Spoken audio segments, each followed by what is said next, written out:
Alrighty.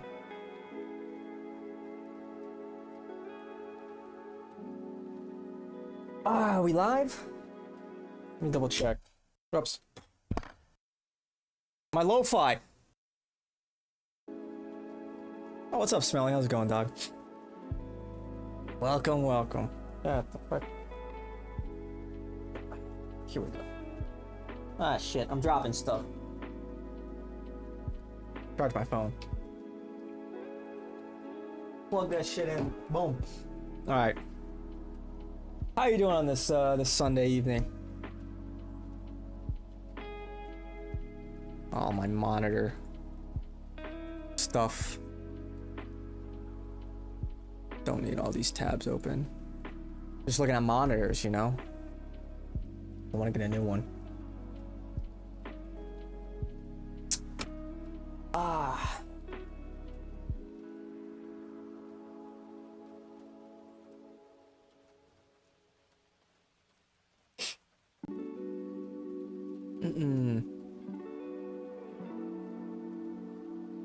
Give it a minute. Give it a minute. Crack open a Coca-Cola. Chilling, making some tacos. Nice. Dude, who doesn't love tacos? I'm doing alright. Chill Sunday. Chill Sunday. I have a couple stories to tell, but I'll wait for a little bit later. Let people trickle in. How my Sunday's been. Yeah, you know, beautiful day. It's a beautiful day out. Can't complain. But I'm a little tired. I'm like wired. Like I'm pretty wired, but I'm kind of tired. You know the feeling. I don't know. This in the way. My water bottle.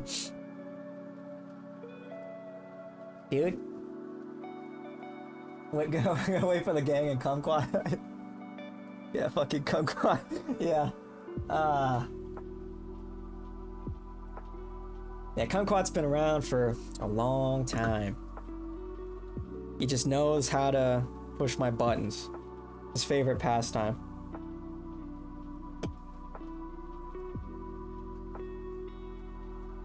It's crazy. Yeah, fucking kumquat. Ah, man.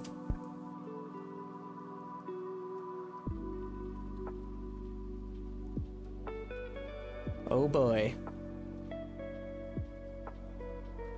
Sometimes. Sometimes, man. Ah. Anyway. He's a real one. Yeah, I know he's a real one. Funny. It's weird. You know, it's like... You know, I'm not the most organized person in the world. You know, in case you couldn't tell, I'm always late.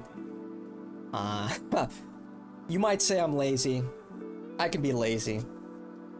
But yeah, kumquat helped motivate me to stream more, so yeah. Don't tell him I said anything nice about him. If he asks, I fucking hate it. If he asks, I was shit talking him. But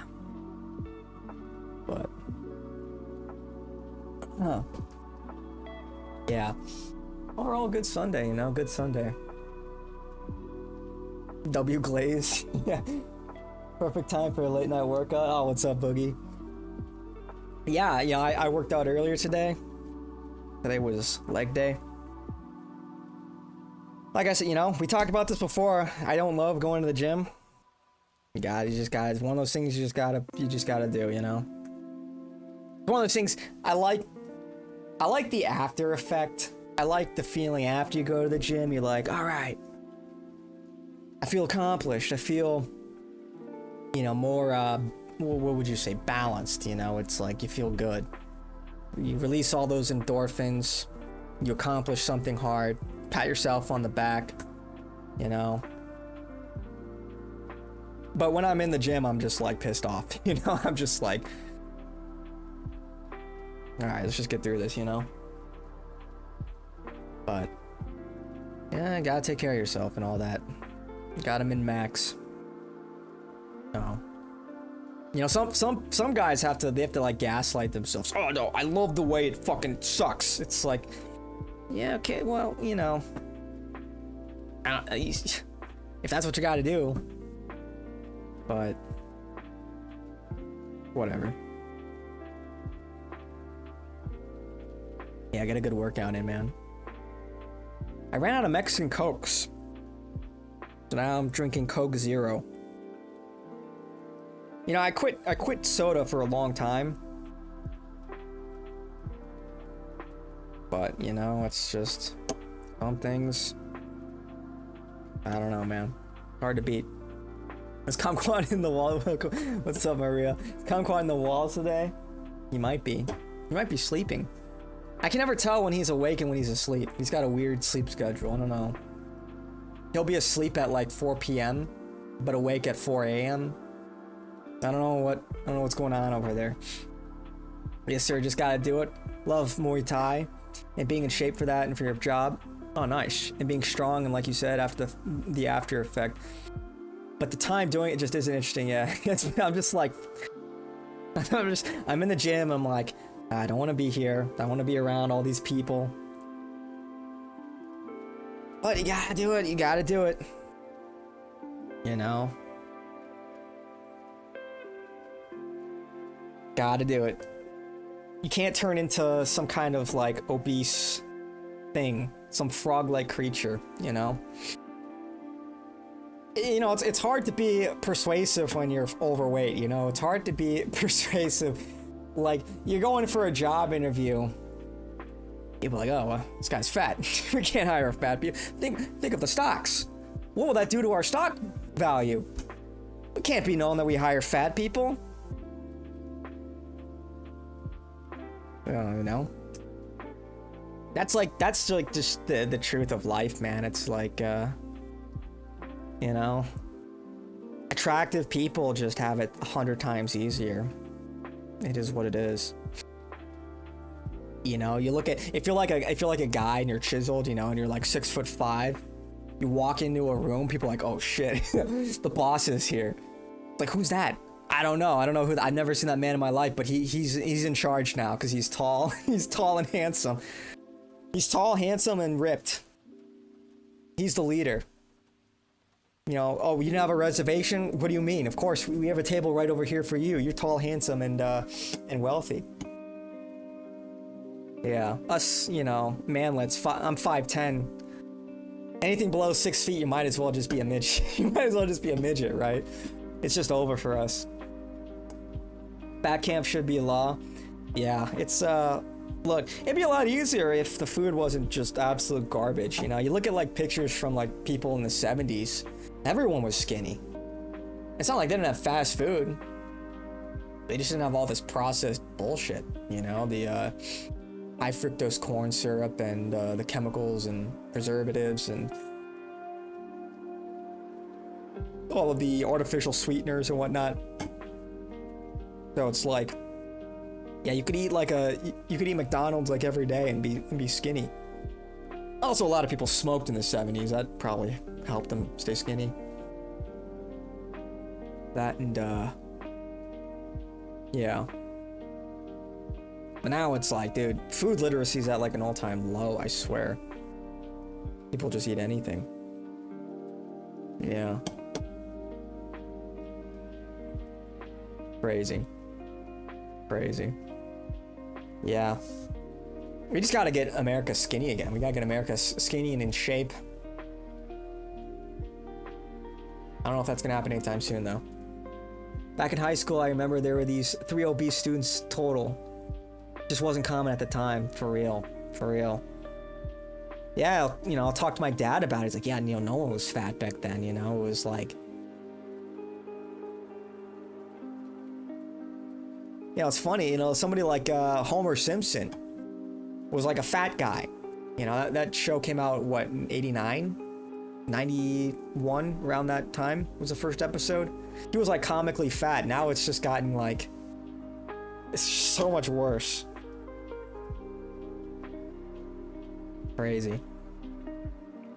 Michelle Obama radicalized me with the school lunches. For real, dude. Michelle Obama. Obama. Yeah, dude, it's like...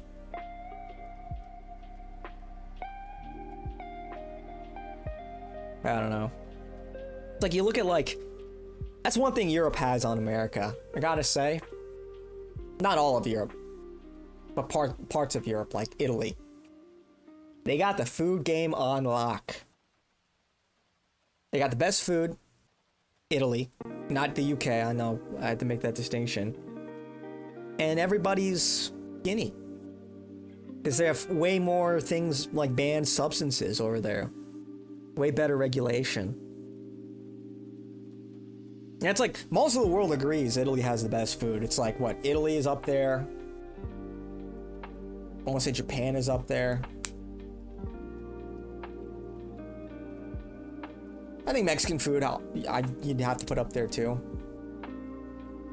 What's some other good cuisines? Mediterranean in general. There's like some good Greek food. Yeah. Japanese food, of course. Chinese food as well. But there's like a map, right? There was like... how do you describe it? Map of best foods by vote. Right? I think...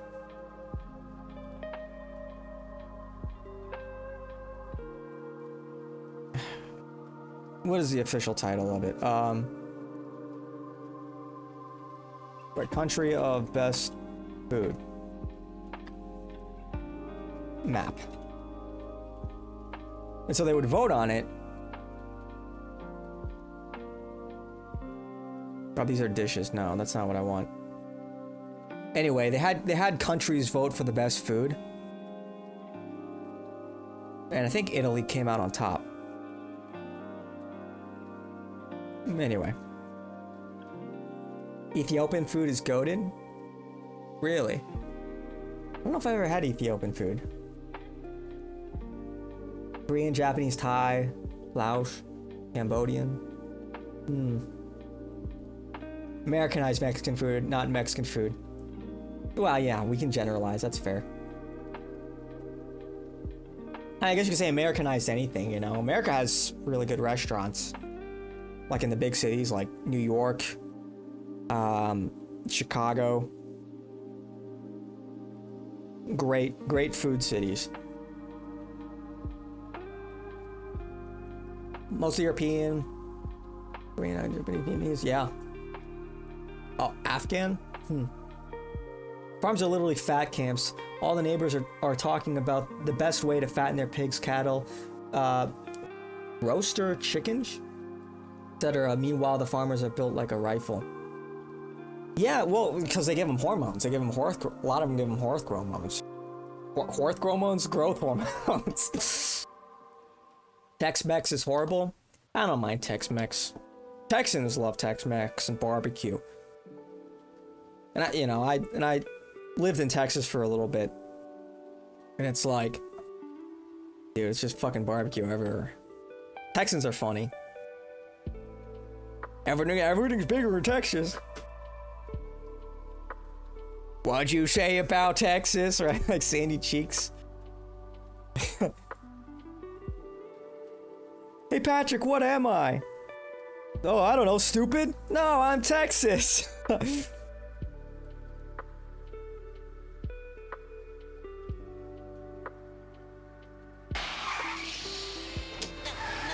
wait! Sandy!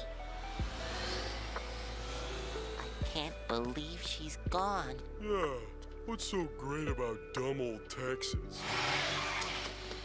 What did you say? Texas is dumb? Texas in vain. You mean we can't say anything bad about dumb old Texas? No, you can't.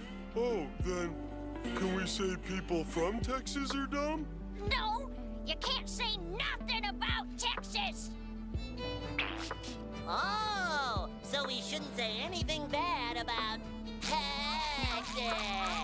I'm warning you, SpongeBob. Alright. It's funny how popular mozzarella cheese, corn, and hot dogs are popular in Korea. Dude, fun fact. You know, I went to Japan when I was a small kid. We went on a vacation there. Dude, I had like I was craving a corn dog. I don't know what it was, but I just like I was fixated. I'm like, dude, I know I'm in Japan, but man's got to eat a corn dog. I don't know what to tell you guys. Like, look, I don't mean to be difficult, but I mean, look, we gotta find a corn dog ASAP. And we spent a couple days and we just couldn't find any corn dogs. The one place we found a corn dog, there was a corn dog place all the way up on Mount Fuji. Okay, we traveled up to this mountain, this you know, away from the city, and they had a little corn dog stand. That's funny. I had to go up the tallest mountain in Japan to find myself a damn corn dog, but it was delicious. I enjoyed it. I hated Sugar Land, Texas. I had to wear a suit, plus that sweet tea would kill a Dude, it's hot as shit in Texas, dude. Summertime in Texas. Yeah. Rough. Rough. Rough, man. Rough, I tell ya. Look, Patrick, I'm Texas. Howdy, y'all. I'm Texas too. Howdy, y'all. Get a dog, little Lonnie. Get a dog. Howdy, y'all. Dog, little Lonnie. Get a dog. Y'all best cut it out. The stars in night are dull and dim whenever they have to be over dumb old stupid Texas. Hey, Patrick, what am I now? Stupid? No, I'm Texas. What's the difference? Y'all best apologize, or I'm gonna be on you like ugly on an ain't. You'll have to catch us first. We did it. We got her. Rusty Grab, here we come. Can we say that plants from Texas are dumb? Can we say that shoes from Texas are dumb? Okay, Patrick, that's enough. Why?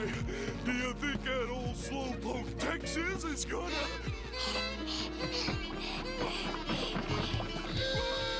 Run faster, Patrick.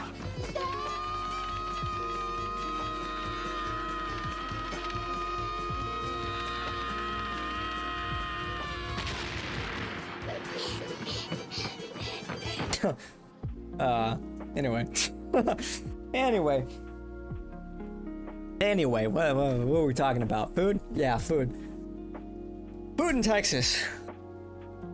Yeah, you guys have a good Sunday though? I had a good Sunday. And I woke up, went to mass. Good mass, you know. What's up, Nagami? How's it going? Suoi? Suo? What's going on?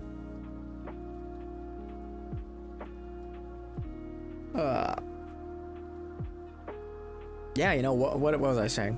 Yeah, woke up early, went to mass. Yeah, it was a good mass.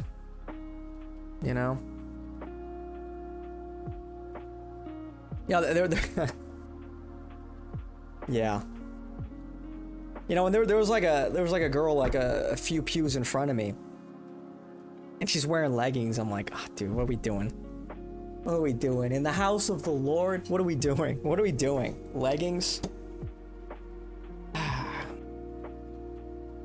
Don't get me wrong, like, she was attractive. I'm like,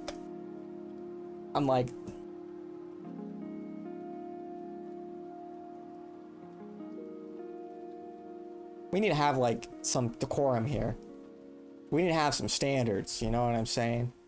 You can't have your booty cheeks flapping around when you're walking up to take communion. It's just like a little disrespectful, you know what I'm saying? A little scandalous. Not much, just watching your country falling. Which country? Don't mind me asking. You're looking for an Orthodox church for the family. It's 15 to 17 years since you've been to church. Oh, you're Orthodox. Nice. Yeah, you know, definitely gotta get right with God. The right time to get right with God is always right now. So it's tough, man. It's tough. You know, it's not easy. Not easy, I'll tell you. It's like, I don't think it's ever been easier to make excuses for like why you do bad things, right? Not to moral frog and all that, but it is like, it's so accessible nowadays. Anything, all your vices are just so accessible. Indonesia. Oh, we were watching the protests. They've been heating up. What's been going on over there in Indonesia? Something over fair wages, something like that. Yeah, honestly, you're not anything I could try to put a label on other than Christian. Just find your way back to Christ last year on your own. Well, good for you. You know, one step at a time.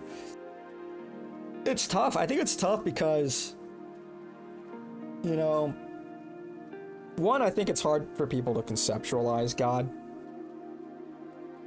I think a lot of people wonder, you know, especially depending on how much of their fair of suffering they do in their life, it can be hard sometimes to wonder, you know, why.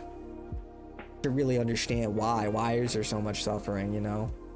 Especially when you see some of the people that are like the most successful, and then a lot of them are like unapologetic degenerates or whatever, and it's like that's what this is all about. It's all about suffering. That's life, the nature of our world, because it's the nature of us as humans. That's what God's trying to save us from. That's like, if I could sum it up simply, it's like, you know, you're all gonna die. We're all gonna die eventually, and so everything you do, everything you own, you don't take with you. I think that there's a lesson in that. You know, so it's not about stuff. It's not about clout and money. It's about your actions and your true self, who you truly are. Yeah. But I find Orthodox and Catholic the most sensible thing to do if I want to find a church for the family. Yeah, well, you know, I'm Catholic, so of course I'm biased, but yeah, just definitely do some reading on that, you know? Do some soul searching. It's very heat up here. Ooh. Few police and military personnel got casualties. Yeesh. Is it gonna get worse? Like I said, you know, I'm a American. I'm a little disconnected from Indonesian politics, but does it look like it's gonna get worse, or is it cooling off? It looks like you're new here. Would you be interested in an 18-year-old Hungarian bride for only 400 shekels? Oy vey, oy vey. Not another solicitation on Kick. Grew up speaking in tongues, jumping and singing churches, bad experiences there. Your sister converted to Orthodox, and I talked with her husband. I really like that. What I hear. Yeah, you know, I mean, like, look, you see some of the shit, like Protestant churches, you got people on fucking trapeze playing the drum from the ceilings. It's like, you got the light shows going on. It's, what are we doing? What are we doing? What's going on? What's going on? We got fucking people bouncing off the walls and shit, you know? You got pastors going up to people saying, Christ bless you, and they go, oh, and they're shaking around, and the theatrics like, what the fuck is this? What are we doing? What the hell? What the hell? Got hit by Molotov and other, just burning some government building on damn public transport. Damn, that's wild. I hope you stay safe. Stay safe, friend. All the apostolic faiths are reasonable to talk to. Prots are hard to talk to. Yeah, it's yeah. Like I said, I'm Catholic, so of course I'm biased, but ultimately I look at the Catholic Church and I'm like, well, they have apostolic succession, you know, going all the way back to Peter, which Peter got his authority from Jesus himself. Obviously, Orthodox Christians have a different account of that, but that's up for them to debate. Seems like my offer wasn't gracious to have 2 Hungarian prides for the same price. Well, 2, now that you say 2, you have my interests, good sir. Things already dying. There's a lot of footage of protest right now. Yeah, I saw it on the old X. Saw it on X. So it's just like kind of like a nothing ever happens burger.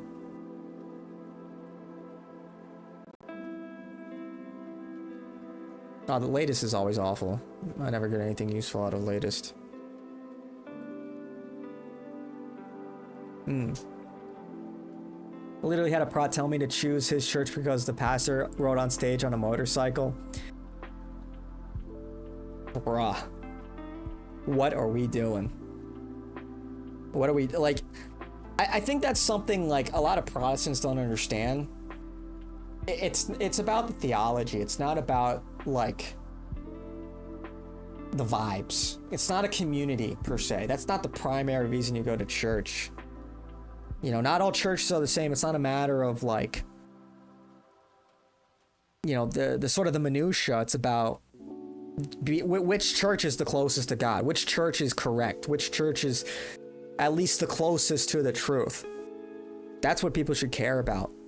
Not which church, you know, makes them feel the best or is the most fun. Like, all of that stuff doesn't matter. You don't go to church to have fun. Although it's good to have fun at church, you go to church to worship God. And you have to know how to worship God, because if you do it wrong, well, we see how that can go wrong. But one of the things sparked the public outrage are an Ojol driver. What's that? Got rammed by police, not car or pickup, but got rammed by armored. Oh, I saw that. Yeah, I saw that. I saw the footage. Yeah. Bro, what are we doing? What? When I put in Indonesia, what do they think I'm looking at? Like, what do you think I'm trying to... Obviously, I'm searching for the protests. Why am I getting, like, fucking Jackson Hink? Like, who cares about this bozo? Obviously, I'm talking about the protests, X. Yeah, I see. It's heavy stuff. Yeah.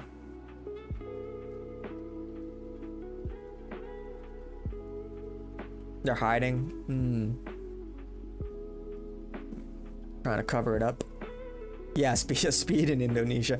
He's doing a little trip around America right now, I saw. That's pretty cool. Sounds like a fun time.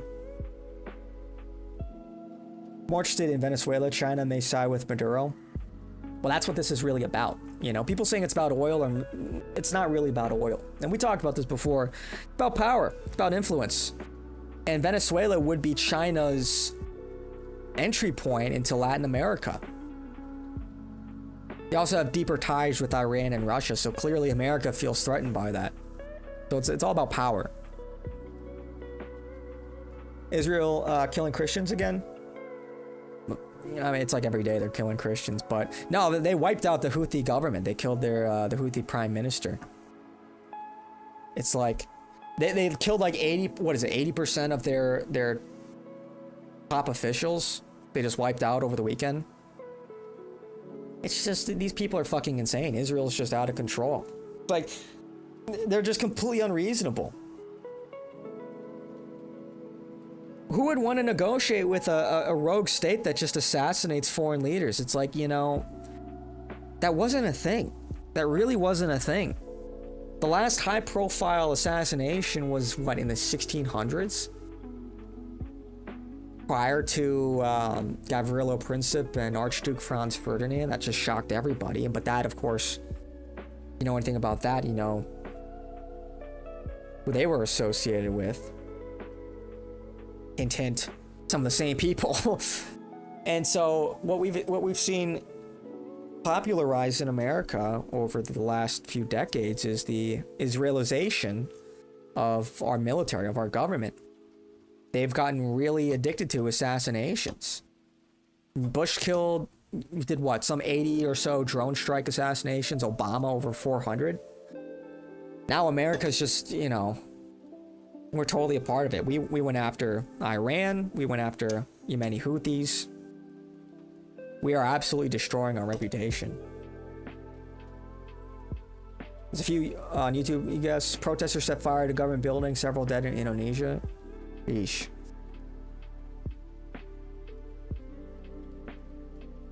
But like, again, what was the, my understanding, and I didn't look too much into this, but what, it was over about like wages. I guess the economy's taking a downturn in Indonesia and they want fair wages. They're protesting the government. I'm still not quite sure what the impetus behind the protest, what is it exactly? How many different countries has Israel bombed the last 18 months? Syria, Lebanon, Yemen, Iran, Palestine.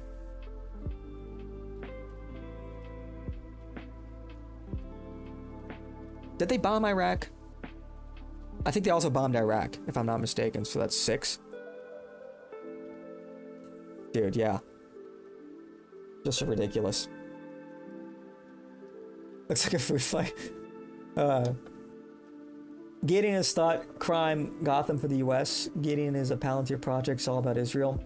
Yeah, Palantir is a front for CIA and the Mossad. And the CIA is like this with the Mossad, always has been. So, yeah, Palantir, that's a scary future, man. We'll see what happens. They're building their hit lists. Also, a crazy fact: the president tried to use some religious leaders for the protest to stop. Yeah, the PM wages. This brought up like 60%. Interesting. Came here from the Nick stream. Good looks, bro. Oh, thanks, Richard. Appreciate you, buddy. Indonesian ladyboys versus Filipino crushers. Shit. Yeah, you know. Well, Thailand's like the most notorious, right? Isn't it Thailand that gets the worst reputation for the ladyboys?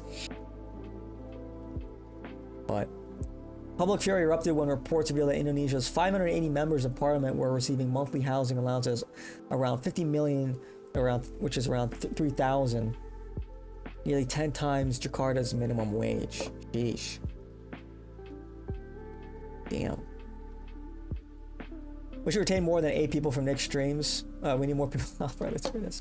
Oh, thanks. Well, look, I'll say this: the people that have been regulars have been like really great. They've, you know, they've been supporting it.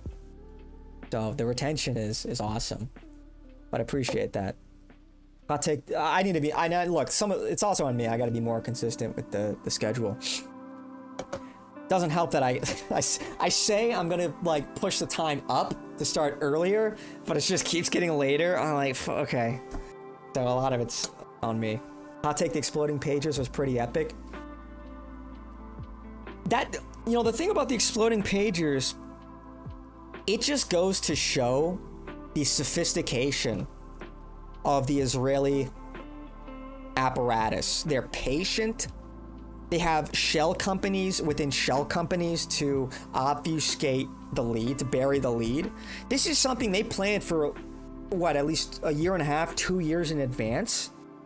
It's like they bought pagers from some Asian company, assembled them in a Turkish shell corporation before exporting them to Hezbollah. It's like, and then they blew up 2,700 of them, killing and maiming several Hezbollah leadership, as well as, of course, dozens upon dozens, hundreds, I think is the total, of innocent civilians. Many were children. It's like, that is fucking insane. And the fact that people don't see the red flag there, don't see the danger of like what the Israelis are capable of and what they're willing to do. Like, they knew and like I'm saying anything groundbreaking here, but they knew they were gonna kill a bunch of innocent people. They didn't care. And so when Apple announced that they were hiring a couple of the people responsible for that pager attack, it's like, So do I need to worry if Siri's listening in to me at all times, and if I say anything a little, you know, a little anti-Semitic, is it gonna blow my fucking head off? Like, that's like, people should not be okay with that. Anyway, Indonesia is a Muslim country. They were having incursions with ISIS like 10 years ago. There was a big problem over there. Alright, Google Bacha Batsi. Indonesian look at lady boys. Huh. Well, I'm really not hoping for them. We're already cooked right now. Sheesh. 95% of the country is Muslim. I doubt they got a lot of lady boys over there. Just waiting for the government either makes the military takes the lead or just dissolve. Yeah, I thought the lady boys were like more of a Thailand thing. I don't know.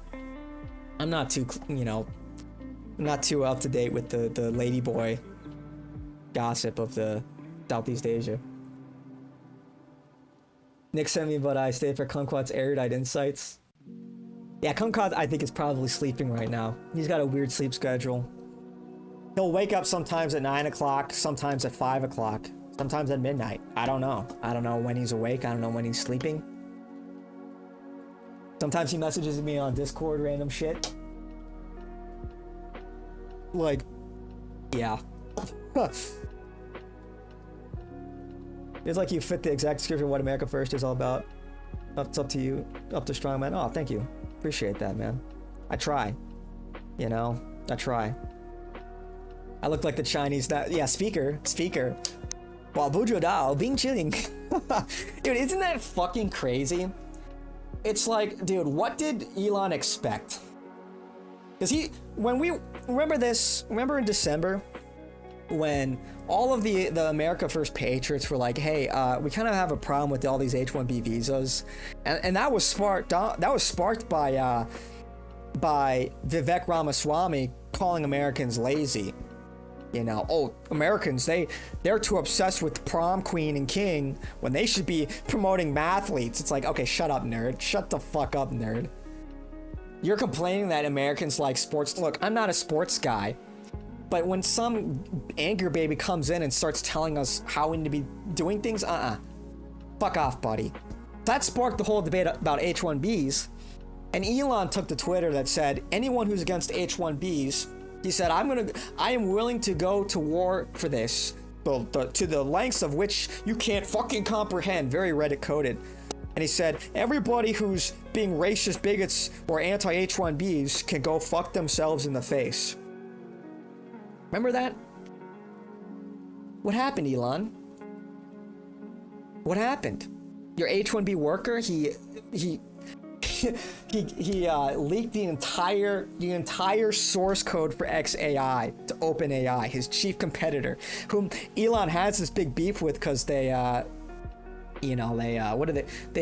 snubbed him because he initially seed funded OpenAI, but they took the company underneath him. It's a long story. And then the Chinese national sold $7 million of his stock. It's like, dude, what the fuck did you expect? You reap what you sow. This is one of the chief complaints about H-1Bs and all this foreign labor. It's like, look, it's so silly, man. And anybody could have told you this would happen. Look at China. China's a serious country, and they steal our IP all the time. They steal our intellectual property. BYD's cars look just like Teslas, and you know what? They're better than Teslas, and they're cheaper too. Their battery technology is years ahead of ours. I know for a fact. And you know what? They deserve that victory because we're stupid. We let them steal it.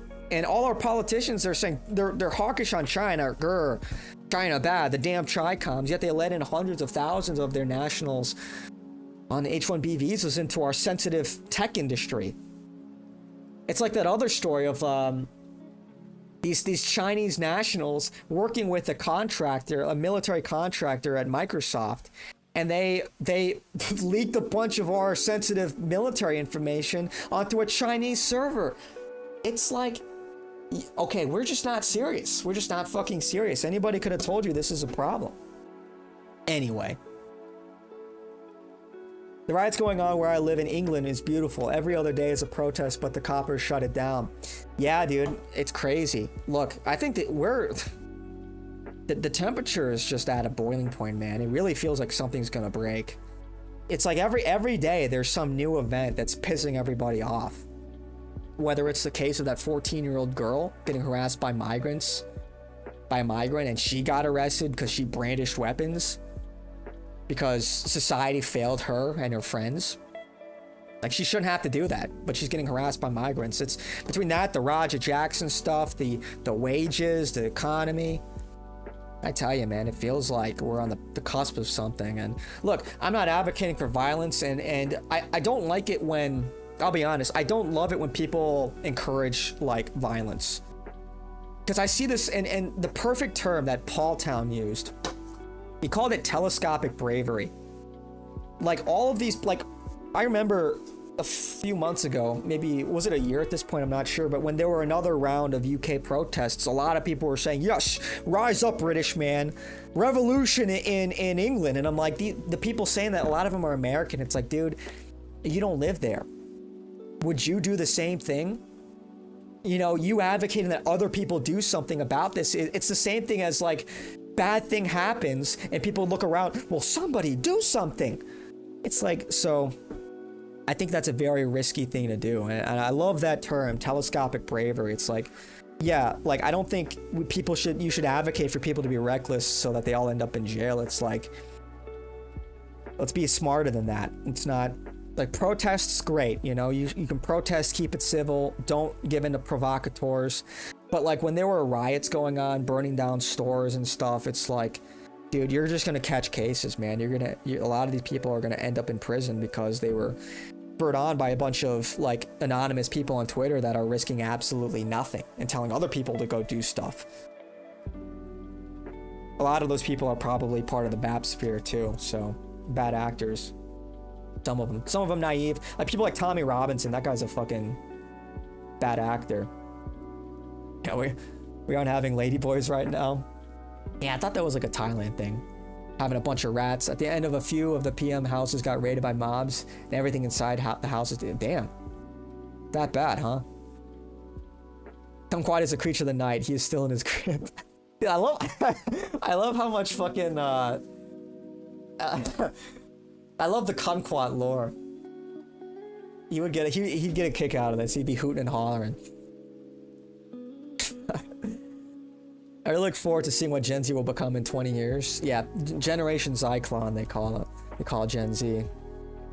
How much trust do you put into Nick? I personally put little trust into one figure, but extracting his message and applying it to what you believe in, and you have to catch up here, I'm kind of behind.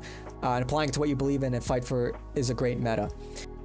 I think Nick, just look at his track record, you know? I think he has a spotless track record as far as, like, you know, the biggest things that people attack Nick for is, like, well, January 6th, because people say he's a Fed, but he never cooperated with the Feds, and he didn't tell people to go into the White House. And so people lie about him all the time. I think, as far as leaders go, because we need leaders, of course, that's how this works. Every single, like, things don't just happen. It's all about leadership. When you think of the most consequential events, regimes in human history, it's all led by leaders, by great leaders. Think of American history. Think of, think of George Washington, or think of you know, Stalin. You know, think of Adolf Hitler. Think of, you know, and regardless of how you feel about them, they are consequential figures in history. People believe in these people. They're inspiring. So there has to be a nucleus behind this. I think Nick is phenomenal. I know, Glaze, all that, but and I think what's really important too is, I do think the fact that he's Catholic is an integral part of it, because there's a lot of figures in the right wing, a lot of figures in dissident politics, and not all of them are very moral. Not all of them promote a positive message. There's a lot of resentment, and some people want to use that resentment to do like great extensive harm to others that they think deserve it. And I think it gets to a, and look, we all want justice, we all want, you know, some kind of, you know, vindication, so to speak, but it gets into this sort of indulgent state where people, there's this like darkness, this evil, you know, like some people like say like TND and stuff like that, or like, you know, TJD stuff like that's just wrong, man. Like, I know it's like, I think most people understand this. Not only is that wrong, but that doesn't resonate with normal people. You know, I don't think we should be dragging people out in the like innocent people into the streets and killing them because of, you know, something that their collective did. I think we have to be realistic about certain things, and Jewish power and the Jewish faith, etc., and how that, you know, how that plays into their actions. And we should be a sovereign people, a Christian people. We need to find some kind of peaceful solution, I think, first and foremost. And that doesn't mean we roll over and take whatever is coming our way. We defend ourselves, but I don't even like the fact that I even have to say this, but people will lump in the most radical elements of the right wing with anyone to the right of like Steven Crowder. Oh, you're a racist, like supremacist, you support genocide. It's like, no, dude. I'm really tired of always having to be on the defensive and having to like explain like, oh, like on their terms, right? They control the language and they say you're a white supremacist, you're this, that, and the other. And so what the fuck does that even mean? That phrase didn't exist 100 years ago. I like to think a lot of these things are self-evident and common sense. And I don't advocate for hateful anything. I don't advocate for violence, for unjustified violence or murder or anything like that. And so I think Nick has the right idea. I think he's the most articulate person in the space. And I think a lot of that is because he gets, you know, one of the things I think that gives him a lot of credibility is, of course, how he's handled the pressure. Some people crack under pressure, but, you know, diamonds are also formed under pressure. And I think the fact that he's attacked by the regime relentlessly, they've canceled him, they lie about him constantly, seized his bank accounts. That, you know, that says that when, you know, you receive the most flack, I think this is a good heuristic, you typically receive the most flack when you're flying directly over the target. So I think Nick is our guy. And if they take out Nick, heaven forbid, and I pray that doesn't happen, I think what comes out of that will likely be more radical and a lot darker. And I don't think that's in anyone's interests. I think that we want things to change. We want this sort of political revolution to happen as peacefully as possible. And I can't stress that enough. And that's not even a dog whistle, you know, that's not me being an optics talk, although optics are very important, but look, we're not about that. Anyway.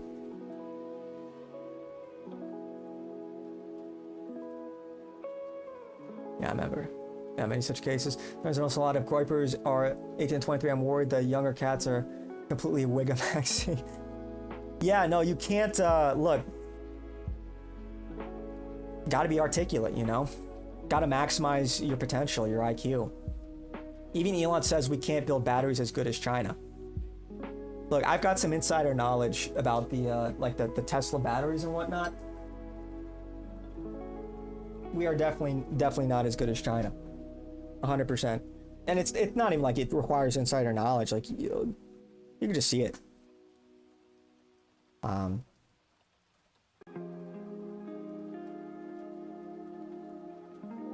Where was I? It's so saddening to see. No chill, Gen Z got off to a rough start, but they seem to be improving rapidly. Just a little guidance is all that's needed. Yeah, you know, I mean, look, I'm not gonna lie, some of Gen Z's cooked, but Gen Z is also giga based, you know? Like it's like, it's polar. You're either on one end of the spectrum, right? You're either fucking, you know, cracking up at Sun and Rad edits and whatnot, or you're trooning out, you know? There's like really no in between. It's just like which way, Western man? Which way, Gen Z man? Last week here in the Netherlands, 15-year-old girl got raped and murdered by an Afghani illegal immigrant. Week prior to that, he was arrested for a rape, but got released because they couldn't hold him due to having no papers. Whole country's in turmoil right now. Fuck. Yeah, I think I heard about that, but honestly, I'm not gonna lie, dude, and this is sad, but it's like this happens like every fucking day in Europe. It's like they all blend together. That's how frequently it's happening. So yeah, dude, like white people gotta wake up and have some kind of collective consciousness, because like who else is gonna put an end to this? Tommy lives off of civil strife and chaos, filthy person. Yeah, the dude was telling people to go out and like riot, right? This was the last major riot in the UK, and he was staying in a fucking hotel. He's also an ardent Zionist. The guy's just full of shit. It's the same as Fat Boy JD calling out censorship in Europe while he forces us to trade with Israel. Yeah, dude, JD Vance is like, yeah, that guy's a total. Look, if you're, as if, you know, if you're here, you probably already know that, but yeah, JD Vance sucks. And look, and you see Elon calling out what's going on in Europe too, but I think, frankly, it's just a political play. He wants to do the same thing with European politics that he did in America. When push comes to shove, he showed his true colors. He's pro-immigrant, he's pro-H-1B, he's pro-replacement migration. So it's like, he'll retweet like dog whistles, like Radio Janine, what's the name of that account? Of course, most of them are Zionists, so they want people, and don't get me wrong, I'm obviously not advocating for like, you know, Muslim or African, etc. migration into Europe, but they want you to hate Muslims, Arabs, North Africans. I shouldn't say hate, but be more dissatisfied with them than the Jewish interest groups that are importing all of them. It's like, look over here, don't look at what Israel's doing. They want people to be okay with what Israel's doing because it'll be based on racial grievance, on ideological grievances. So they're reading the room, they're seeing that the temperature's rising, and they're trying to find an angle to get people to be on their side, or at least to be indifferent to what's going on. You have to see through the bullshit. Again, obviously, I don't want immigration from these places into Europe or America, but that doesn't justify Israel killing thousands upon thousands of innocent people and then creating a refugee crisis where these people end up in the West anyway. So not much good it does being a Zionist. Anyway, I think Gen Z is by far the most politically aware generation ever. Even pop stars and movie stars don't hold sway like 20 years ago. Yeah, for real. And you know what? I think a big part of that is probably COVID, actually. A lot of people had time on their hands. A lot of people were staying inside and they were going to, you know, 4chan. And they got, you know, because it was literally a worldwide phenomenon. And it was wild. When was the last time we've seen something like that? 100 years ago? During that last, what was it? I forgot which outbreak it was. Not influenza, but well, they had another like worldwide pandemic. So it's what started off as sort of this exciting thing. I think red pilled a lot of people because they began to ask questions, and things didn't add up at all, and it was affecting them personally. That's a big part of it, you know. It for a lot of people, they don't wake up. They don't have, you know, they're perfectly content with their life until bad things happen to them personally. And then they start asking questions because they're not content with the answers they're getting. So I think a lot of Gen Zers got red pilled during COVID. Completely agree. The way to take over is to become kind, strong, vocal community leader in a position of power. Basically the opposite of what Charlie Kirk says to do. Dude, Charlie Kirk sucks so much, dude. I swear, for every lie he tells, for every shekel he takes, his forehead grows like just another nanometer. You know, it's just getting bigger and bigger and bigger, man.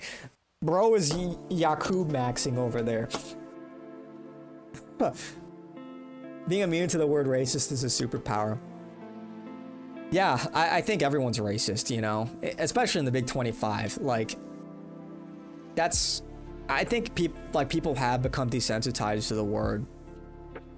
Not like Gen Z is just racist. They laugh at racist memes. You're either racist or you're like a total fucking cuck. There's no in between. Like centrism, I think, is kind of dying as a result because people are being pushed to either extreme, and a lot of that is along the gender, along the gender divide. Women are becoming more liberal while men are becoming way more right wing. Isn't that crazy? So it's pretty fucked. Pretty fucked. But yeah, Tommy Robinstein, yeah. I only fault Nick for getting caught up in the moment on J6 and almost getting our AF tray TR starters. AFDL, yeah. In his position, I would have slipped up much more. Yeah, I think people don't give Nick a lot of credit, or maybe as much credit. Like I said, he's under such immense pressure. He's under a microscope. That's not to say he doesn't make mistakes, like the Fuentes Rally 3 thing. If you know, you know. Was it 3 or 2?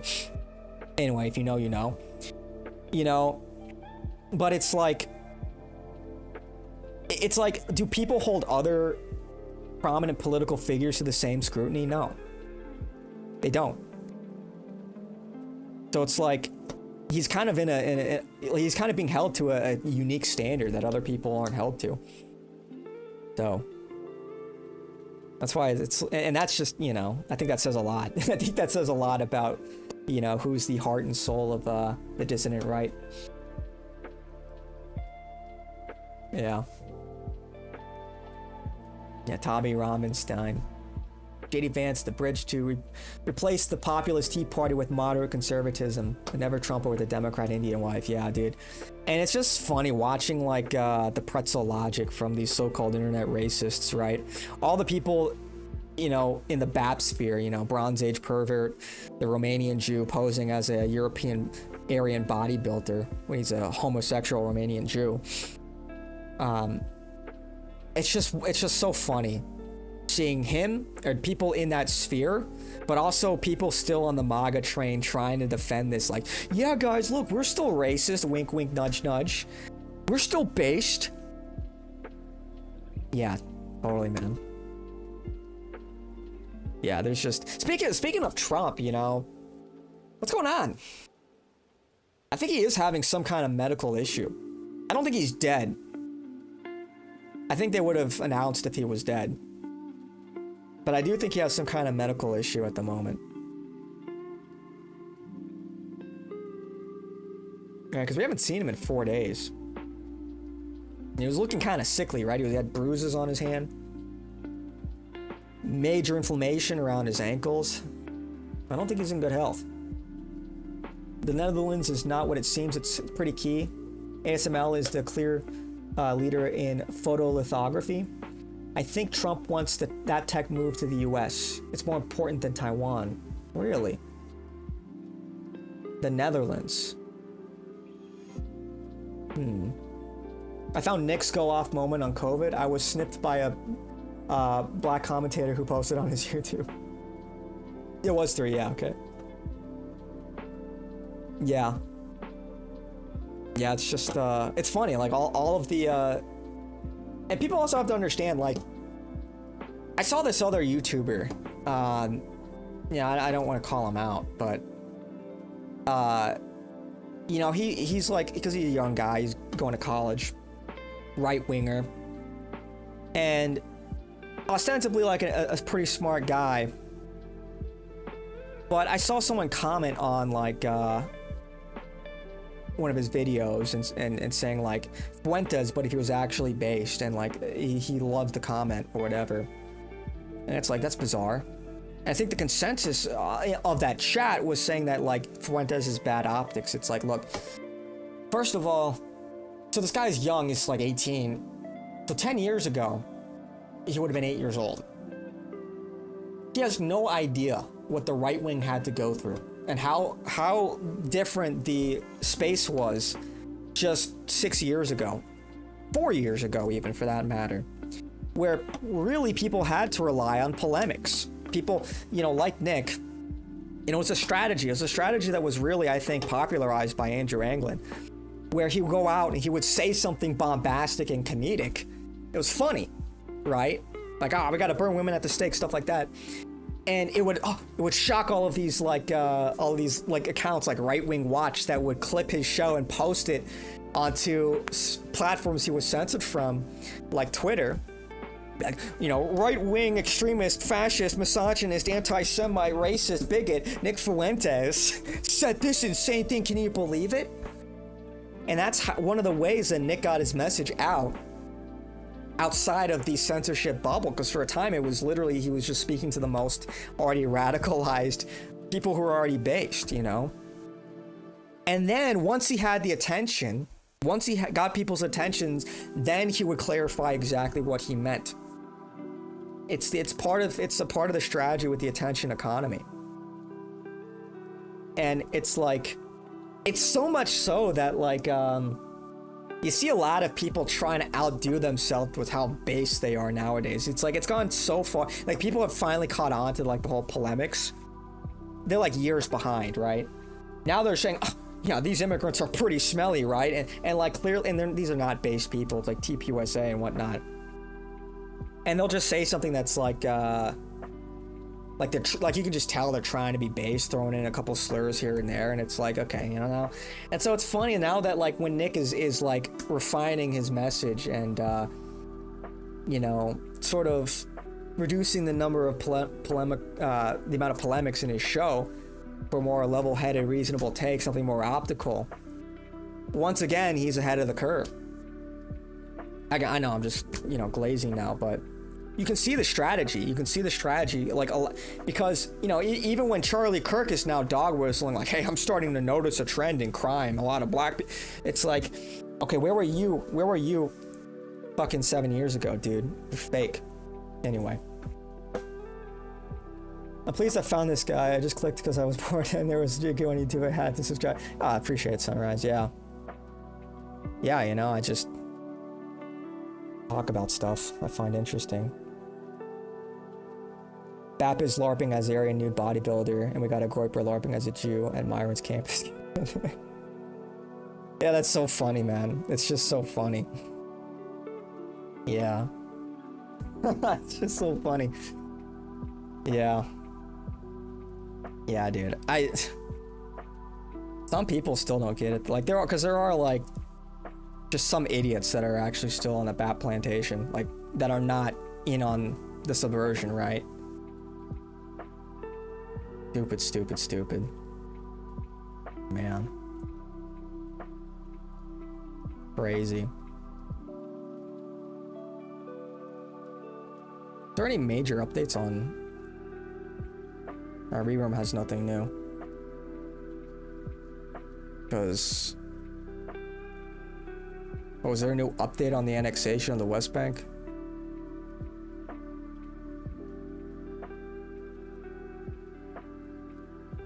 Yeah, dude, it's just fucking crazy, like...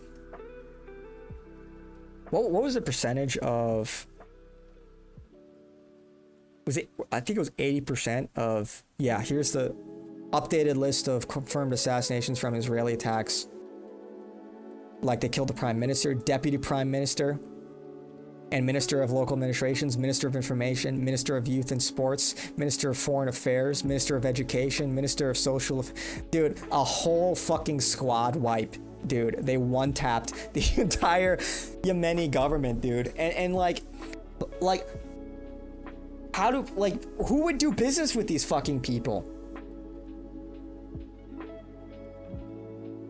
A Gorper got loose at Myron's College Party. You have to go look at... Yeah, so I don't know if you remember, I don't know if you saw this, but Charlie Kirk got groiped. Let me see if I can find it.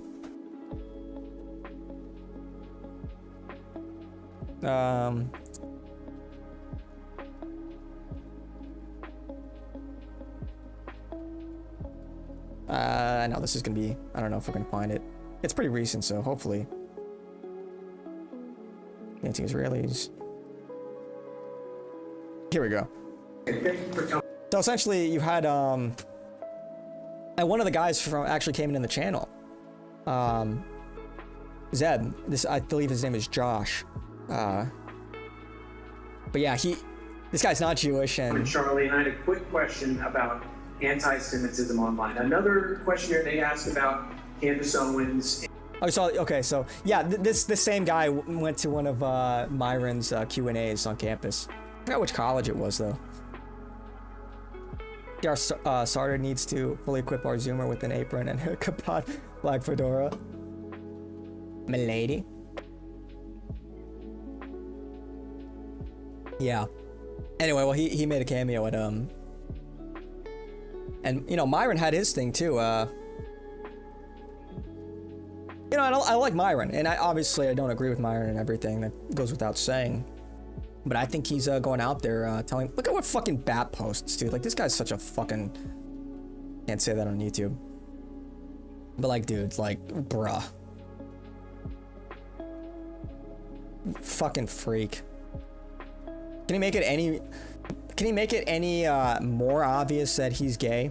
That he's a homosexual Jew? Greetings, fellow bodybuilders. Anyway. Yo, what's up, Kev? How's it going? Alice Tugged. Yeah, Alice Tugged covered this. The small hat was brilliant. It was. That's their weakness. That's their... Charlie Kirk is like, dude, he's got to be so paranoid from now on. He's going to wonder if there are groypers in his walls. He can't escape it. Not even at his own event. Not even... He banned Nick. Doesn't even matter. Because all the people attending his conference, all of his employees are groypers. It's just... Are they gonna like... Are they gonna vet every single Jew? No, like, oh, you're Jewish? Prove it. Every single guy with a yarmulke that walks in. You know. What are they gonna do? Conduct like widespread circumcision checks and ask them like very vague or rather very pointed questions like about like, you know, interest rates and stuff that most people wouldn't know.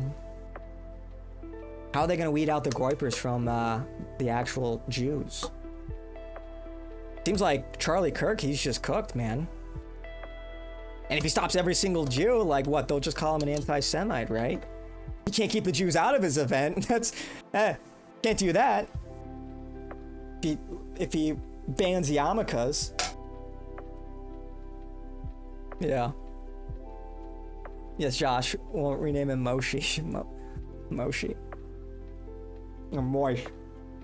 Moish. Hey, Charlie. Charlie. Charlie. When are you gonna debate Nick Fuentes, Charlie? 30 years from now, there will be groypers shuffling around in the Pentagon. Maybe even sooner than that. Because here's the grim reality. This country is going downhill, man. I know everyone, that's obvious, but like, as we kind of talked about earlier, China is, I already think, in totality, they've surpassed us technologically. They have better automation, clearly a better manufacturing base. This century is theirs. It's already a done deal. Combine that with our absolutely radioactive reputation, our penchant for political assassinations. Who's gonna want to do business with us? We've destroyed our reputation. We're trying to hold on to what power we can have as gracelessly as we possibly can. And I saw this good article on the Owens Review that talked about what's been called in 2008 the Israelification of our military. This was by an author, Kenneth, I forgot his name, but he wrote a book on it. He's a former CIA guy, former intel guy. And if you know anything about Israel, you know like what their history of assassination has looked like. I mean, they've conducted pound for pound by far, and it's not even close, the most assassinations ever of any government, going back all the way to their founding. You know, I think it was it Ben Gurion that claimed that he's the grandfather of of terrorism. But I digress. Sometime around Bush, we've really ramped up our penchant for assassinations. And it started with drone strikes, right? It was something like 80 drone strikes under Bush, over 400 drone strikes under Obama. And I forget the exact number under Trump, but it might have, I think it's surpassed that. And, you know, we killed, you know, you guys probably remember this, General Soleimani of Iran, who's essentially really only second in influence to the supreme leader, Khomeini, in Iran. And it's like, that's such a unbelievable thing to do, like unheard of. Political assassinations were very, very, very unpopular. It's something that was not regularly engaged in whatsoever. At one point, for example, like one of Hitler's aides went to Hitler and said, you know, we can probably take out some of the Soviet leadership. And Hitler was like, no, we're not going to do that. That's beyond the pale. That's not how, that's so uncivilized and so two-faced and backhanded. And nowadays, it's a fascinating article. I recommend people read it. But you look at just the way Israel's handled their assassination, all of their assassinations, and just in the past 18 months, you look at how they've assassinated the key leadership of Hamas, of Hezbollah. They've gone after the Yemeni Houthis. We've gone after the Yemeni Houthis, as well as decapitation strikes in Iran. And of course, not just the Israeli strikes, but the American strikes too. And a similar thing also happened in Ukraine. You guys remember the massive drone attack that took over a year and a half in planning that they, you know, it's funny. Un's made this one connection. I don't think anyone made a connection, but there was there were sightings of large drone activity in like the northeastern America, somewhere up there. That coincided right around 18 months before the attack. And that's what they said. It took about 18 months to plan this drone attack into Russia. And so it's very likely that not only did Ukraine get the approval of their American paymasters, but they were also probably advised and trained and probably financially supported on the whole thing. And so point is, America's gotten very comfortable just assassinating all of our political enemies, foreign enemies, in the same way Israel has. I mean, it's not surprising. Israel essentially runs our country.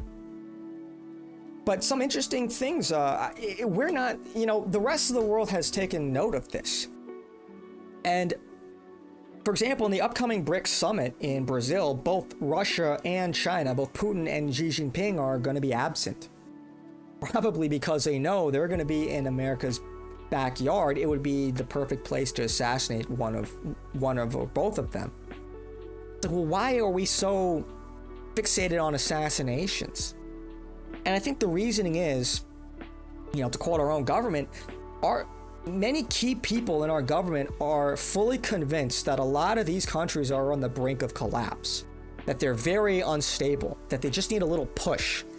And they think that decapitation strikes would be the impetus behind that. And there are a couple of key major neocon think tanks, two neocon think tanks. I've got the exact name of which specific ones they were. I'll have to pull up the article. That plus the New Yorker, that seem to be influencing the thought process of many key personnel in this administration. And so our government was genuinely confused when, after the decapitation strikes in Iran, the population seemingly doubled down on their support for the regime. And it's these same think tanks that claim that both Russia and Iran are on the brink of collapse that are also saying that China's on the brink of collapse. And I think that's just not true. Given the response to the Iranian attacks, I think that's a miscalculation. I think that's delusional, quite frankly.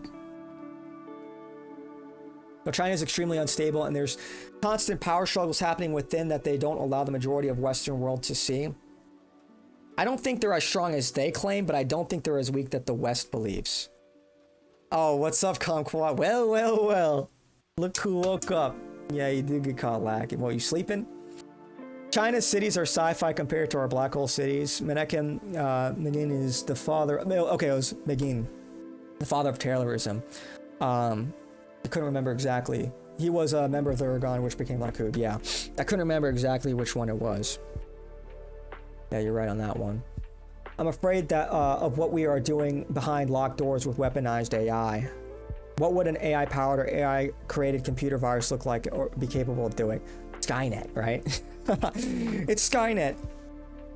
Except it's run by Moish Shackelberg. K. Griggs said the IDF does wet ops, assassinations with our special forces and Navy SEALs. Interesting. I mean, look, we know we've got guys over in Ukraine. A couple of spec ops guys were 86 along the like in Russian territory doing some kind of op. Literal Green Berets. I remember that. So yeah, I mean, we've got guys in Ukraine. We've got guys all over. I believe it. I believe we're probably also involved in the Middle East as well. That goes for any somewhat powerful country, bro. Look at Modi's assassinations, China's leadership, North Korea's leadership, and Russia leadership. This isn't exclusive to the U.S. Oh yeah, I know it's not exclusive to the U.S. Political assassinations, but it's so brazen. It's so brazen. It's obvious. Like we're conducting drone strikes, missile strikes.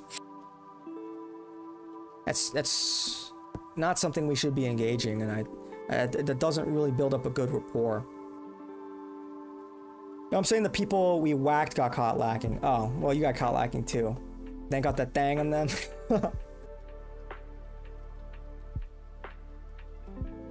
Yeah, look.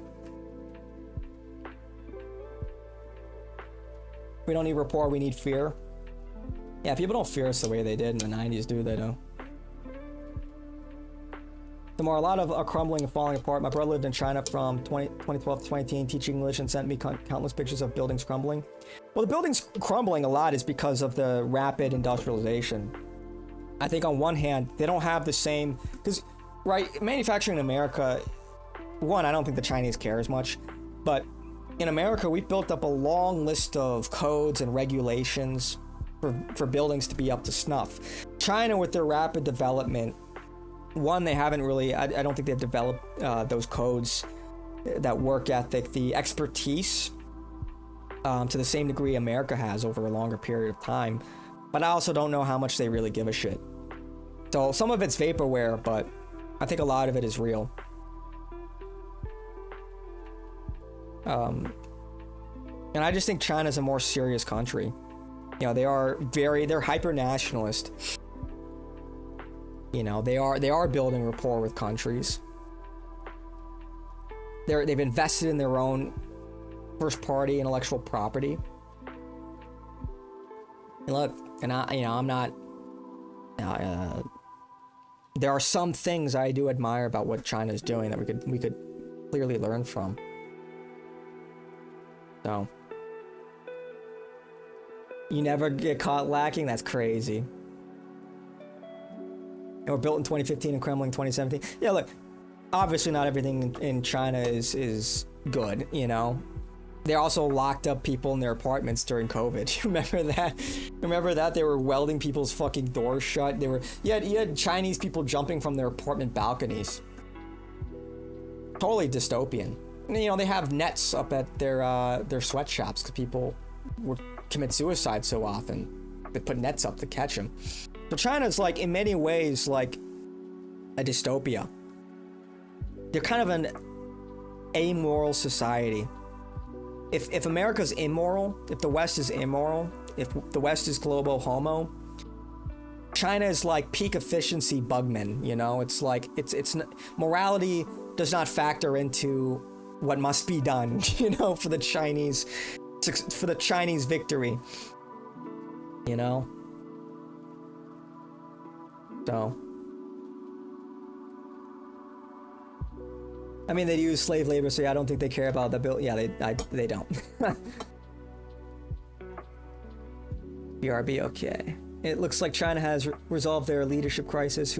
Chunhua will be general secretary and Wang Yang will be premier. Zhang will keep control of the military. We'll know soon. Yeah, we'll see. We'll see. I don't know. I just, as is most things, you know, the truth probably lies somewhere in the middle. I don't think China's nearly as weak as the West makes it out to be, but I don't think China's as robust as China makes themselves out to be. Obviously, China's economy is very dependent on our economy. If we stop buying all their kitschy bullshit, their economy tanks overnight. If we stop buying shampoo bottles and fucking forks from China, their economy tanks. So, and then like millions of people will starve, and all those super cities would collapse. You know, all those Chinese super cities would collapse if we stop buying their stuff overnight. Or they would convert into a wartime economy and just go to war to to revitalize their economy.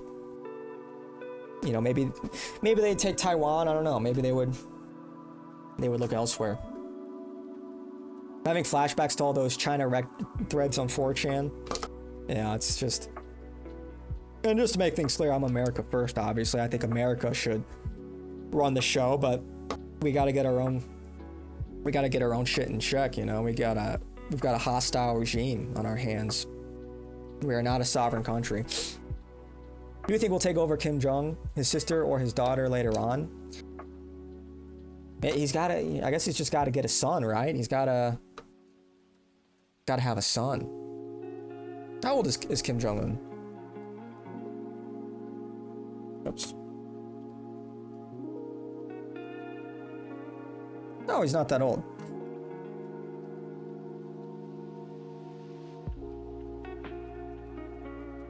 He could definitely have a son. By the time he's 70, the son will be around 30 years old. No, he doesn't have any sons, right? 2 unconfirmed, but 1 confirmed.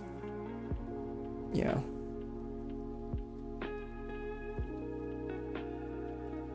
Yeah, it's funny, in a certain sense, North Korea.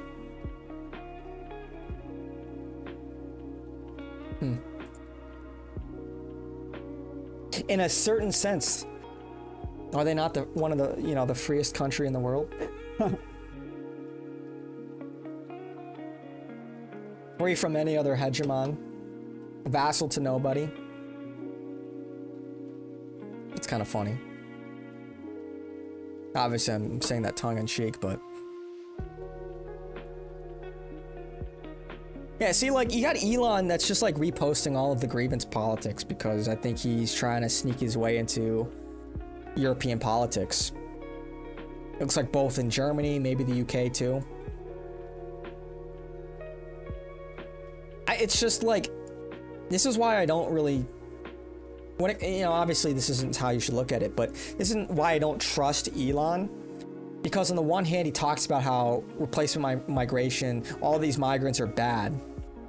But on the other hand, on the other side of his mouth, he's saying that we need more H-1Bs. On one hand, he says the birth rate is collapsing, that's a bad thing. But on the other hand, he says, well, we'll just replace them with immigrants. And he promotes, like, AI chatbot porn. It's like, something's not adding up here. Patrick Bet David and Kim Jong-un have the same barber? Crazy. North Korea #1? Yeah. Is he secretly an accelerationist? Elon? No, Elon's on his own side. Elon is Team Elon. He's one of the richest men in the world. On paper, he's the richest, but that's on paper. So, yeah, I think he wants what's best for his interests and his company, his vision. And on a certain level, I respect that. Like, that's kind of a man of consequence, right? Like, that's how influential, powerful people think. I don't think he's necessarily an ideologue. Ideologies are for, like, the average man, the poor people. All the billionaires, they're about their interests. That's why they flip-flop all the time. That's why they flip political parties all the time, depending on which avenue of attack they think is most convenient. You think Elon is listening to Freak Bob? I bet he's got a Freak Bob altar. I bet he's got in his blacked out, tinted windowed Cybertruck, he's got a Freak Bob hanging from his Oh wait, no, they don't have, do they have a, no, they don't have a fucking rear view mirror, do they? Well, he's a bobblehead, he's got a Freak Bob bobblehead. Just bought MGS5 Fan of Pain, never played it, but goated. MGS5 up until like the last act is really, really solid. Yeah. Where is it? Yeah, great game. Damn, it's been 10 years. Bruh. Bruh. Yeah, Quiet is just, you know, obvious gooner bait fan service, you know. Kojima's got that gooner in him, you know. Always has. Japanese after all. Beyond listens to Freak Bob and secretly listening out of context Nick clips. Well, he knows who Nick is. And to be frank, like, it's kind of hard not to know who Nick is at this point. I mean, Netanyahu knows who Nick is. Yeah. I mean, like, in every single one of it, like, you got clippers in, like, half of his posts. Of course, you got people, you know, throwing up Romans and shit.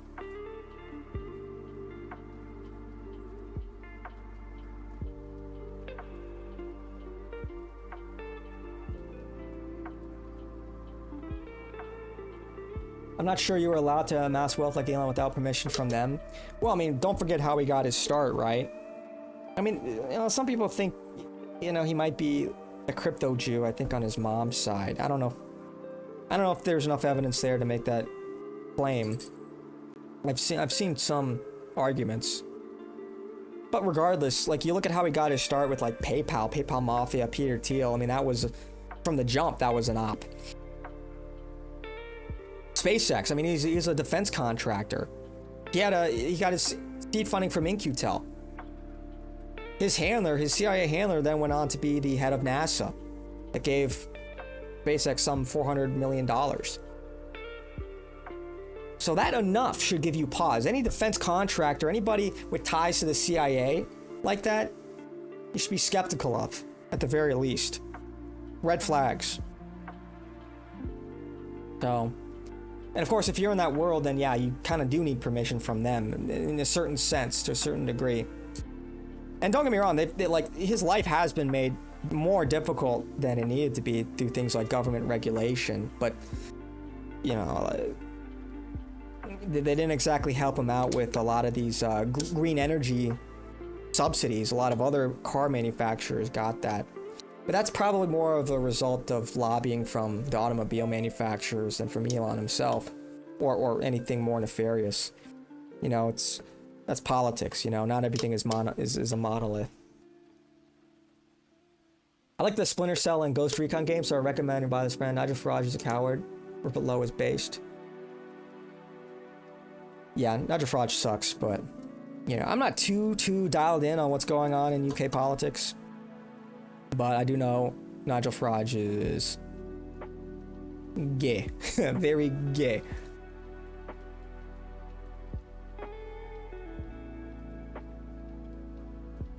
So.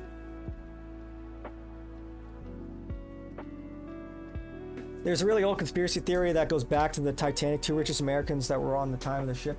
Yeah, it's the creature of Jekyll Island. It's a book that dives into that.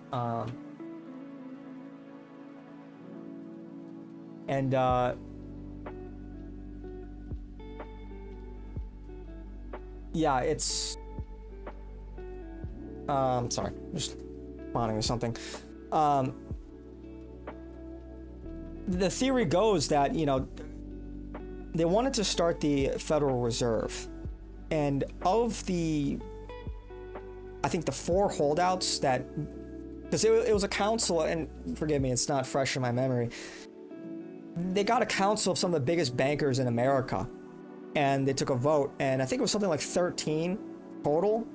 But of the holdouts that voted against the Federal Reserve, preventing it from getting passed, preventing it from preventing the creation of the Federal Reserve, well, they were on board the Titanic. And other key members that were in favor of it were also supposed to be on board the Titanic, but they mysteriously backed out at the last minute. The theory goes that the Titanic was a planned op, a false flag that took out the holdouts, preventing the Federal Reserve from being passed. So, and the Federal Reserve is certainly has its problems. It's a totally opaque organization, a private for-profit organization that has complete monopolistic control over the currency. So they are the only ones that can print money, you know, conduct quantitative easing and tightening depending on whether they want to add more money into the economy and try to take money out in exchange for assets. But it's for profit. It's a private for-profit corporation called the United States of America, Inc. Incorporated. And nobody in Congress does not have the authority to know what's going on inside. There have been attempts to make the process more transparent, but that should give people pause, I think. That should be very, it should raise some suspicions that our currency is being run by a small, mostly secretive group of people that we don't really know what's going on. We don't really get to peer into what's going on in the Federal Reserve.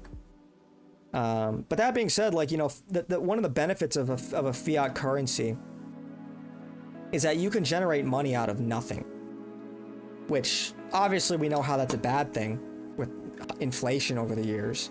But in cases of national crisis, or when you need like a when you're trying to start a new venture project, you can just add money into the system as sort of like this like IOU, and so a lot of speculative investments can be done, and that can pump up the economy really quickly.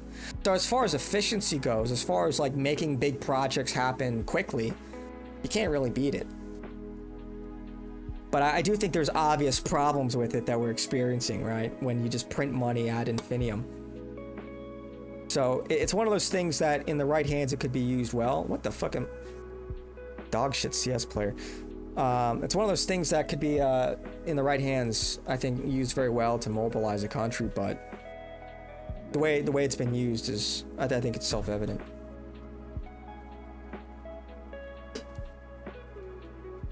The clip of Ego Blinks, yes, is funny. I know, you should dog shit. Rivet said he'll ban halal and kosher practices. I seriously doubt that. It's cheap shit, man. They're just like, it's low hanging fruit. Yeah, dude. I don't know. When you see these it's the same thing as like the Haitian cats and dogs. Remember that Trump was saying they're eating cats and dogs, and that was to appeal to his base that was clearly anti-immigration. But now that he's in power, he's done fucking nothing to deal with immigration. So they do shit like that all the time. It's like, wake me up when they actually do something. Wake me up when the nothing ever happens chud is finally fucking blasted in the face, you know? Can't believe you know the theory. Yeah, it's you know, it's a theory, and yeah, it's because there are legitimate problems with the fiat system, obviously. And here's the final thing I'll say on that. I'm not so concerned about, and look, if you're here, you know what I'm talking about. I'm not so concerned about the system, whether it's the system of government, the system of finance, the system of whatever. I'm way more concerned about who runs the system. Who runs the system? That is infinitely more important than the system itself. So, but I think we all know that.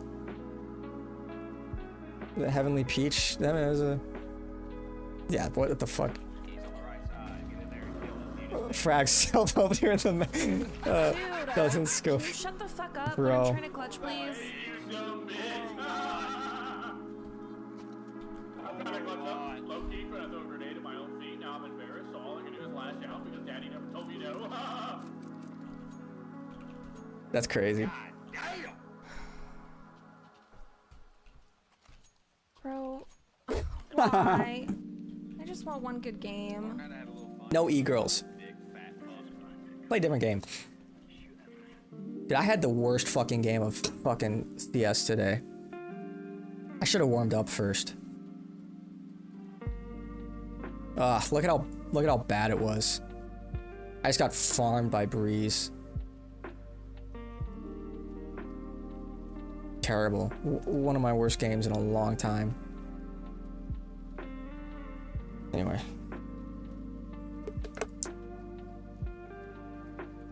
Oh, what is this? What is this link, kumquat? This link, kumquat. I gotta find a better way to do this. Because I only have... What is this? I saw you. I walked in on you opening the fridge, putting your fucking dick in the milk. I never get milk. And the one time I do, there's fucking pubic hair all over the rim. Fucking serious. I saw you. Bro, what? I walked in on you opening the fridge, putting your fucking dick in the milk.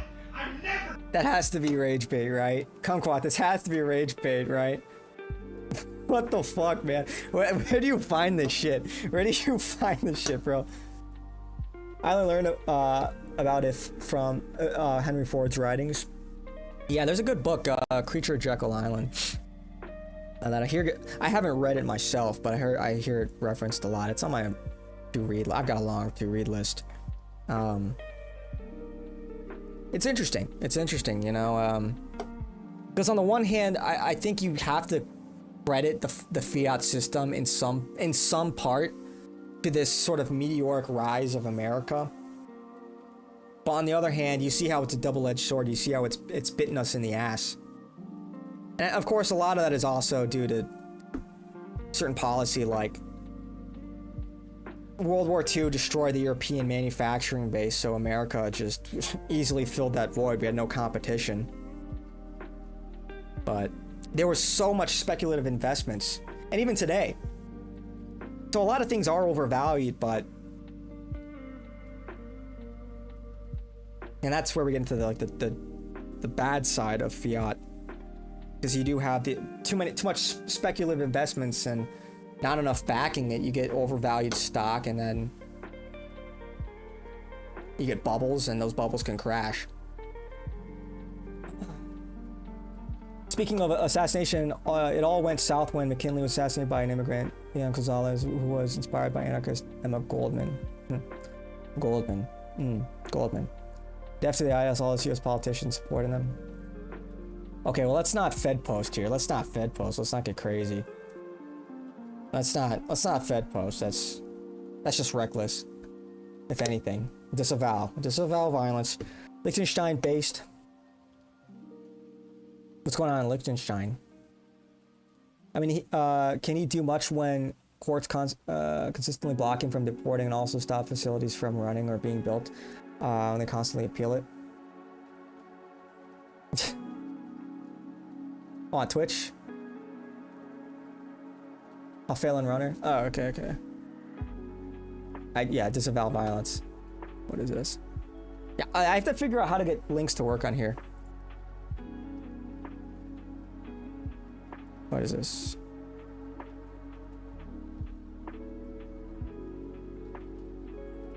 What is this?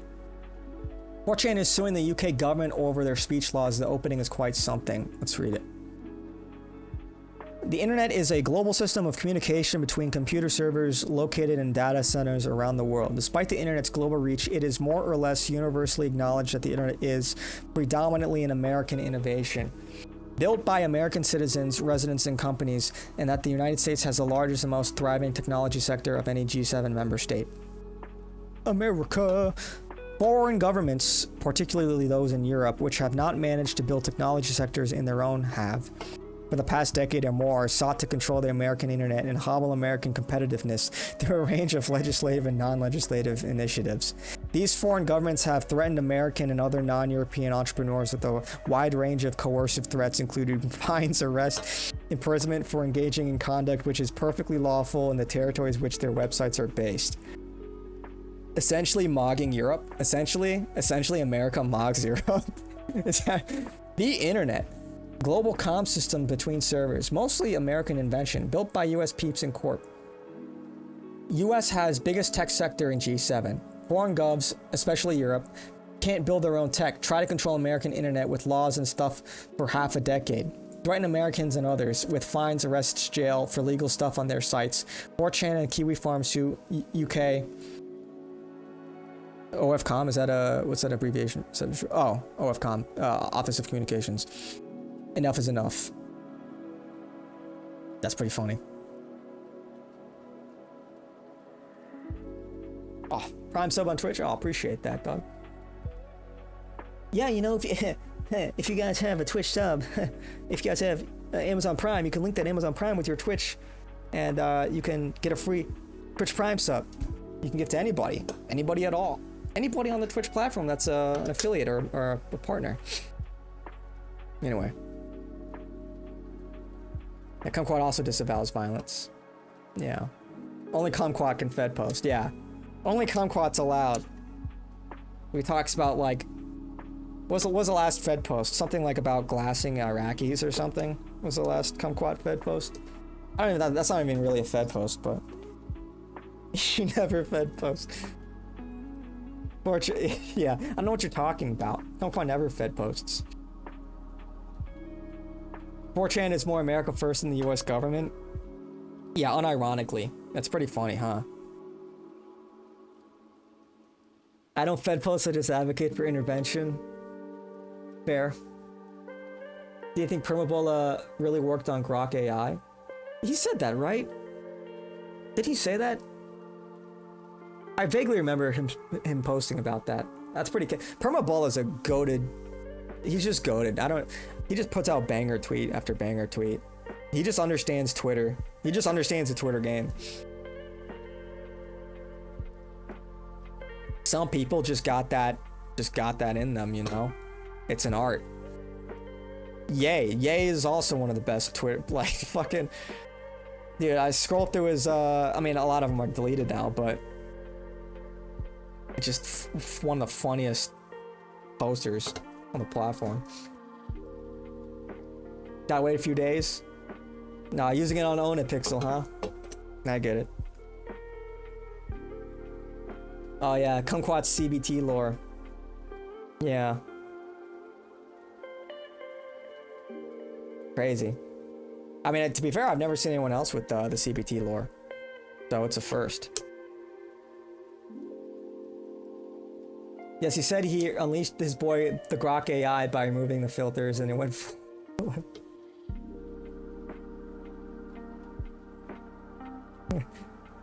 He says his boy Grok has been castrated. Is he just being funny, or is I don't know. A Kumquat coming in with the I love Latinas, man. Bro, I need his in. Dude. He's like a fucking, he's like a Woody doll, you know? He's got his catchphrases. You know? Say the line, say the line. Say the line, Kumquat. I need his in. What are you talking about? I was watching the Latina E-Girl for a second. Somebody save our man. Somebody save our mans.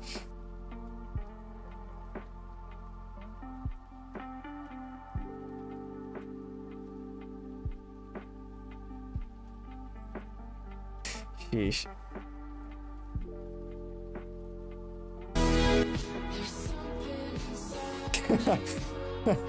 Dude. Yeah, we just need a little bit of brain rot. We just need to break up the monotony with a little bit of brain rot. Just a little bit of brain rot.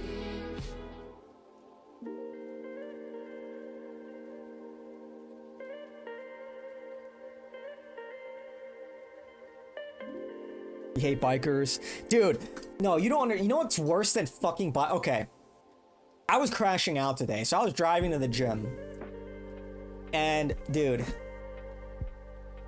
And it's just a few blocks, but the kind of fucking shit you see nowadays, it's like people are trying to get fucking killed, I swear. Today, so I'm like driving, right? And I get to an intersection, I stop. This fat lesbian on a fucking scooter just takes a right turn without looking. Just, I'm like, what the fuck? What do you, look, bitch! And she's going in the middle of the fucking road, and so I'm behind her. She's going just under the speed limit to where it's irritating, but it's a tight one-way street. And so I don't want to pass her because then I'll be speeding down this one-way street. And she's got her fucking headphones on, dude. This fat ginger lesbian with the fucking butch haircut. And I'm sitting there fucking crashing out like a fucking maniac, like, you fucking idiot. You dumb bitch! Get the fuck out of the way! I'm just fucking going ballistic. She's like taking up so much fucking space on her stupid ass scooter. And she's just like, you know, it's kind of based actually. She just doesn't give a fuck, not a care in the world. She's got her fucking music on. She's probably listening to Ocean Man, having the time of her life, blissfully unaware there's this maniac crashing out behind her in his car. Blissfully unaware, can't be bothered, it's somebody else's problem. Doesn't care there's this freak behind her fucking losing his mind. Just fucking pissed off. It's something kind of based about that. I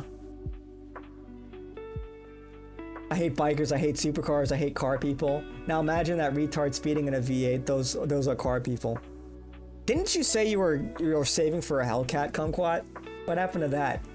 What happened to that? What happened to the Hellcat dreams? The funniest clip I've ever seen is when Nick found out Destiny was getting dumped for a femboy. It's the pure slap. Yeah, that was crazy, dude. That or like the when Sneeko got banned. That was another good one. Did I follow her home? What was the ending? I took a left and never saw her again, thankfully. Bro, Trump's offered to send the National Guard everywhere except where I am. 6 pounds. Oh fuck, dude, Detroit's cooked. Absolute shithole in the urban neighborhoods. Yeah. I will say I was in downtown Detroit last year. Not as bad as I thought. They cleaned up a little bit.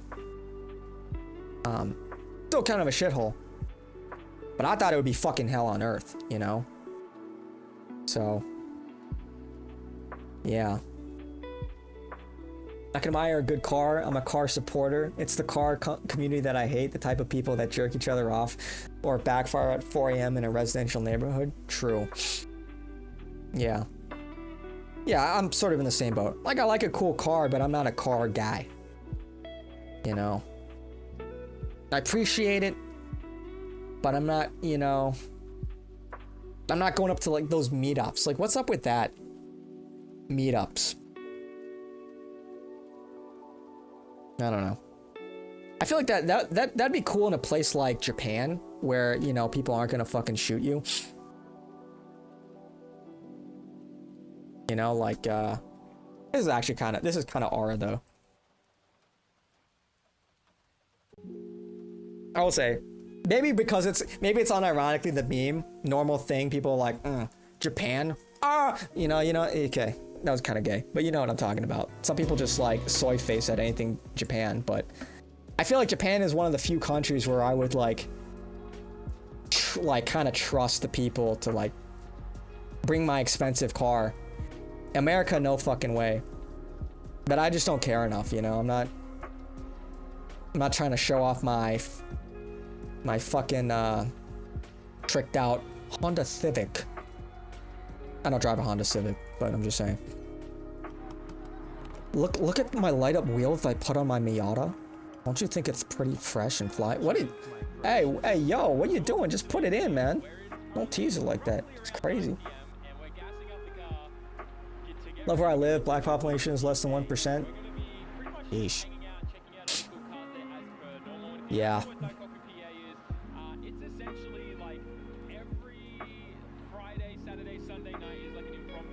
One person has a cool car and everyone else is just taking photos and glazing it. That's what it is. It's cringe. It's beyond cringe. Shit. I don't know. Driving a cool car is pretty goated. Yeah, if you have a cool car, you know. But a lot of people don't have cool cars. You know what I'm saying? Like, okay, some of these cars are pretty cool. That, you know, okay. What is that? A Porsche? I don't know. A Lotus? Lotus. I guess there's a lot of Lotuses. I've never seen so many of these cars side by side. What kind of asshole drives a Lotus? This guy's still got his number on. Nah, Lotus are kind of cool. I don't think I can fit in these though. It's a Strokes lyric. Internally. Like, what are we doing? What are some of these cars? You know, like, you know, I don't know, man. Like, people will put like shit on like a $35,000 car. It's still a $35,000 car. That's just like kind of shiny and bright. Like, you're always gonna get mogged by somebody with a $300,000 car. You know what I'm saying? You know what I'm saying? And I know some people like the idea of like building something up from nothing. I guess that's kind of creative, but downtown's not bad, but going any direction 2 miles away from the center and it's a third world, there's pockets of nice areas like 3 parallel streets and the rest of shit. 20th century Japanese vehicles are that shit. That's actually true, dude. They had to downgrade. I forget which exact car it is. It's a 94. Which Japanese car had reliability, was so reliable, they had to implement planned obsolescence. Oh, I misspelled.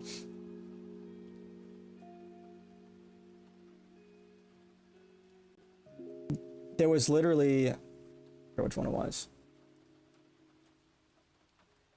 He molested that car. He did. It's crazy. L Japanese car. I can't hear you in my leaking BMW. A lot of people have subpar cars and attach spoiler on and take off the muffler, and now they think that they're in Fast and Furious. So true. So true. I hear them from time to time. The boomers gather at the donut shop on Saturday mornings with their old cars. I have a 79 Ford F-250. It was my father's and never getting rid of it. What does that look like? I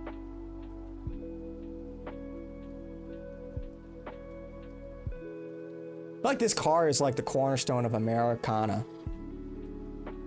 You know what I'm saying? This truck is like...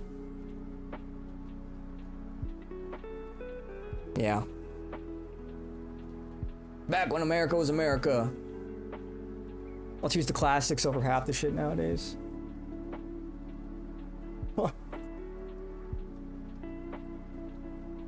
Don't quite. I don't even know how you. I don't even know how you found that.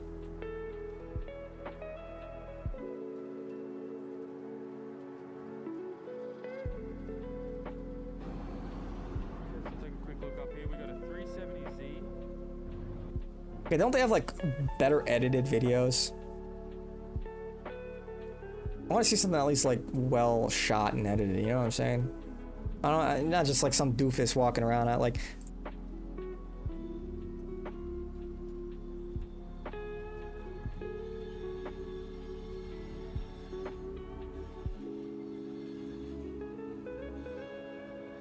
You know, it's funny. Japan is having they're all up in arms about migrants too. It was recently announced they were letting in some 50,000 was it Nigerian or Indian migrants, but they named 4 towns in Japan as Nigerian towns. It's like, dude, Japan, yeah, they're more they're quicker to the punch though. They're already up in arms and protesting about it. So, you don't find these things, they find me. It's just the magic of the algo, huh? 350 Windsor. Dope truck. Outlived both of us. Sheesh. Yeah. Like, I can appreciate... I don't know. Well, you know, I guess. Okay, that's kind of cool. Pulling up to the function, and what even is this? I don't even know.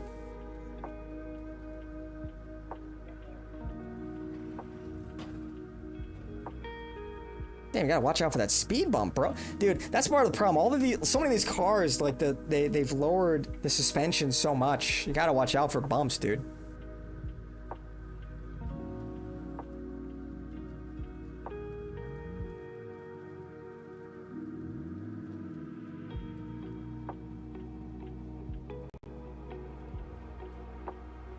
Guy I work with had to take his car to a garage to change a flasher bulb. Sheesh. Well, you know.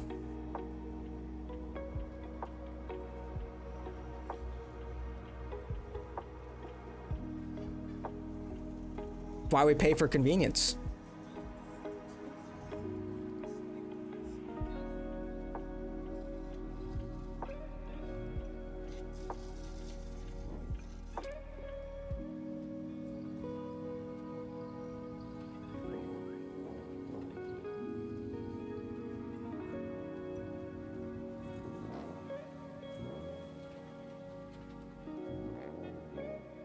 And Google is crazy.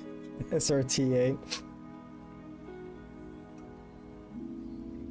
Oh, this is Japan, not Googlan. Get the slur right.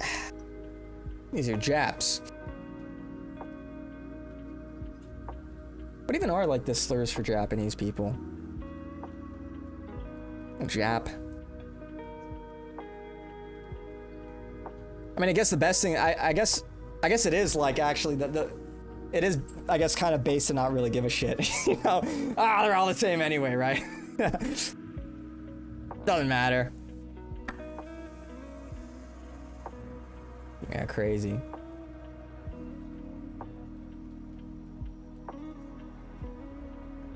Boomer hates short. It's like how they, well, how do you at the 8 exhibit at the Zoom?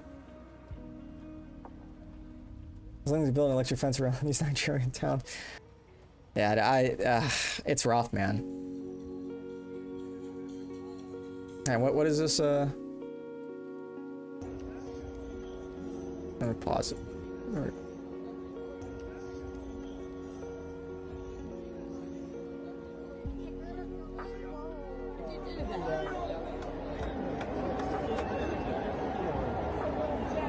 You're 11 years old, you're 80.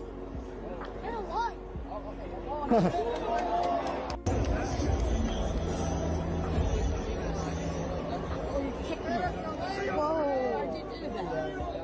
You dumb bitch, because your fucking leg is up. Dude. Boomers suck, man.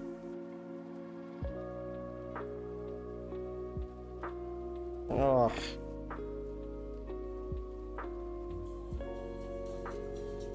Cars wouldn't even make it up my driveway. Shit. What's going on there? What the fuck? What's he got going on? What is he receiving? Is he what? Waiting for intermission? So, what is this? What's going? He's got fucking coat hangers, man. Is this for his laundry? Is this for his dry cleaning? Is he waiting for a transmission from aliens or something? What's going on? What's going on there, boss? What's going on? Is this?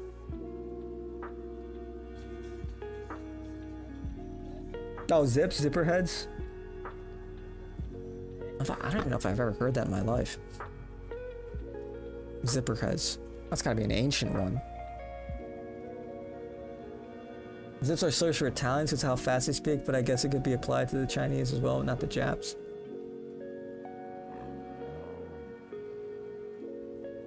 I mean, I guess a true racist doesn't give a shit, right? You know, a true racist will just interchange all of them. They're all chinks, right? They're all gooks. Doesn't matter.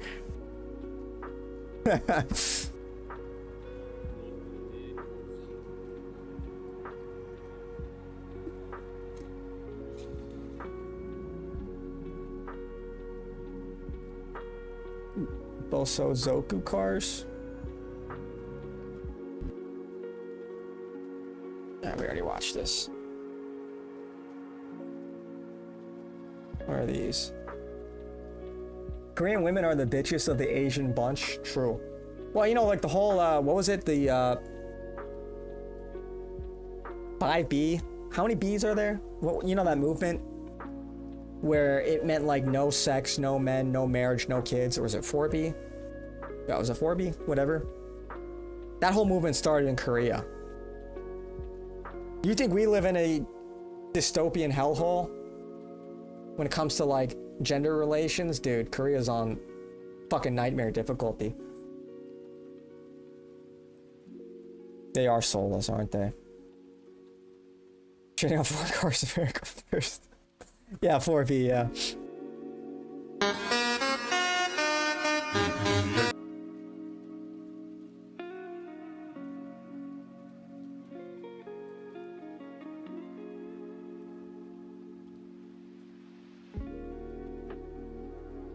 Bro, if you got hit by this thing, you're getting sliced in half. It's over for you, dog. Bro, you could just like... What are they using this to like scrape ice off the road after a snowstorm or something? Bro, you could literally like fucking lounge here. You could take a nap on this thing. That's some crazy work. I don't know about all this, Chief. That's... I don't know what's going on here. What? That's some crazy work, man.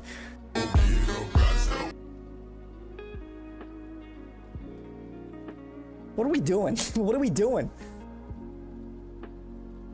You met Shabul, or however you spell it?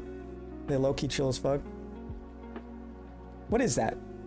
I have no idea what that is. What is Shabul? My cars have been here for over 20 years. It's a citizen. Bro. But they're women? Nah, pass.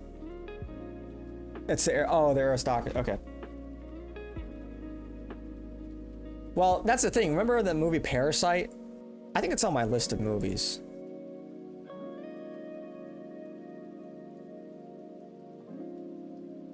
No, it's not. I'll add it. Why not? I'll watch it again. The real villains of the story are the poor people. You know, it's the rich people that were that did nothing wrong. Anyway, not exactly a hot take. Korean dudes, regardless of where they're from or their class, are chill, but I hate their women. Well, yeah, because you know it's, you know, you take that ideological divide. Women are becoming more liberal, men are becoming more based. Korea is just like a couple years ahead of us in that department. So that's an Antifa remover. Based. You've never seen Parasite? That's a good movie. I'd recommend it. Pretty sure Zipperhead comes from World War II, where the tanks left Zipperhead tread marks on the heads of dead Jap soldiers. Let's just look this up.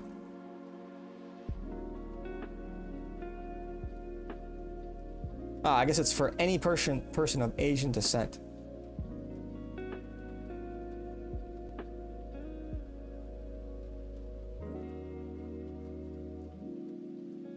Man, this is bright as fuck, man. I'm flashbanging myself.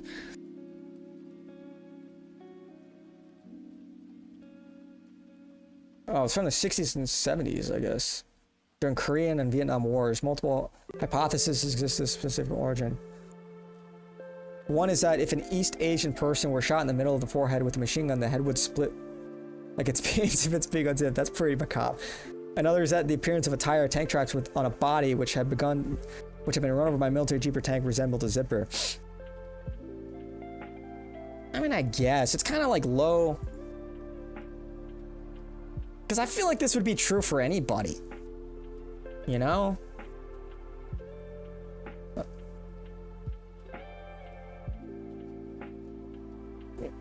Yeah, it's too era specific, you know? Zipper, like, it's too specific to the conflict. You know what I'm saying? I think there are better slurs out there. That one's kind of mid.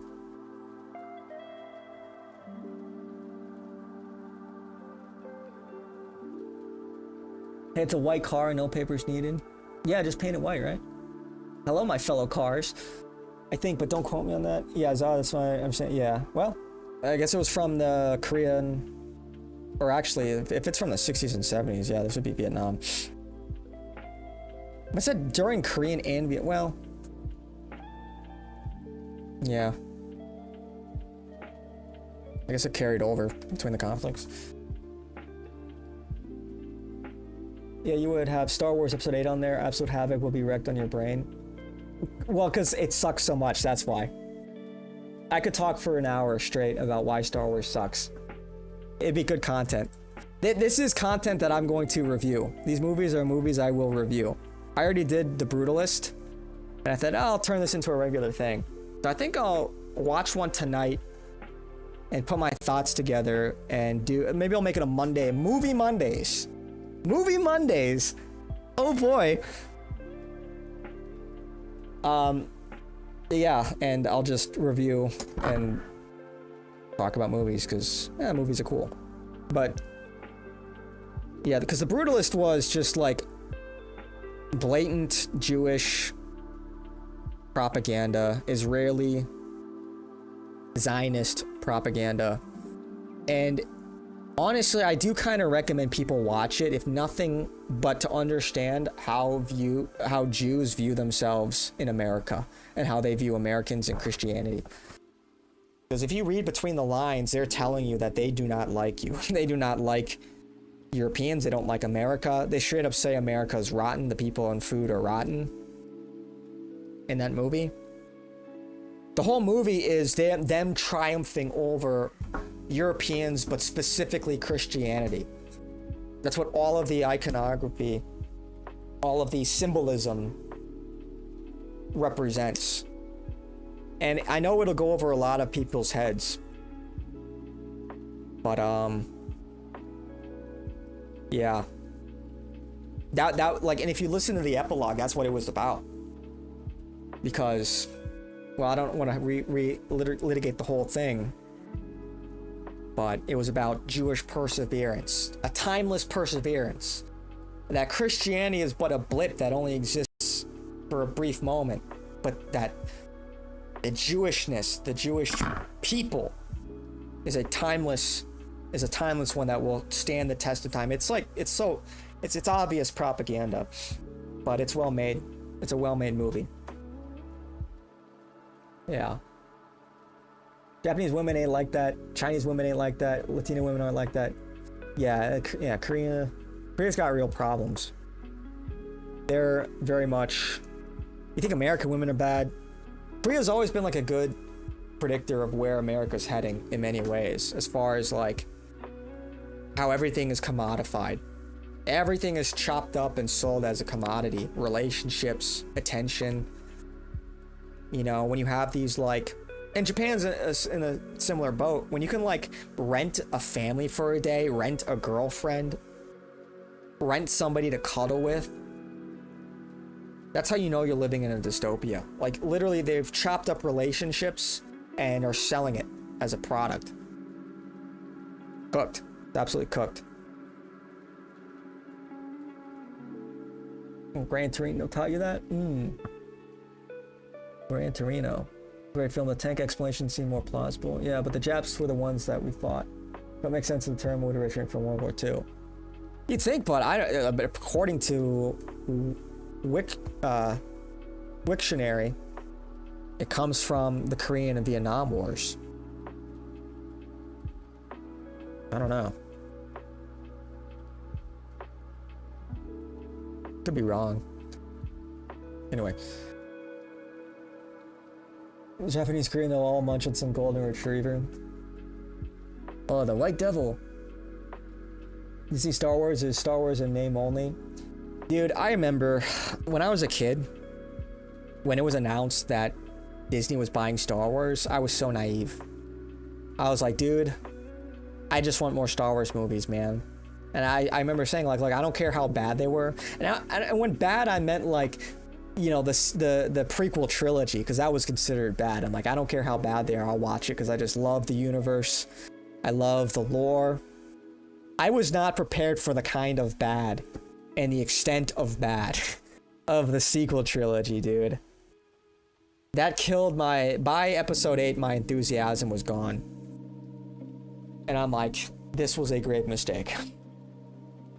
It's cooked. It's an abomination what they did with season 7 of the Clone Wars. I watched this. I don't know how far I got. I almost finished it. The Clone Wars. I think I went through season 6 up to. I don't know if I got to 7. Maybe that's for the best. Those fucking clankers. Didn't Disney reject George Lucas's script idea for the last 2 sequels? Yeah, and then look, they had like 3 different people writing their own visions independently, their own entries like independently from one another, so it just didn't make any fucking sense. Like you could see where episode 7 was going, then episode 8, what the fuck even was that? And episode 9, that I think they brought J.J. Abrams back, and he's like, oh dude, how do I even make sense of this? Yeah, Rian Johnson fucked everything, man. J.J. Abrams, whatever. I saw episode 7, and I'm like, okay, this is clearly like fan service because, you know, first movie in 10 years. You're gonna have kids and, you know, soy millennials and their kids watching it, and they want to, and boomers too, and they want to bridge generations. All right, fine.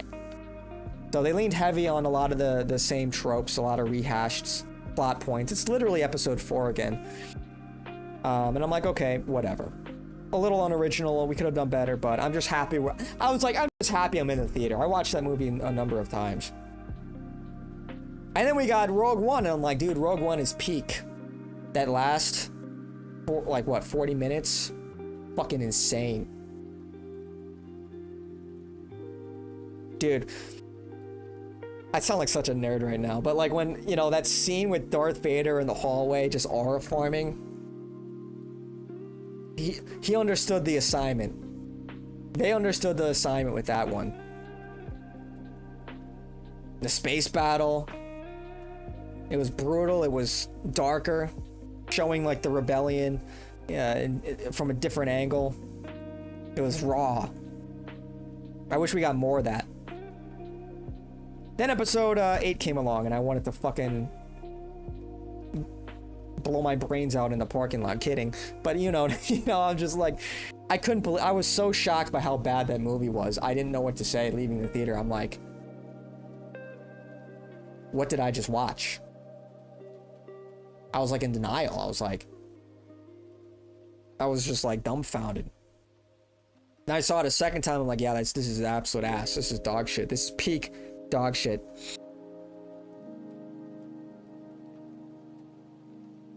Then I saw episode 9 just like as an obligation to finish the trilogy, and I just didn't give a shit.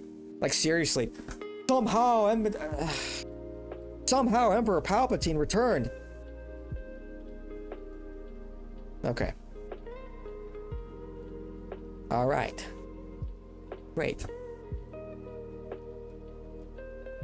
Yeah, you want a good laugh track? Kyle Katarn, the guy is a complete shill, and SJW, and then he's in Portland, so that explains it. Kyle Katarn. Well, you know, wasn't Kyle Katarn? That guy was. This is a deep pull. That's a character from Jedi Outcast, right?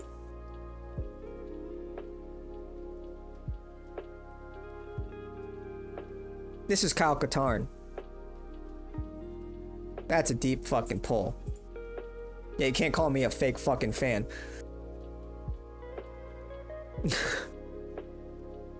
That's exactly how I felt. I was also happy, but obviously the budget would be huge as well, but man, they destroyed in every aspect. Like I said, that's why it's on my list, and at some point I will revisit it, because I could just go off on it for a fucking hour. This is in no particular order. I'm not sure which movie I'm gonna watch. What do I feel like watching tonight?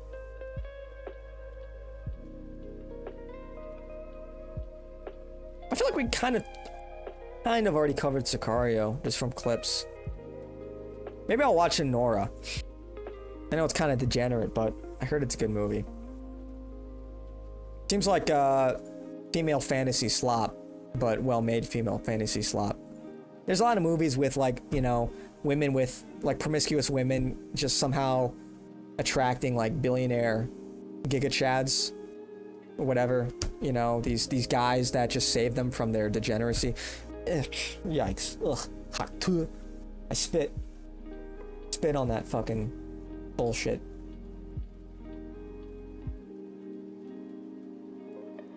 Yeah, when you do the Leia doing the spacewalk. Or when this is great. Remember when I don't even remember the fucking names.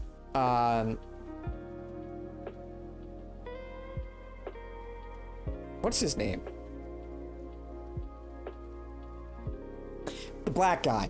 Remember when he's like, when this is so fucking stupid, man. Remember when, like, they're out in the field and they're like, okay, we gotta buy time. We're gonna hop in these speeders and we're gonna bum rush these AT-ATs. We're gonna we have to take out that siege engine to save all our friends. It's a suicide mission. We gotta do it. And then they're all in formation. They're fucking charging at the enemy army. And then what's his name says, we gotta turn around. We're getting killed. We're all gonna die. It's like, wasn't that the point? What, didn't you know that beforehand? So they turn around, right? But Finn's like, no, I got this. I got this. The black guy, Finn. And so he continues on. He's moving. He's hauling ass in this piece of shit. Charging at the First Order, right? And then right before he sacrifices, and Rose is going in the opposite direction, and she looks behind, you know, she looks behind. Oh no. And right before, this is so stupid, and then right before he crashes into the death ray machine, she fucking T-bones his ass, pushing him out of the way. And it's like, and then Finn runs up to her. He fucking runs over to his speeder. And he's like, you dumb bitch, why'd you do that? And she's like, no, silly. You don't win wars by killing your enemies. You win wars by saving the people you care about, saving the people you love.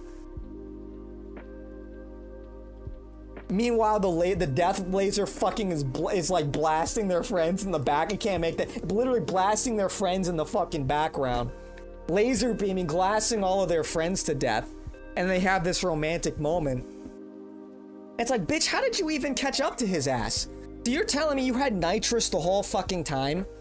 Your speeder just had nitrous the whole time. You could have completed the mission. You dumb bitch. But somehow, when you were going in the opposite direction, you somehow turned around, drove parallel to Finn, and then T-boned his bitch ass. You could have completed the mission.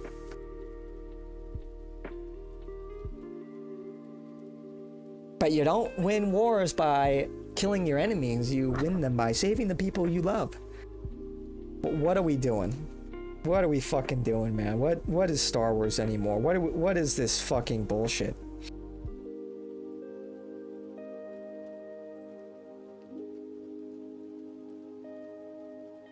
Yeah.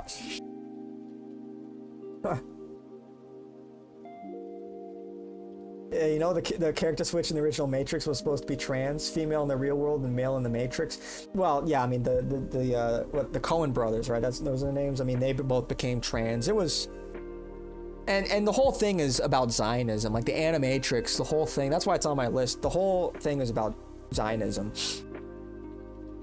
because they're Jewish themselves. And I talked about this, you know, a week ago, or whatever. But, dude, go back and watch the Animatrix. It's, like, unsettling.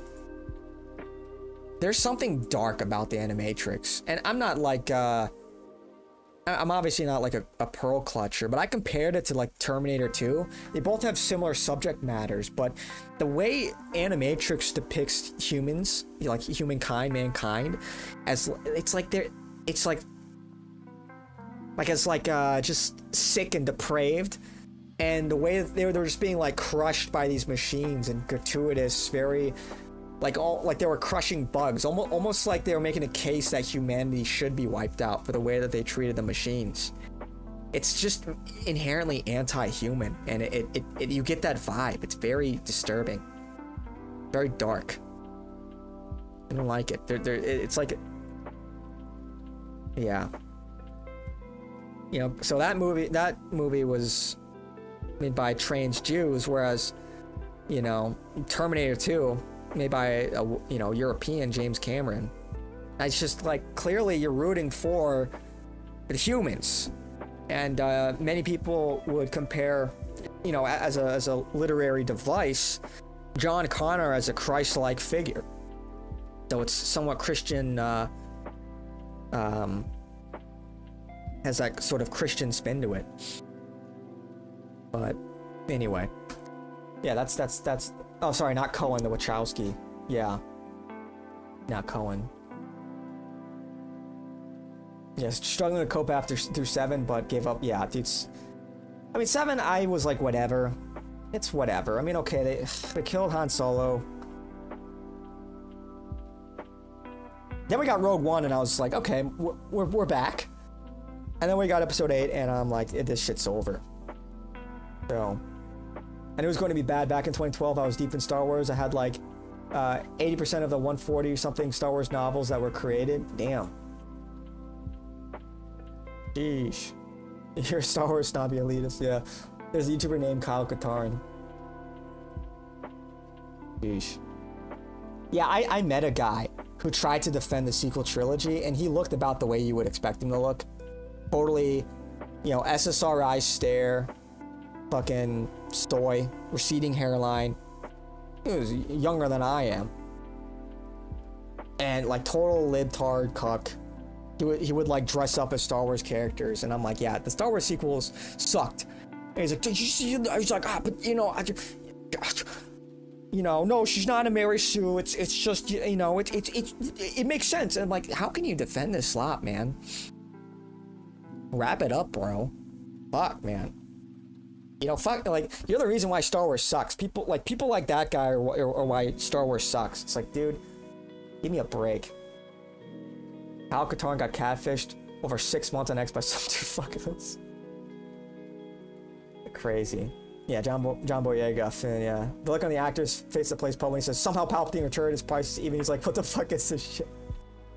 Dude, it's just, yeah, it's just so bad. Roypers love Star Wars. Yeah, we grew up on it. Dude, episode 3 was peak. Episode 3, I remember I saw it 2 weeks early. There was a special screening. I was like, of course I like, you know, I was being a dickhead about it to my friends. Well, like, yeah, I saw Star Wars episode 3 before everyone else. Don't worry, I'm not gonna spoil it, but it's so good. But it was, dude, it was fucking... It's over, Anakin. I have the high ground. You underestimate my power. Try it! Remember when they rode horses on a Star Destroyer? I have memory hold. Yeah. Animatrix give me nauseating anxiety type of thing. Yeah, so thank you. Like, you know what I'm saying? There's something just wrong with that. There's something wrong. Like, it's like a shekel spell or something, you know? There's some like darkness going on there. Terrible vibes from that. The Disney betrayal of Star Wars fans prepared us for Trump. Yeah. I see through the lies of the Jedi.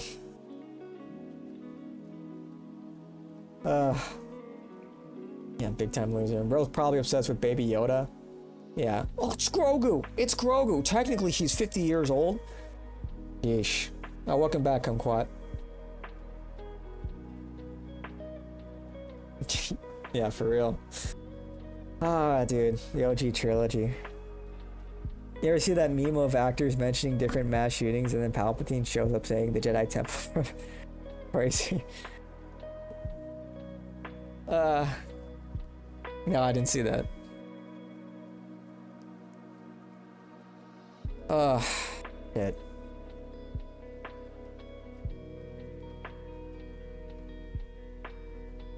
Columbine.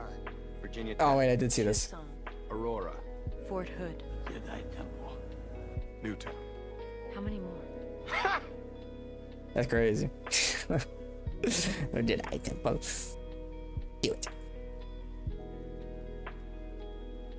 I need him. Vatican is too dangerous to keep alive.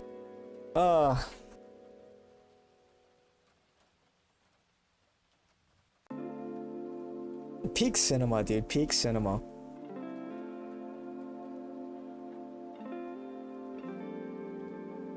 The Talmudic darkness of Animatrix is reflective of the Peter Thiel face pausing whether humanity should continue. Yeah, no, for real. It's anti-human. That's the ultimate. That's kind of the gist of it. It's inherently anti-human. I mean, like, we'll watch it again, but like,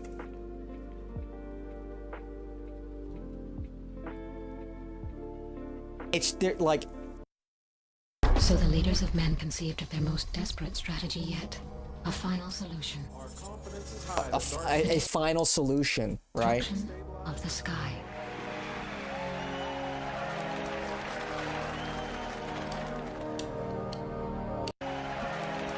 Don't they look like SS officers? A little bit. Don't they look a little... What they did with Lord of the Rings as well in Rings of Power. I didn't even bother with that shit, man.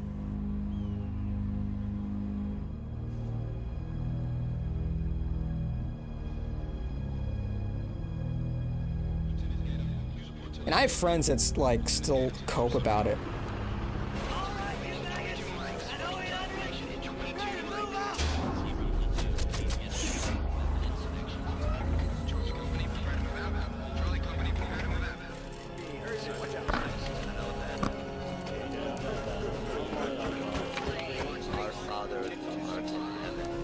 Yeah, see, like, look at all the religions, right? Look at all these goy and their religions, right? Yes, it will. Put on your spiritual armor, and you may be able to stand against the devil.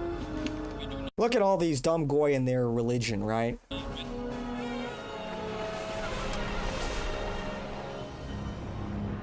Hotel Bravo, this is Papa 1. Operation Dark Storm initiated.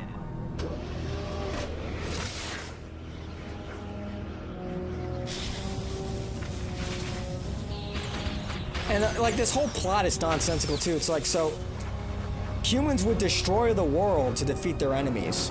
That's what they're implying. The goy would blot out the sun, destroy the world to just defeat the machines. I mean, even that theory is just retarded. Like this plot point is stupid as fuck. Tried to cut the machines off from the sun, their main energy source. It's also humans like, May whatever. there be mercy on man and machine for their sins.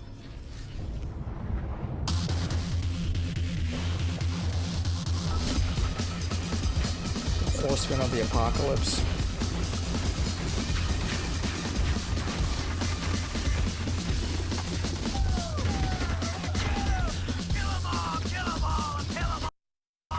Yeah, I mean, just look at the way like they animate this. It's like this, like low IQ dysgenic goy, right?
It's like a hopeless sort of like ordeal.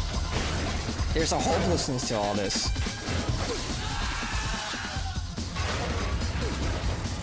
You know, just watching like humans get gratuitously slaughtered. It's like, it's almost like it's a propaganda piece for the machines, you know?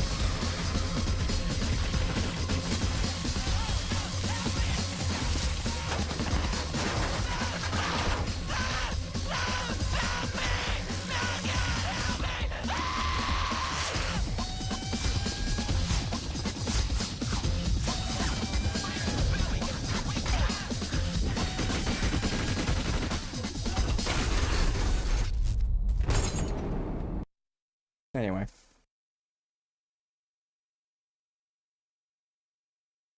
Yeah, that's the Animatrix. Some Rage episodes. Oh, let me see. Fuck. I'm not even signed in on here.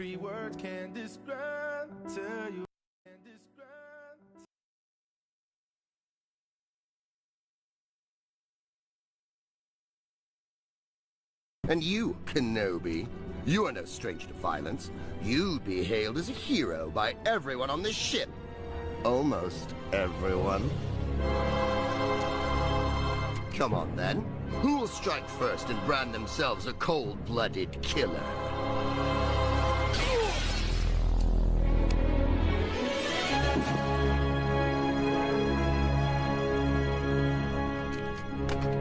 Anakin. What? I have 50 million power in Rise of King. That's crazy. That's crazy. Saw the Black Dwarf and dipped. Yeah, dude, it's the whole Lord of the Rings. Yeah, I did not even bother with that.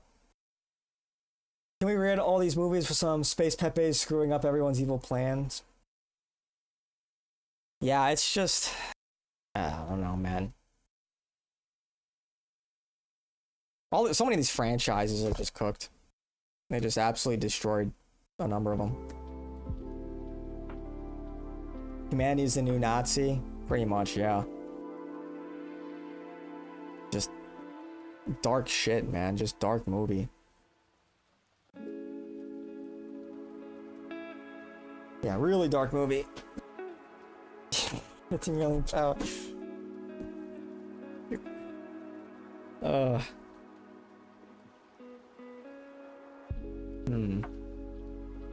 Yeah, I'll have to figure out what I'll watch. I'll figure out what I'm gonna watch. Anyway.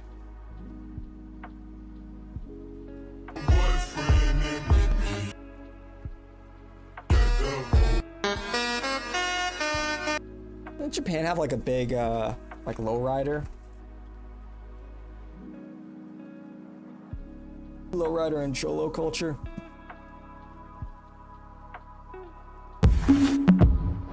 This is bizarre.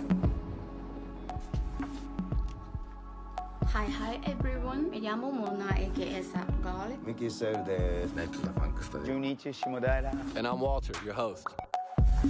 If you grew up in LA like I did, then you kind of understand just how big of a deal Chicana and Chicana culture is out here. And it's a way for people like myself to both honor the lives that we have here and the lives our parents left behind in Mexico. When I first heard that there were people copying Chicano culture in Japan, it seemed surreal. I really had no idea that this world could exist outside of LA. So I decided to go and find out how this spread so far away and why. Our first stop, the lowrider scene in Nagoya. Lowriders are iconic to the Chicano community in Los Angeles and were created in the 1940s. They came to represent rebellion, resilience, and beauty. And so I'm curious about how these cars got here. 日本にローライダーの文化っていうのが80年代ぐらいまでは誰も知らなくて、全くなかったんですけど。Appropriation, yeah. That's Junichi. The Bosozo Zoku cars came out of the Bosozo. Founded one of the oldest car clubs. Zoku biker gangs after World War II, basically just rebels. 海外を取材した日本のカーマガジンによって。Yeah, like that's you remember like the really old animes right? Of like the greaseball Japanese guys, bikers. 日本に少しずつ伝えられるようになったわけですよね。そっからもう文化が花開いたような感じで。Kind of like greasers. Junichi's been in this role for more than 30 years. For questions about lowrider culture and Chicano culture, he's someone who people in Japan really look up to. 車だけでなくこうなんていうんですかね、本当の、クルージングで聴くミュージックとか、からクロージングとか、やっぱり何より一番大事なのは向こうのその人たちが好きで友達になろうっていう気持ちがないと、それはただのローライダースタイルの車をドライブしている人になって。Like bro.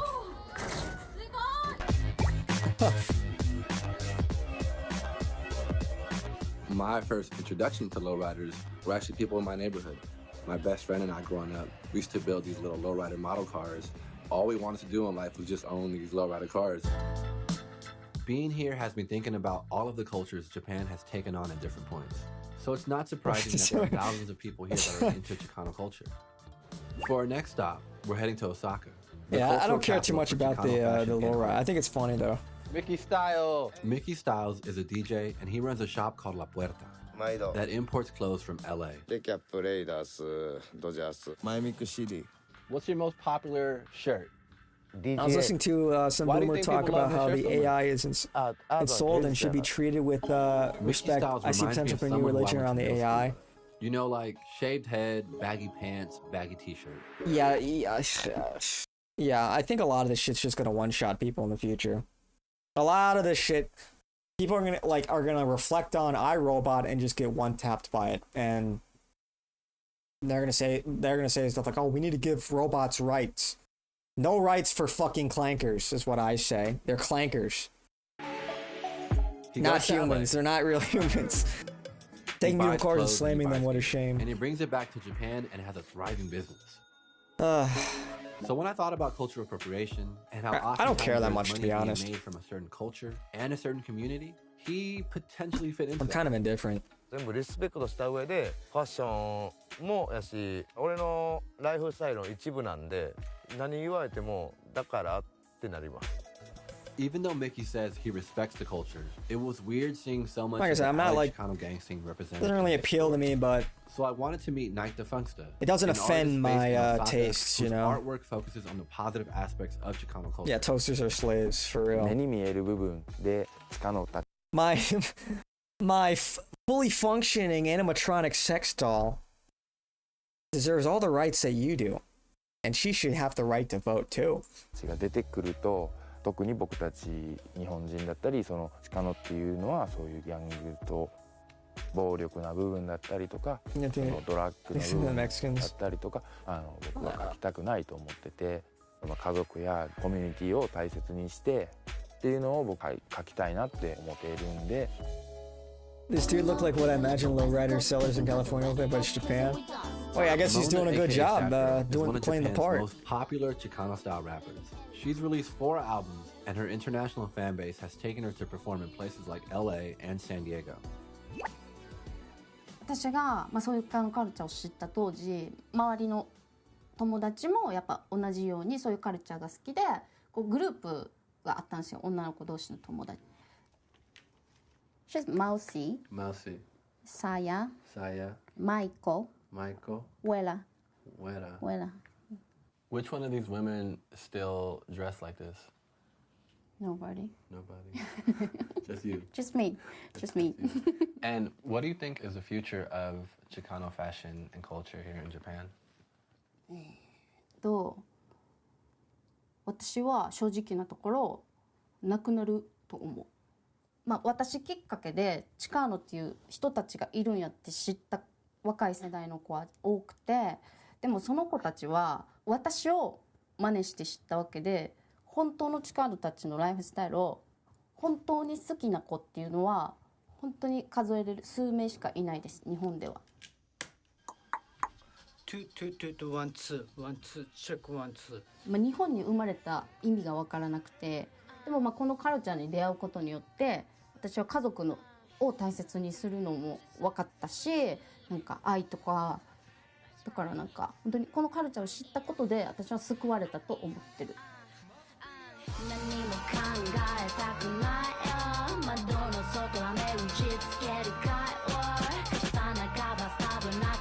This is so bizarre. Mexican sex dolls will be covered in gang characters.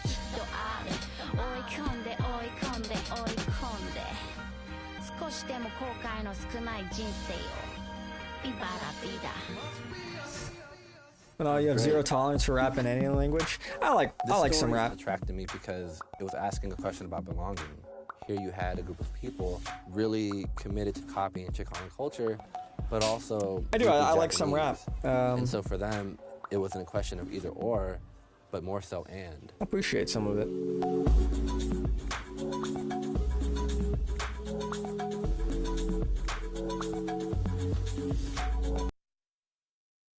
Never saw the appeal of the whole Chicano shit. Tons of badly done makeup on your face for females and dudes wearing plaid shirts and denim.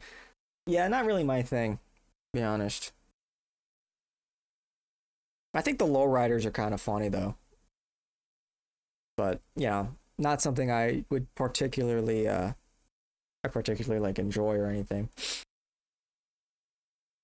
She could pass as a chica, TBH. A lot of it is, yeah, that is true. It's like, is the kid from Up, is he Asian or is he Hispanic? I can't tell. French rap sounds very amazing, for example, even though I don't understand it.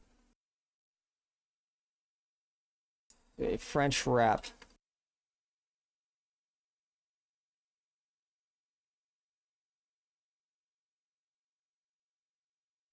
Bitch, ça fait très longtemps que j'y pense à comment se mettre bien, moi j'ai pas ton élan. N'écoute jamais les on-dit, ceux qui jactent n'ont pas vu la vie au travers de ton monde. J'ai beau parler dans leur langue, mais faut croire qu'ils n'entendent que le langage de la violence. Je me faufile en balle sur les mains, tu m'as pas vu bégayer quand fallait passer le lent. Sans caracher quand un négro, j'ai choisi mes modèles, c'est fiable comme un moteur allemand. Nindé sans cara, sans chicot, et je fais qu'écro bien plus que les grands de tes grands. J'étais ma paille, ils sont pas concentrés. J'attends pas la passe, ils peuvent pas centrer. Du bantou me parle pas de basaner. On n'est pas venu ici pour se pavaner. Remballe ta CG, mais cessé. Je tourne la poignée, je froisse le temps. Je roule comme si quelqu'un m'attend. Puis je cale pétard entre mes dents. Bah ouais. J'sors la bécane. J'fume la beuh. J'm'en bats les couilles, c'est dangereux sa mère. J'vois que des barreaux en fer. Hey, you know, I kind of fuck with this. I don't know what he's saying. I don't. Sorry to interrupt, but I don't. Was the teeth thing intentional?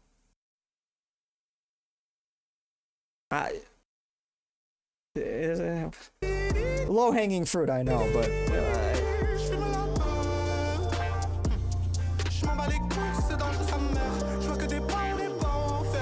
Also, when I'm punching around.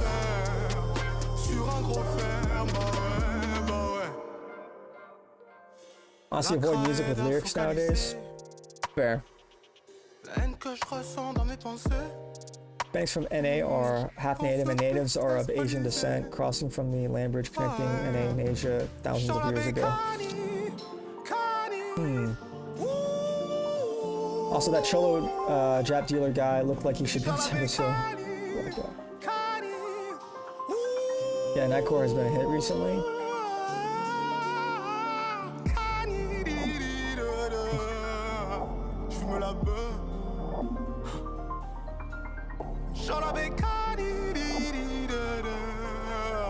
That song sounds special too. Okay, if I live with a lot of Native Americans, you can tell they are Asian mixed with South Americans.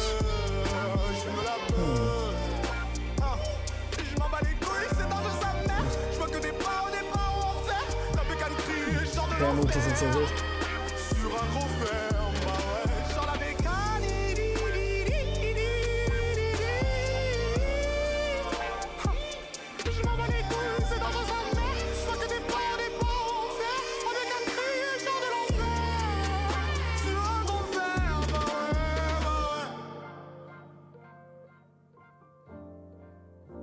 That was pretty good, actually.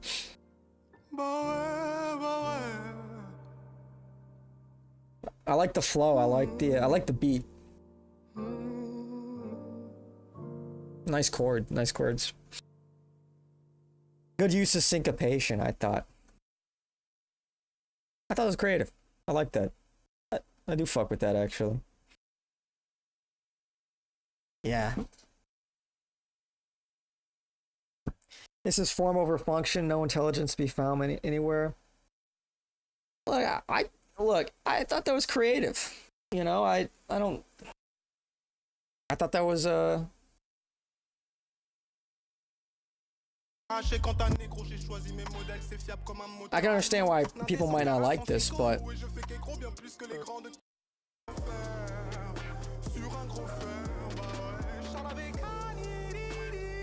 also, what is function in music? Isn't it mostly form? What is form over function when it comes to something that's mostly subjective and artistic? What is the function of music if not to be all form?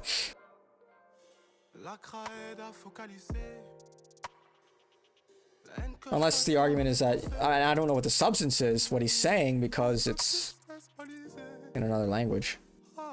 But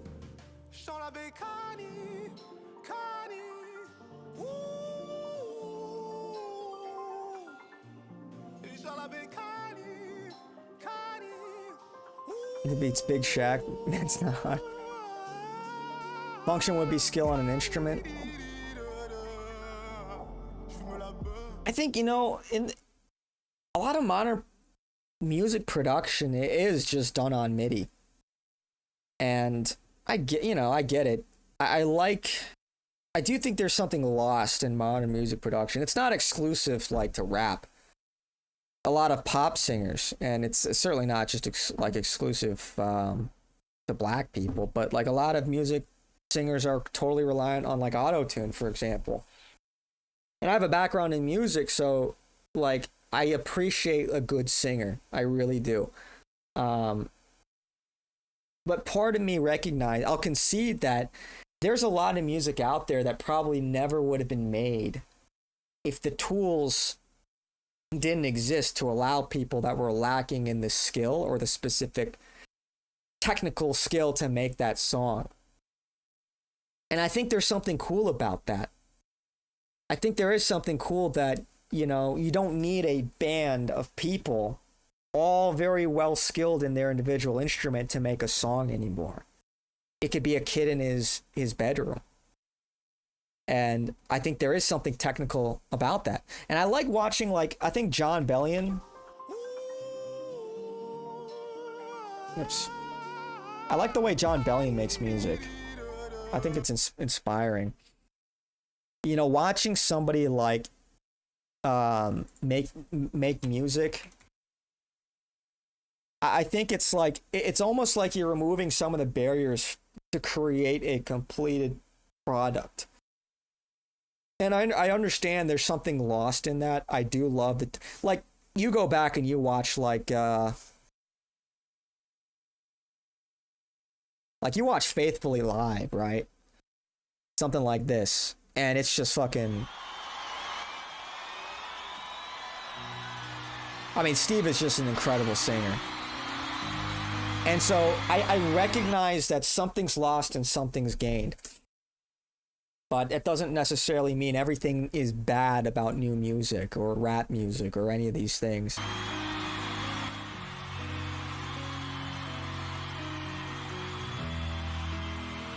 One would be his style. But I don't think all new music is bad, though. I mean, Steve Perry is just like incredible. He just has an incredible voice. It's a ridiculous range. The euphonium. You play the skin flute? No, I was a singer. You know, classically trained.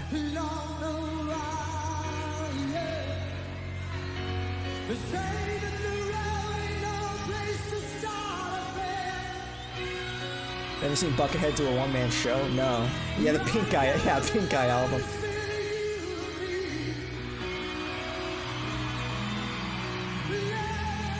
Dan Schneider, bring all my bitches back. Do you know?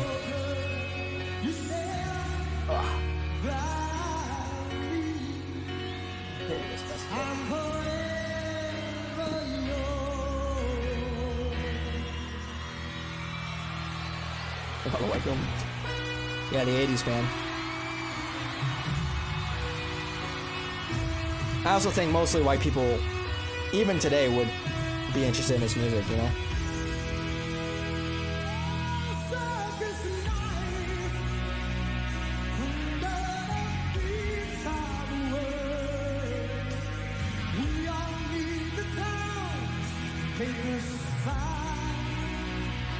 Smile for me, Philadelphia.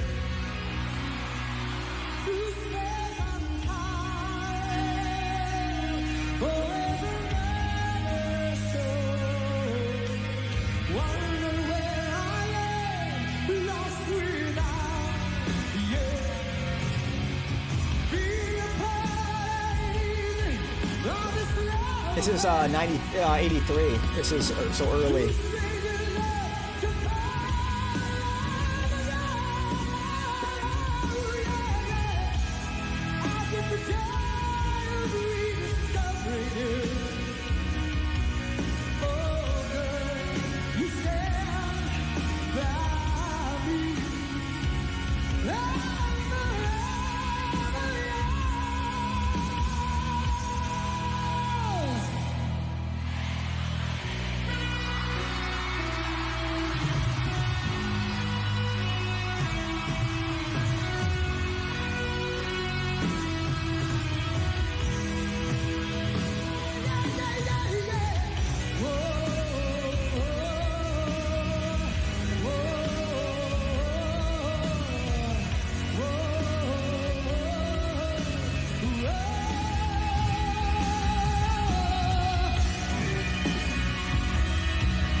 Yeah, I gotta send me back in time.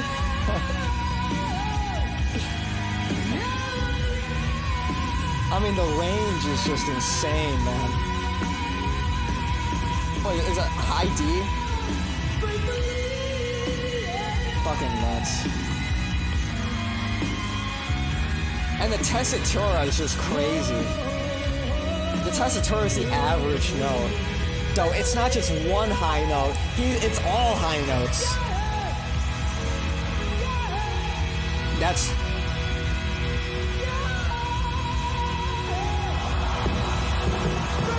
Like, as a tenor, I can tell you how difficult that is. That's so difficult. Anyway. So, like, that's, like, man, that's fucking talent.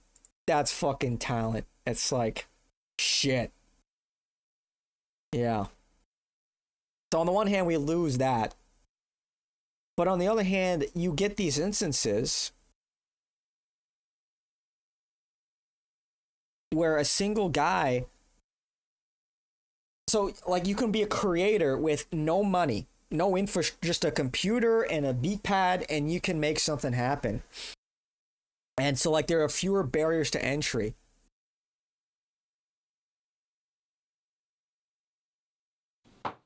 And I like the way John Bellion makes music, because I just like how he has an idea and he just takes that idea and he just, you know, plays it on his keyboard or the beat pad, and boom, he's got a sound.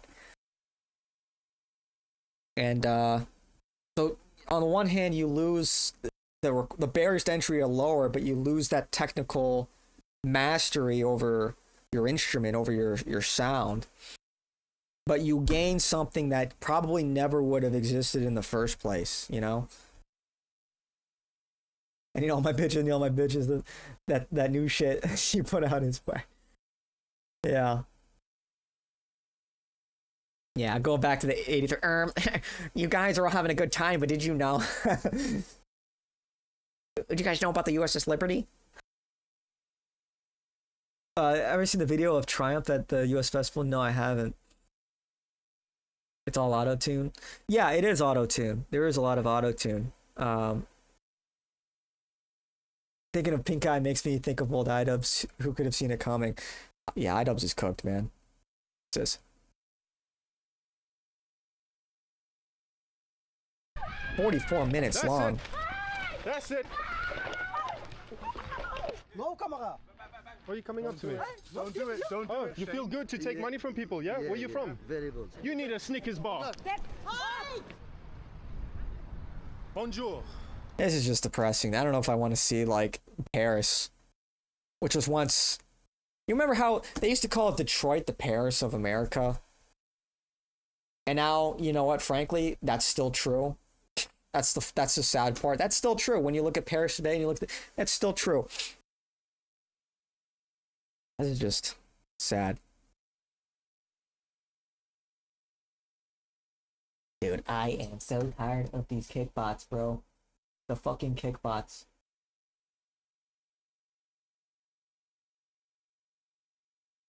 Yeah, for real.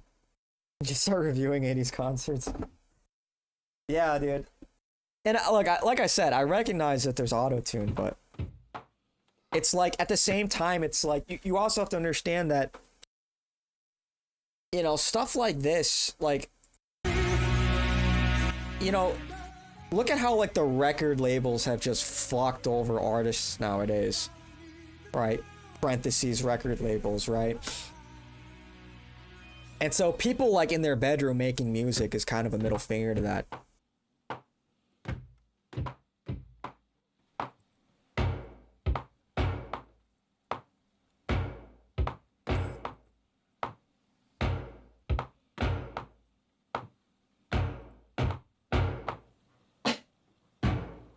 Like, put the video on YouTube, it's a W, and running around and go do a wheel and kitchen knives is a dumbass.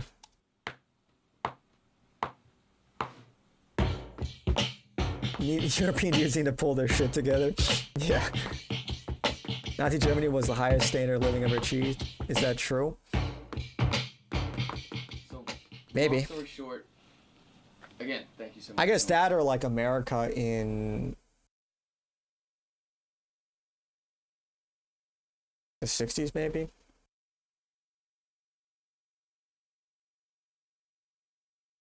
But that's really because there was no competition. But I just want to collect samples of you playing. As far as like so pure quality of life goes, wealth, prosperity. Yeah. A girl dual wielding kitchen knives is the vanguard of Europe. Everyone else doesn't want to lose a job. A continent of pussies. Kumquat woke up. He's choosing violence. Get one note in exactly what I want it to be, but I'll play it out like groove wise on here. Okay. So we're just gonna collect notes. So basically, I'll play you a synthetic version of what I want to play, or I'll just mouth it to you. Okay. It's basically ba-da-ba-ba-ba-ba-ba-bum-bum. So we're gonna get those notes, and you're just gonna play them once for me. So bum, bum, bum, bum, and then I'll take it over to here, and then and then I'll play it to the drum groove, but it'll be like a live sample. You know what I mean? Okay. Sweet.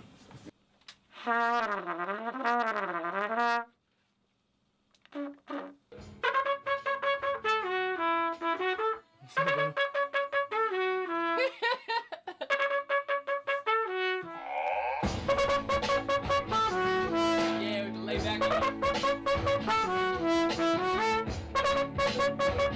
Yeah, all the way back like that. That's, oh my god.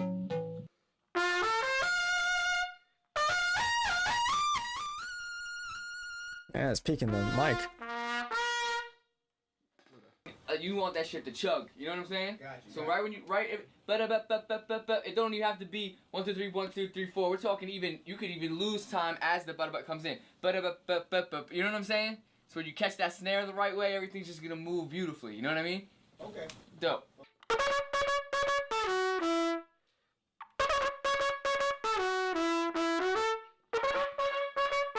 That shit. No, it's that trumpet player. Let's go through that. Let's go through one more time. That feel is incredible, dude. Like, just stay right back in that pocket. That's why, again, it's like change lives. It's gonna change. I just I'm telling you. There's something I just love about this. I just love. This is one guy's vision. Chorus in the record I'm gonna just let. And he's just making it happen. The instrumental is just that retarded at this juncture of my life.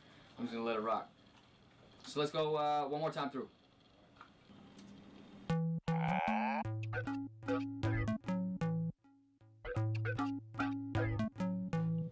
here. Alright, come in right here when the drums drop.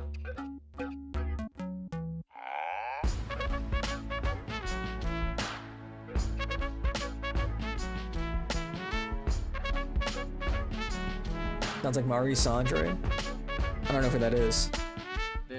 We got more than enough on each of those takes. I'm gonna find it and slide it exactly where it needs to be. That's perfect. Perfect. Dude, cool, man. Appreciate your time. Pleasure, bro. For real. Thank you so much. It could be a generational thing too, you know. I know a lot of remember when like you know, what the greatest generation probably thought that Journey sounded like shit, you know? Like a lot of people in the 30s and 20s probably thought that this was slop, you know? Why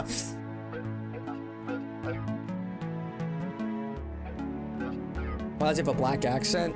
Yeah, he's from New York. So like the setup is perfect. You said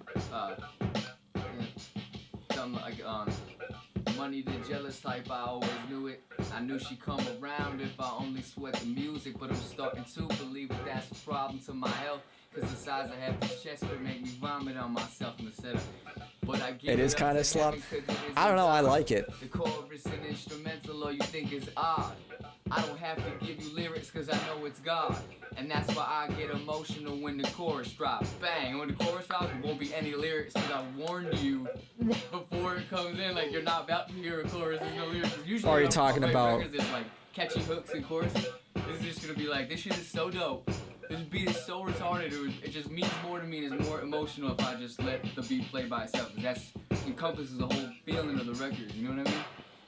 Woo! I love the way the trumpets sound when he was playing it that live. You can't beat that live sound, but you know, I love his timing too, but I'm obsessive with like drum pockets and where, you know, the feel and the swing and the whole thing's moving. So I took my favorite samples and my favorite Culture notes. peaked during the Baroque. It's been a downward slide ever since, but we can still enjoy our moments. Yeah, look, I think you're allowed to enjoy things. You know, you can find enjoyment in things that, like, is this on the same technical level as anything from the Baroque? No. Is this on the same technical level as classical, anything classical or even classic rock? Ooh, like, it doesn't have the same instrumental expertise. Yeah. But I don't know, I still enjoy it. I like how people can make music and share it with the world with way fewer barriers to entry.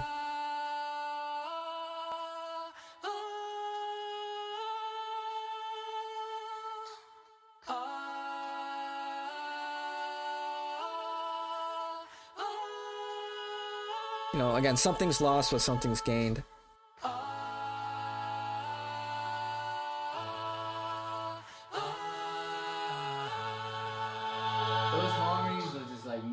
Tears, like the type of instrumentation is just major chord. He's got a producer mindset. He is a producer. He's produced on a lot of, like, he produced with, like, some of Rihanna's songs. Yeah, he's done a lot of producing. Using whatever to get the best feature. Like, oh look, it's John Bellion featuring so and so. Him and so work together. That's not important to me. It's like, I'd rather just promote people and put on people that I believe are going to be huge, or people that I think are just immensely through the roof. More cowbell. What are my thoughts on dubstep? So Audra was I don't, not really my genre. She had the most soulful, like, down south soul. Just yeah, I don't care too much for dubstep. I mean, I think like a couple songs that I thought were like kind of fun. Around her. Get the whole, once the album's finished, have her just take the whole thing out. It's just not everything is that serious, you know. I was like, yo, you can still enjoy things for what they are. Not everything is gonna be groundbreaking. Not everything is gonna be on the level of Beethoven. Not everything has to be based. You know.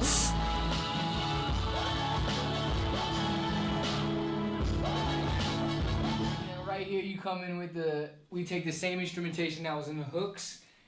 How something sounds is more important than the technical skill. Pray with me. So you can absolutely enjoy it, but so can people call it slop. On that whole That's fair. outro tip, and then we'll bring in Dubstep back better the than trumpets Kanye? That's while you're bait. singing it, and bringing in all these instrumentations and the lower strings. My grandfather Everything mocks just my comes to dad's this music. My dad climactic, doesn't mock don't let my music soul or drown. movies Like, anymore. please I don't just let think he my soul feels sorry drown. for my gen. Maybe that's Everything worse. that you're singing is like this point of desperation. Like, Maybe. So powerful. Oh my god.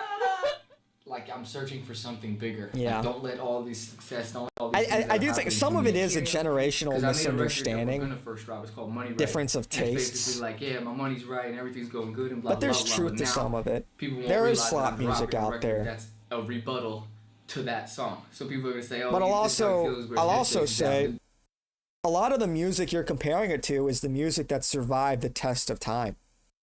That's another thing. So there's a survivorship bias. You're not hearing 1920s, 1860s slop. You're not, because nobody cares. Nobody cares enough to even play that music anymore. So you're comparing the greatest hits to literally everything that you're seeing today. It's kind of an unfair comparison. They don't know that that's the intro, and then the outro of the So album. it's is like gonna it's actually very be easy for people to more, beat up like, on modern in-depth music. As far as I'm answering what I first thought was dope. I don't think all making those modern music plans is and then bad. realizing I can't control anything and I haven't done any of this. It's all God. Blah blah. Please, like all the people that are loved ones in my life, don't let my soul drown in all of the success that's happening. Because again, I love that he created this. You know, this would probably not have existed if it weren't for the software, the MIDI, all of that.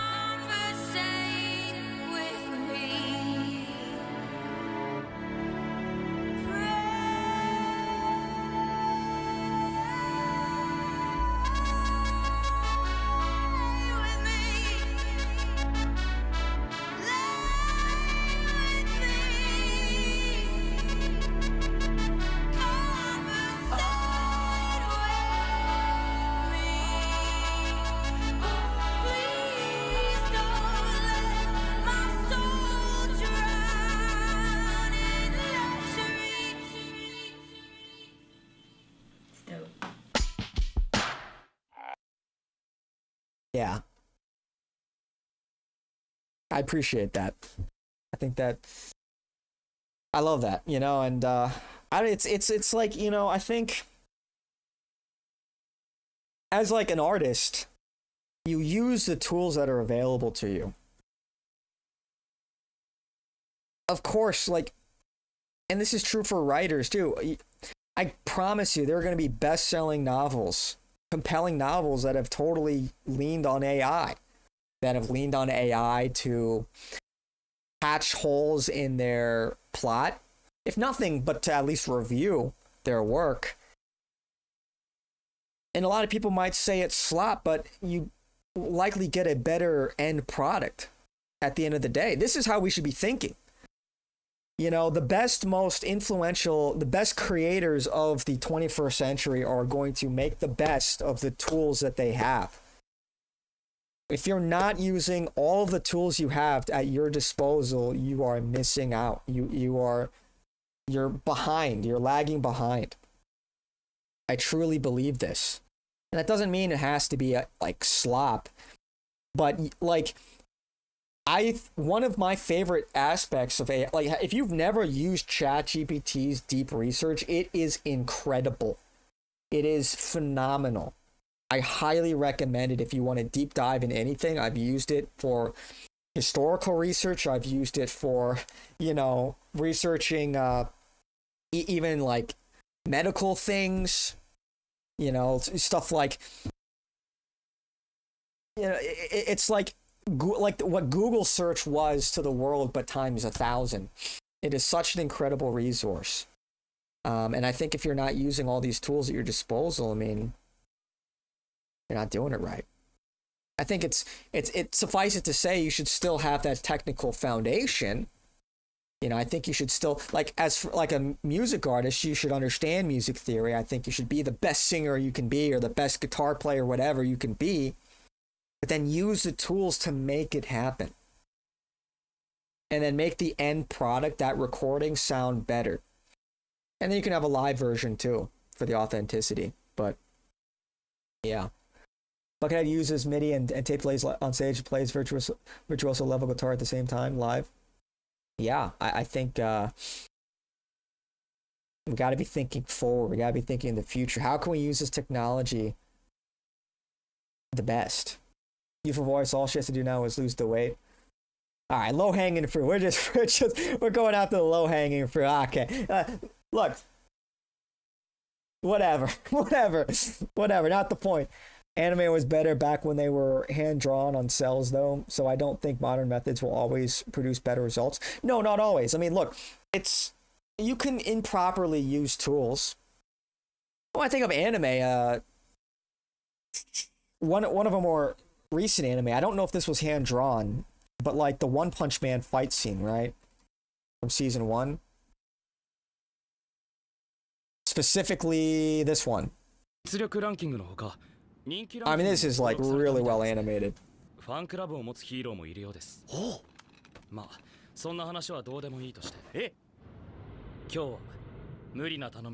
remember, a lot of modern anime it's becoming sort of industrialized, right? Like they're on tighter time frames. They're trying to churn out anime on a schedule. Sort of a similar thing has happened to anime that's happened to video games, you know? So a lot of that is the sort of corporatization or financialization of these industries. Sometimes you sacrifice art, and sometimes you sacrifice quality. Anime argument.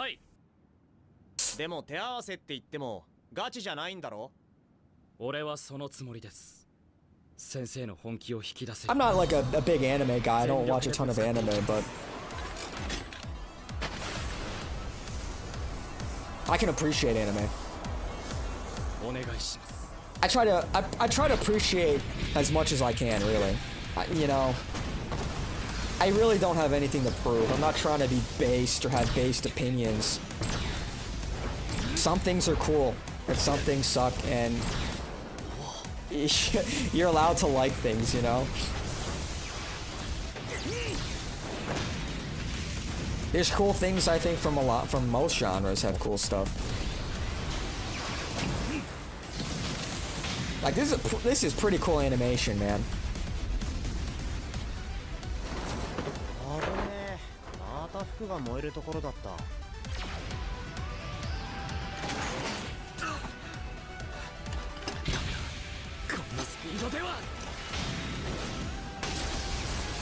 I saw an article that said standard news is dead because AI can replace it. Companies are looking for authentic voices. People in the middle, like PBD and Temple, have a short life. Nick is the future. Yeah, no, yeah. There's truth to that. I think in the future you will see a sort of niche demand for authenticity. You're gonna want to see things that are people are gonna want to pay. Like, there will be a market that people will be willing to pay a premium for, like handmade things, you know, handmade art, etc. I think that's a growing niche, but I don't think an entire economy will be sustained on that.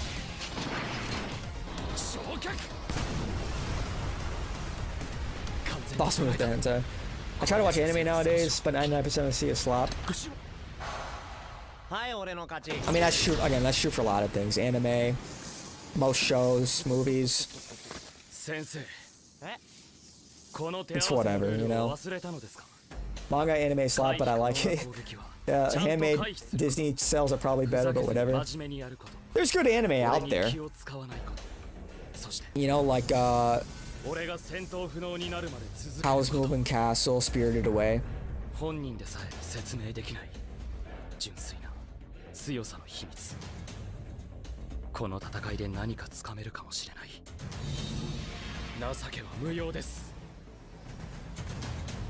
Like I said, I'm not like the biggest anime head, but you know, I can appreciate a lot of anime.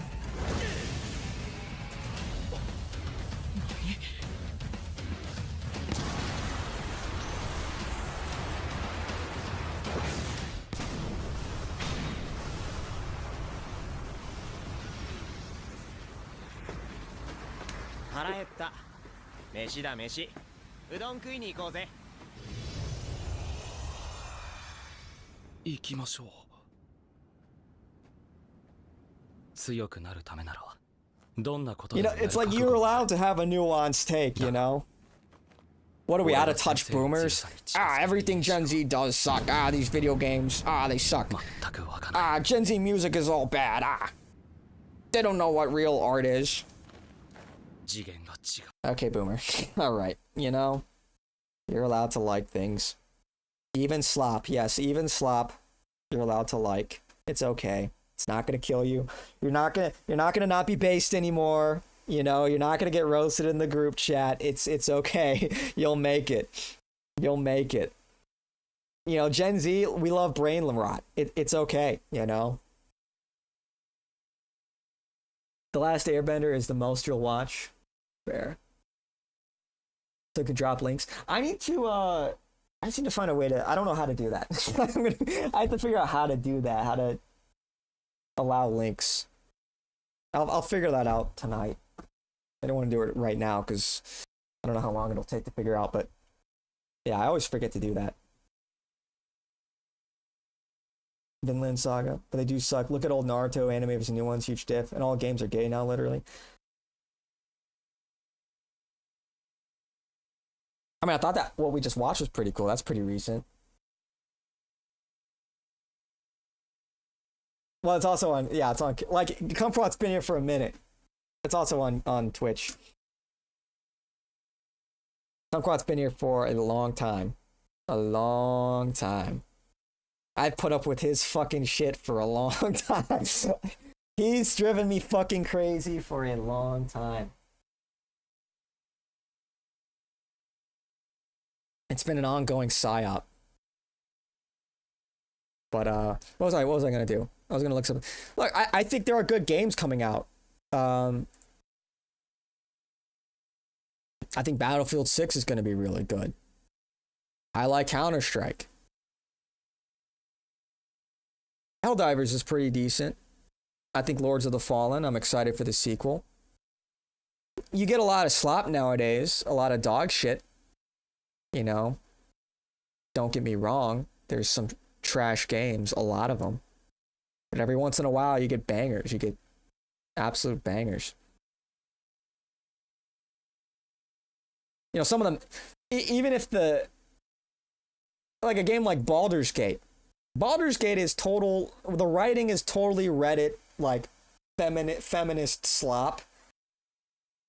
But it's well-made Reddit feminist slop. You know, it's like, and a lot of that's just true for our culture, you know? Like, if you're expected for games that are based, it's like, yeah, well, our culture's in, like, total decline right now. So, but I like the combat in this game. I think it's pretty compelling, even if it is, like, kind of degenerate, whatever, Reddit tier shit. Is what it is. So.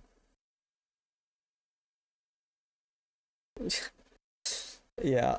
Dude, fucking kick, man.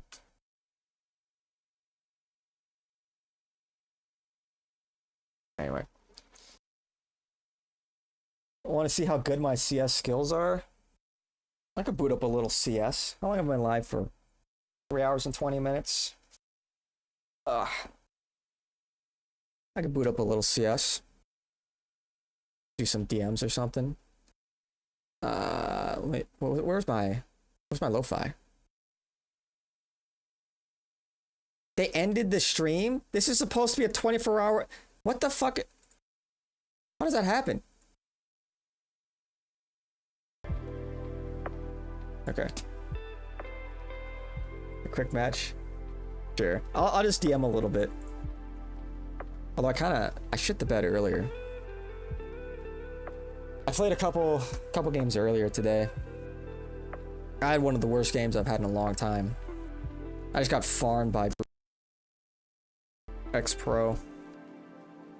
Before I had my coffee.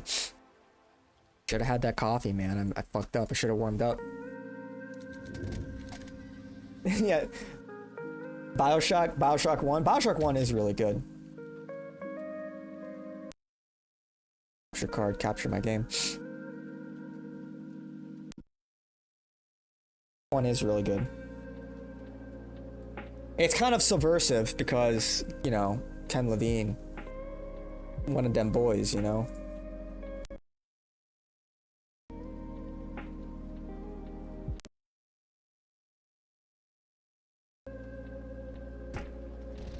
Yeah, gotta have the stimulants, you know.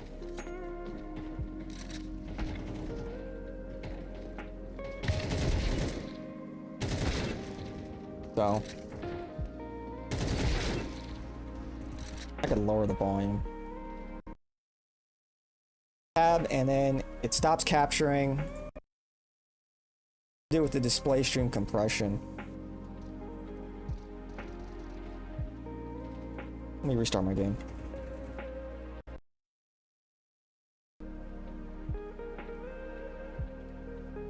It's just black screen.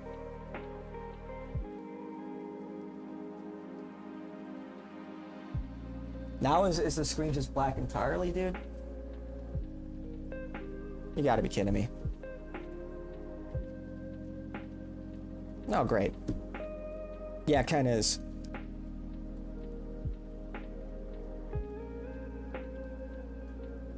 Come on now.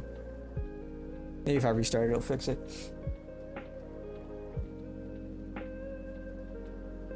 Yeah, what's this in it? Kumquat probably went to bed. He's an elusive one, that guy.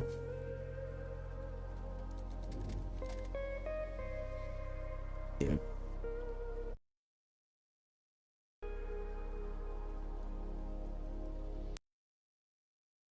Okay, let me see.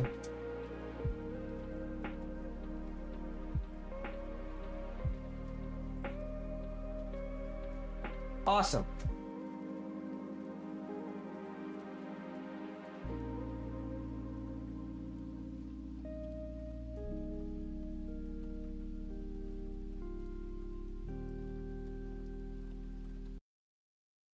Just what I wanted, just my capture card to just.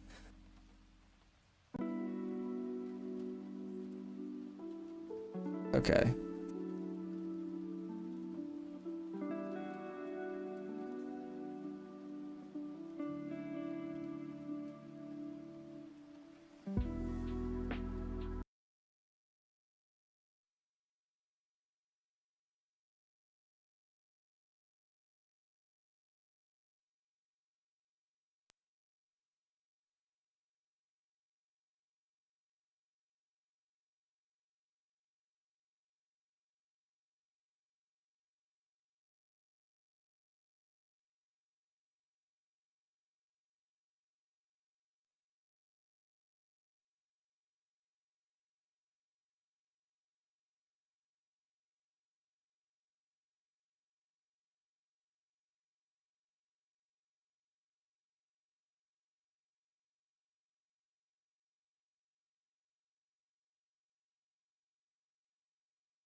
There we go.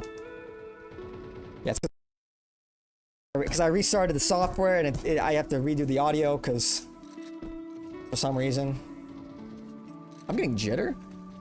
Getting net jitter. That's not good.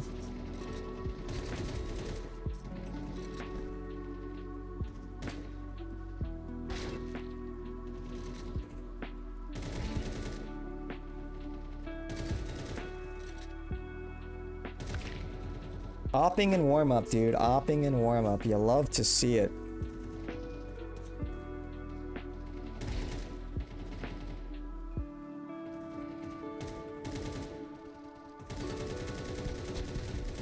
That's awkward.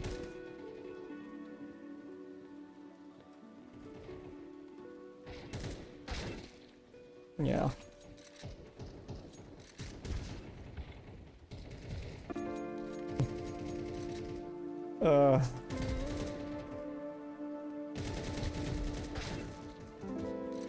Yeah, the spawns are atrocious, but that's just part of the deal. You're not here to like win.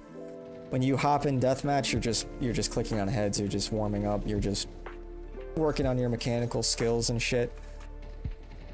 It's kind of cathartic, honestly. You just hop in and you just shoot people.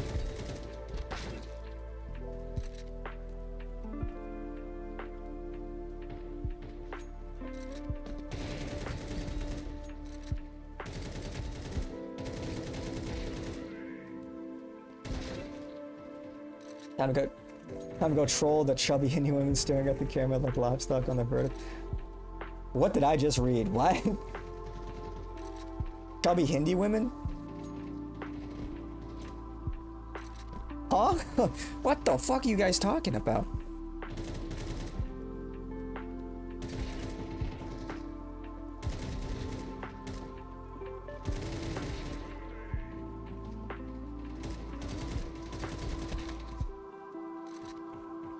Yeah.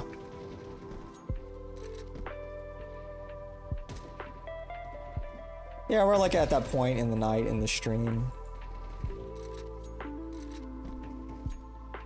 Realistically, like about maybe like 4 to 5 hours. It's like I've got a battery. Like streaming for that long, but talking about like yapping for 4 to 5 hours like does take a toll on my voice. You can probably already hear it already, you know.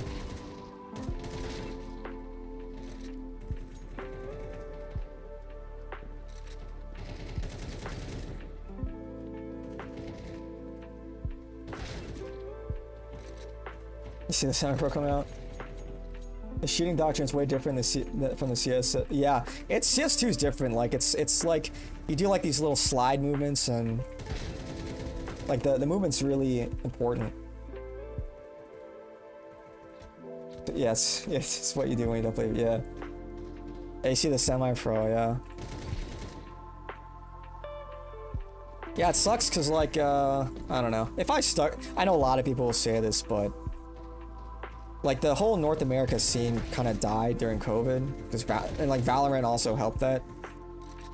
But like some of my old teammates are still like one of my old buds is like he plays for Cloud9 now in Valorant, which is pretty cool. I just didn't like Valorant enough to do that. I just was not about to do that. Valorant pisses me off. And I have another friend. He's still competing. He's like tier 2 NA. He's pretty good. I haven't talked to those guys in a while though. It's tough, man. It's like esports is, you know, it's a great hobby and all, but it's, yeah. It's one of those things where, you know, you got to, a lot of people need to hang it up, you know. A lot of people, there's just not enough opportunity, and people will sacrifice so much.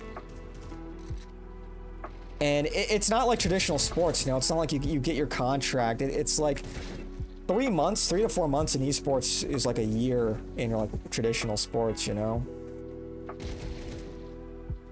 And so things move really quickly, and people get their chance. It might not even be their fault, but their team doesn't really do much with them getting signed, and then they like fall back into like the tier 2, tier 3 world where they just have to grind for another opportunity. It's like there's a lot of like really good talent out there that probably slip through the cracks because there's like just not enough opportunity.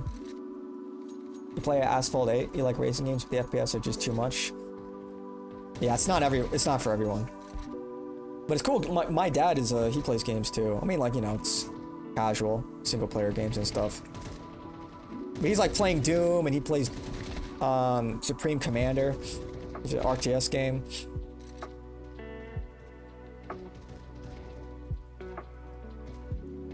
I like video games for my generation and a little older and a little younger. I think young millennials and Gen Alpha especially. It's like the new golf course, you know? Like, this is where people are like building up like a lot of like their working relationships, right? Like, instead of going on the golf green, they're hopping in Discord and playing games after work, you know what I'm saying? I don't know if it'll ever like completely replace golf like that, but it's, I think it's hard for like older people to understand, you know?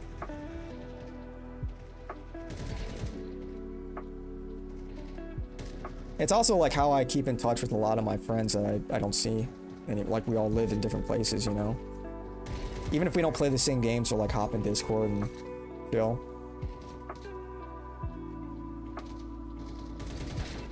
So.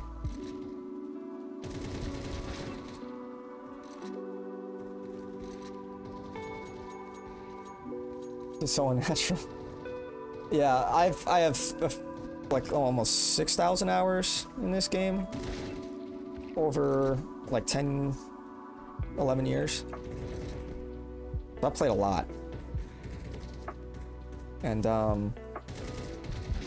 yeah, like it is a learned skill to be able to spray at long range, you know? Someday you'll have a $10,000 driving simulator. Yeah, the mechanics are different in like CSS, you know?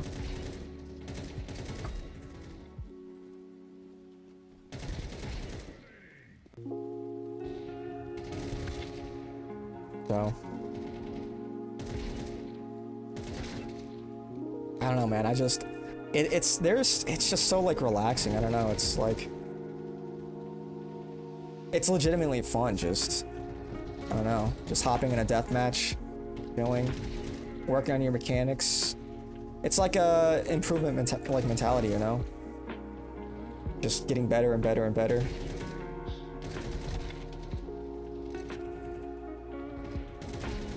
That's why, like, you know, there are a lot of people, like, this is niche and most people don't give a shit about this, but like, there's a lot of people who make their careers streaming and they straight up cheat in video games, but they try to hide it. And so there's all these different controversies coming out of like people cheating, getting accused of cheating. And of course the aimbots are getting better and better and better to look more natural over time. But a lot of people are making careers that are just straight up cheating, man. Like, it's crazy.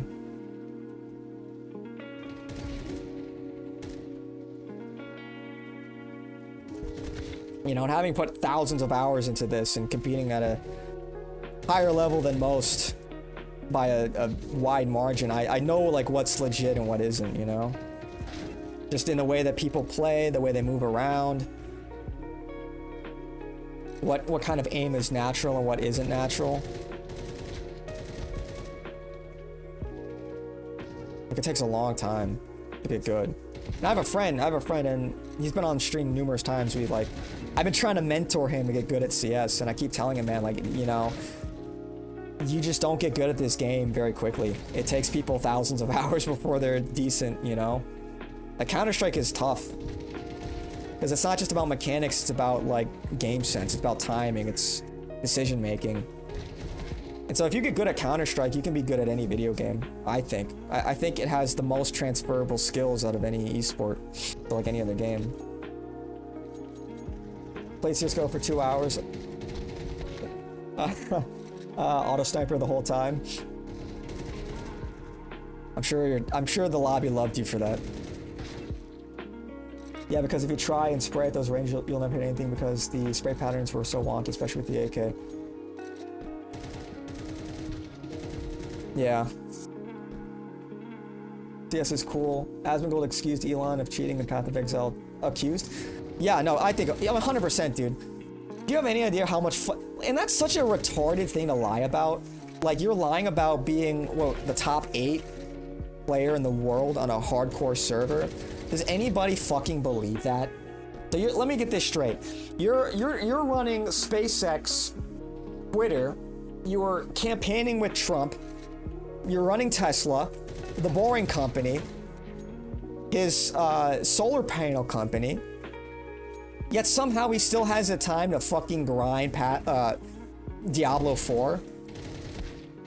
Does anybody believe that? You've got people fucking no-lifing that game that he's competing against.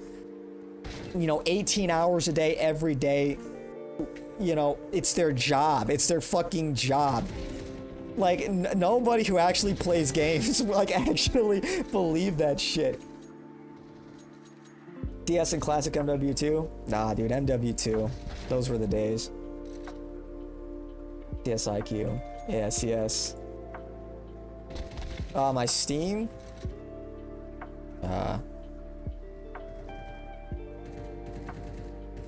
Oops.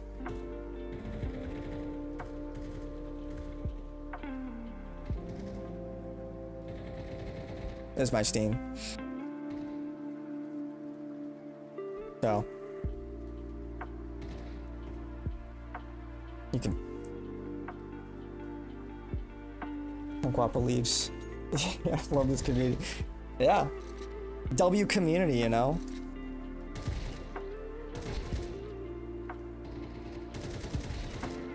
But like I'm a fucking nerd. If you, I'm like wearing like a sleeve because I've got a hard mouse pad, a glass mouse pad. So like, if I didn't wear it, my hand would be sticking to it. It looks pretty nerdy, but if I didn't use it, like, my hand would just be sticking to it. But it feels so good. It feels like I'm on the glass mouse pad wave. I think I'm not going back. I'm not. It's just, it's so like, it's so much more fun to just like shoot people in the fucking head with this mouse pad. Whatever. Most people don't know what I'm talking about, but it's just nerd shit, you know? Whatever, man. I'm enjoying myself, okay? Leave me alone, my fucking nerd shit.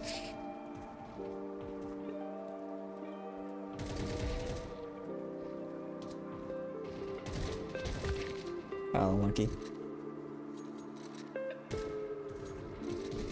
Oh, shit. Man, one of my friend Ching, we would always play CS together. I've like been teaching him. I've been teaching him how to play, and he's been getting better. He's been getting better and better. Who is this? London, Venice, Valenzuela? There's no way that's a real account, right? You gotta be careful on Steam. There's a lot of scammers out there. Fake accounts. People will create an account that's like a one-for-one replica of like somebody on your friends list and try to scam you. I had a buddy, he got his Steam account hacked, and he's like, there's another scam, like, they'll say like, hey, we need a 5th for this tournament, join this, you know, sign up on this website, and it's like a fake Faceit website, which is a third-party platform. Like, Faceit is a third-party platform tournament organizers use. They'll make like a one-for-one copy of it, of the website, but it's not the actual website, and they'll have you log into Steam on that website, and you know, voila, they're into your Steam account and they clean out all your skins and shit. So you gotta be careful, man. But I don't even know how I got that kill, dude. But like, there was this recent expose, right, of this this guy, this 30-year-old man who's a VTuber. I'm sure you guys know what a VTuber is. And he was pretending to be a cat girl. And he was playing Battlefield 6. And he put some clips out there where he's obviously cheating, and it causes big commotion. Is he cheating? Isn't he cheating? Is he not cheating? Some people are defending him, the other half are accusing him. He's obviously cheating. Maybe we'll react to some of that. It's like, it's just like, dude. There's a lot of people cheating, dude. A lot. Yeah, you're one of them, Smelly. So many scammers. Somehow a big booty Latina is sending me nudes on Steam because we play PF6. What? Hey, yo. What? Is that even a real person? Are you getting catfished? It's all part of the grand strategy. Oh, she's real. She's sending me nudes. It's a fucking 34-year-old Chinese man. Oh yeah, just you wait, white man. Just your Steam inventory be mine real soon. Just you wait. Just you wait. You think you're talking to a big booty Latina, but you're actually talking to the CCP. That's a stupid joke. That's a stupid joke. Whatever.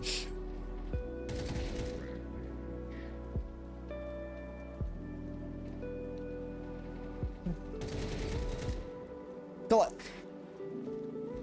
one of the things I think that's really developed in CS2 from CSGO is like the movement, the counter strafe, like how you take fights. You know, what you crouch, crouch, counter strafe, slide. It's like gotten a lot more in depth.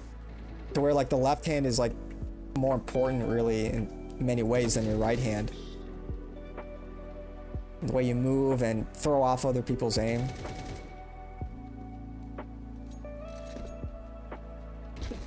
Yeah, clearly a scammer, yeah. Yeah. The Rothschild's sending it to... Yeah, it's a psyop. You're getting psyop by big booty Latinas. The cleaning house of your inventory.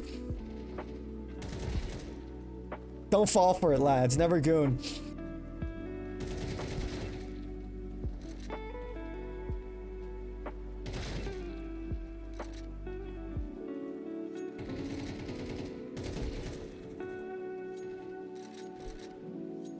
I don't know, man. Like, I just love CS. It's the thinking man's game. Although you meet a lot of retards in this game. The timing, the strats. You call strats, you throw smoke grenades and all kinds of utility to carve a path for your team. You need communication, mechanical skill, timing, awareness.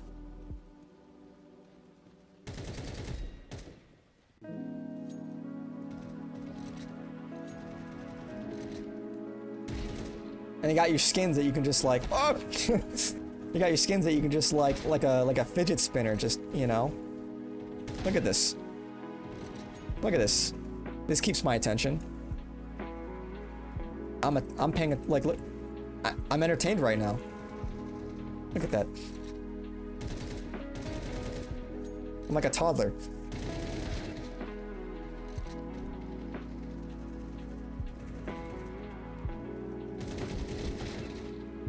I'm getting weird net jitter though. Is that my FPS? Hang on. Oops.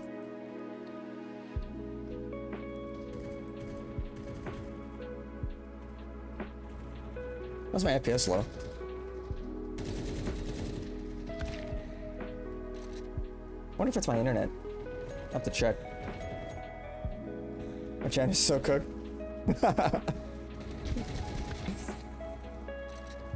It is what it is. Yeah, like a retard would light up bricks. It's like the Skechers, the light up Skechers, you know? Look, my shoes light up. Oh, that's so cool. Damn. I got the Velcro strap on me, you know what I'm saying? Anyway. I made a lot of money just off of PS skins. Like, my inventory has got like gained so much value over time. Okay. Oof.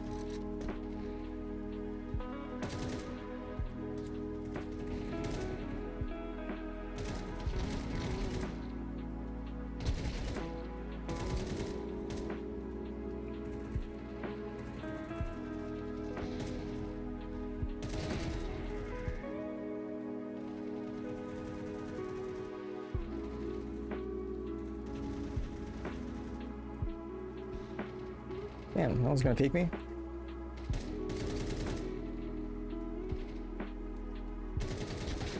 Okay.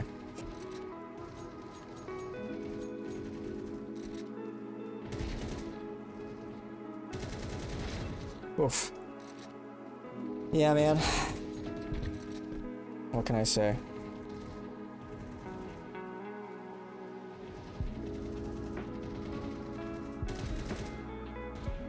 I like this lo-fi channel.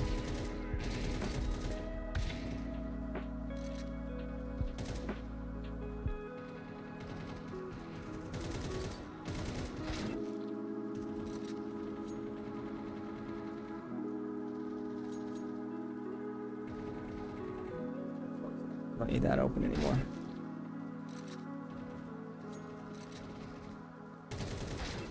Yeah, so I'm really excited for the new Battlefield. I think that's going to be really good. I mean, I played it, you know, I played the beta and all that. So I have faith. But other than that, what other games come out this year? What other games are coming out this year? See, Tarkov is going into 1.0. I think I'll play that. But I think like moving forward, as far as like stream content is concerned, I'll still be doing a lot like, because I've been like my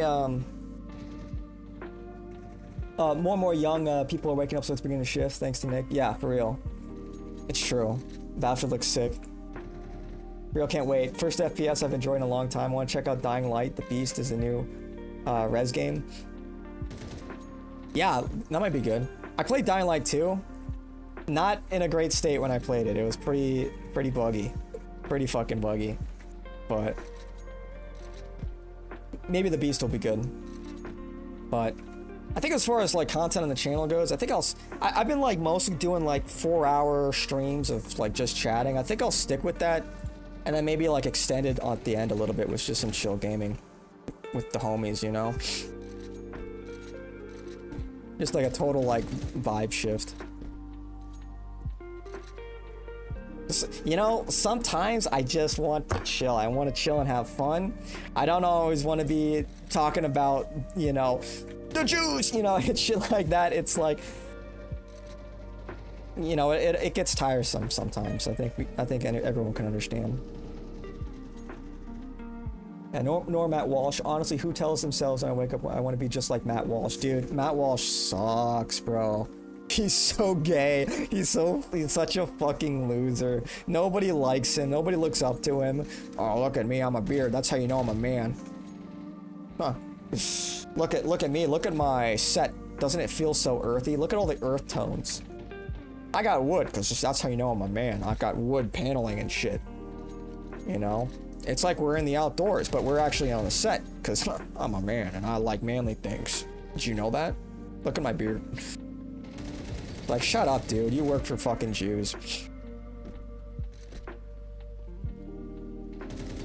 Catholic, by the way, right? I just whipped so hard. Dying Light 2's protagonist was ass as well. The Beasts bring back Kyle from the first game. Interesting. I like the first game. But I have a backlog of games to play, you know. I still have to finish both Dooms. I have to play Cyberpunk. That's another one. I played through half of it, stopped, then the DLC came out. I should finish that at some point. You like the proposed format? Nice.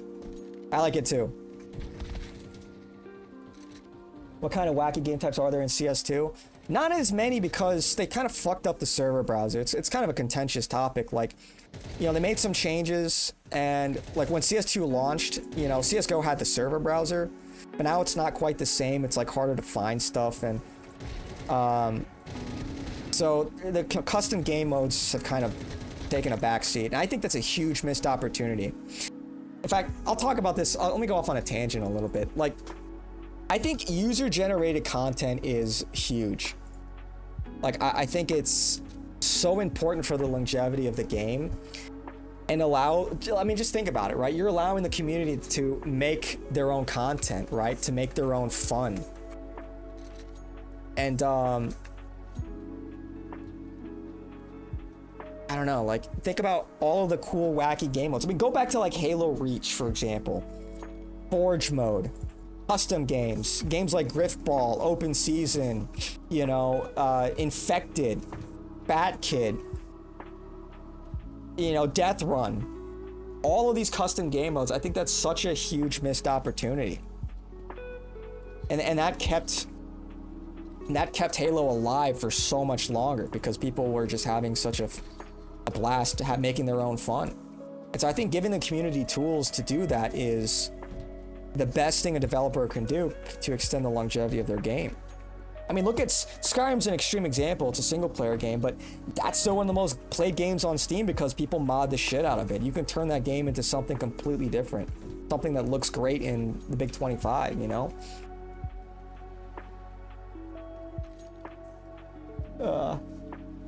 Yeah, Matt Walsh is so white bread. Yeah, he sucks. Everything about him sucks. Real man is afraid to say what's really on his mind. Yeah, it's all just... I think Nick is 100% right. Like, all Matt Walsh does is just do the race bait stuff. You know, black people violent. It's like, okay, man, like, is that all you got? And it's like, you know, frankly, look, it's like, it's one of those things. I think if you've been in this space for a while, you've kind of heard it all. It doesn't mean you ever get blue-pilled, but it's like, do you really just want to be angry all the fucking time? It's like, once you know, you know. You really just want to be pissed off all day long. And don't get me wrong, there's righteous indignation and all that, but, you know, once you know what's up, it's like, I don't know. And so much of this is just like race rage baiting on the right wing now, and it's like, look, we got real problems. And most of these people doing that aren't even naming the crux of the problem, right? It's all, look over here, look at how black people are violent in the south side of Chicago. Won't say anything about Israel, you know, won't say anything about Jewish pornographers. So it's like, what are we doing here? We're not gonna get to the crux of the problem. You know, but whatever. Oh, welcome back, Kumquat. Cyberpunk is gay. It's cool, it's a vibe. Yeah, there's like gay parts of it, you know, but it's cool. Play new Shinobi game? Games like Streets of Rage? No, I haven't. Don't get me started on Reach. Yeah, dude. And that's one thing I'm really excited about Battlefield is like their new Portal mode. Like, it's like a whole custom game editor, map editor combined. You know, so like you can make your own map, make your own game mode, and I'm like, yes. And it's just, I think that's going to be a huge dub if you look at some of the stuff they're doing. You can have custom AI scripting, so you can make your own campaign mission if you want. Give the community the tools to make the game they want, and they'll run with it, as long as the game has good bones. Feel bad for the kids these days, for real. All they know is Fortnite, Val, and a shitty version of CSGO. CS2's like getting there, but it's just a slow fucking process. You know, people said the same thing about CSGO when it came out. It's like, oh, dude, this is like a shitty version of CS Source. People in CS Source were like, this is just a shitty version of 1.6. So, yeah, sometimes you just can't win, you know? CSS was heavy on a wacky game mode, zombies, surfing, scout knives, dodgeball, gun game. Yeah, I remember playing that as a kid, and I was never big into CS Source, but I remember playing a lot of the custom games. Mainly zombies. Good times, man. Best Halo is Halo 3. Like Reach, though. I respect that. I respect that. I think I'd like Reach more, I think I like Reach more. It felt more like a military shooter to me. You know what I mean? I like the aesthetic a little more. I really like the campaign. It was, you know, I don't know. It was really well done, I thought.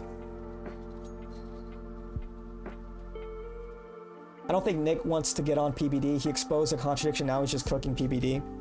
Well, I mean, I think he'll still go on, I think, because it's good exposure. It's good content, but he doesn't need PBD.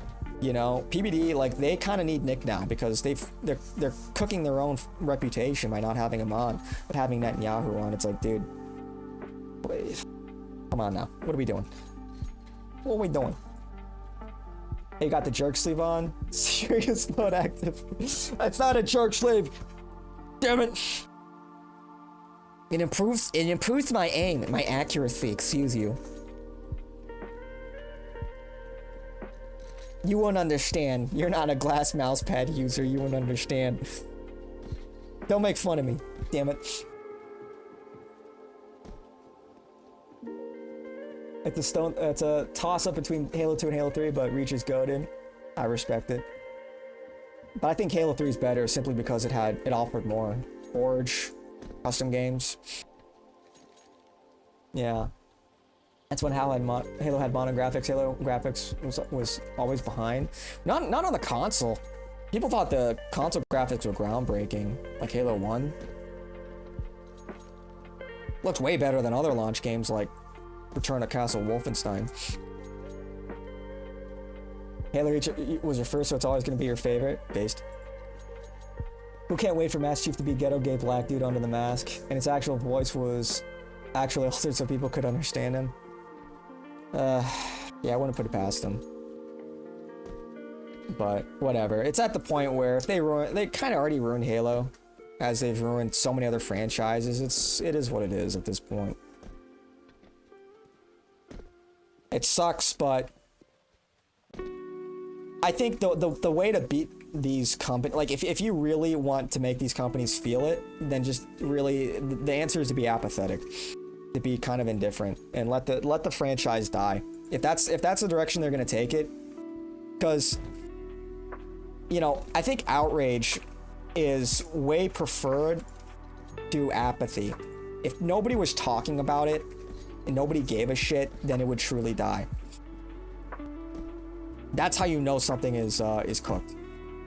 You know it's cooked when this is 280, right? Yeah, it is. You know it's cooked when nobody fucking cares. Yeah, that's when you know things are cooked. So Mellow, it's not the same. You know it's not the same. They take a step up when they didn't need to. The tick rate, the latency, the optimization, the guns feel off. Yeah, it's getting there, but it didn't need to get there in the first place. If they just improved servers, anti-cheat, and dropped the other side, this it would have been fine. No, I agree. It's definitely on a technical level way more scuffed than CS:GO. And CS:GO was always kind of scuffed. Like that's, yeah. The death of 128 tick rate. Sub-tick is better than 64 tick, but it's definitely a downgrade from 128. They just need to lock the fuck in, and maybe we can get 128 with sub-tick. That would be ideal. You hear that leaks for Half-Life 3. Apparently the guy that leaked some info is the same dude that leaked stuff about Half-Life Alyx 6 months before it was announced. Is we getting Halo? Is we getting Half-Life 3? Is we getting Half-Life 3? Yeah, I don't know. I'm not holding my breath. It'd be nice to get Half-Life 3. But, I don't know. Valve don't make games anymore. They make money. They make skins and they print money. You know what? Whatever. I wish we would get Half-Life 3, Left 4 Dead 3, Portal 3, Team Fortress 3 even. We'll never get a Counter-Strike 3. That's off the menu. So,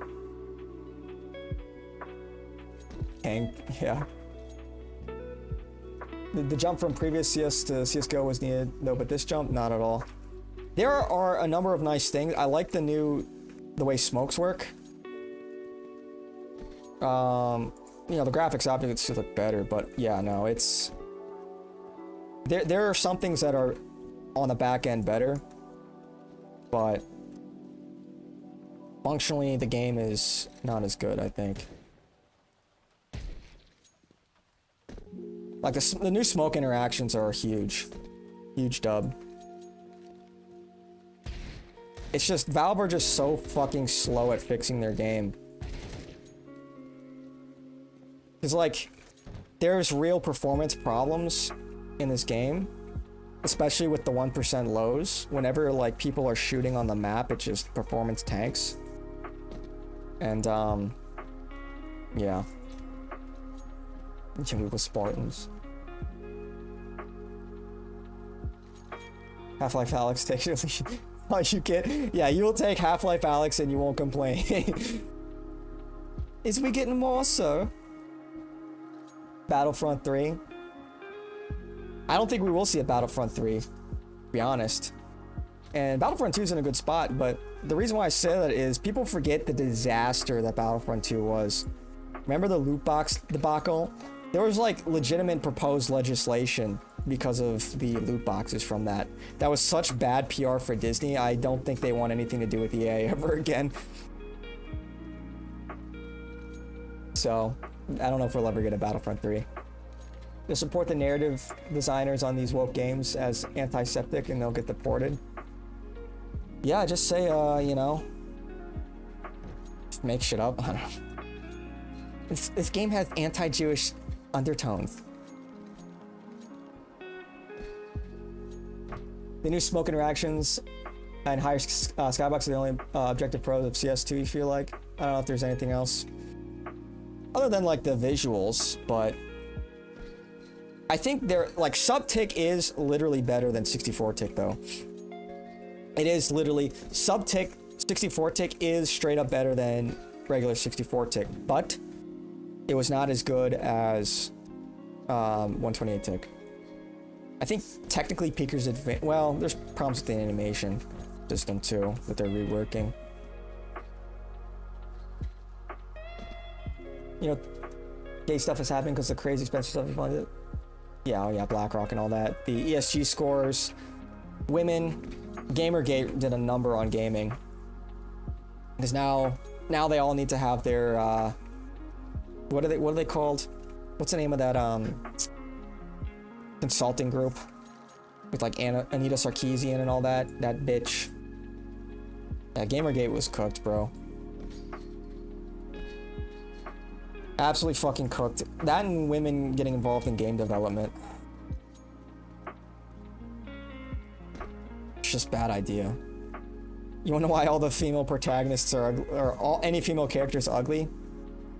Because if they were pretty, it would make the female devs and player base feel insecure. Is what it is. If Battlefront 3 comes out, it won't be by EA. It might not even be called Battlefront 3. They might restart the franchise again under a different company. Unless they renewed it. EA lost the sole rights to Star Wars games. True. But I don't know. I just feel like DICE was such a shoo-in for that because it's literally what they do. They do large-scale multiplayer games.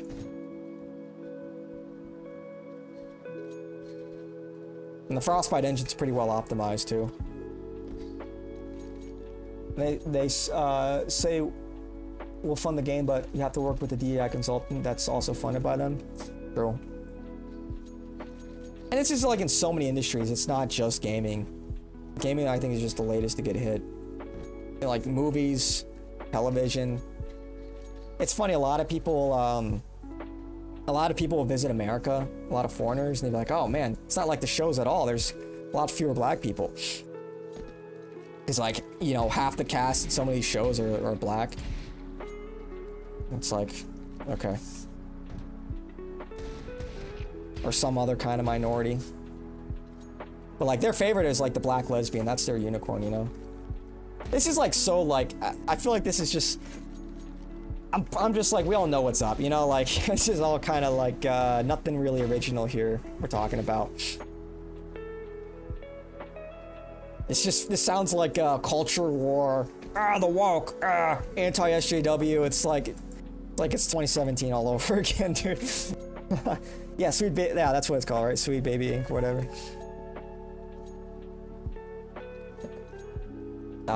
Isn't Pandemic Studios dead?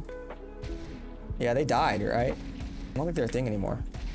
I miss the old Mercenary games. You guys ever play those? That's pretty fun.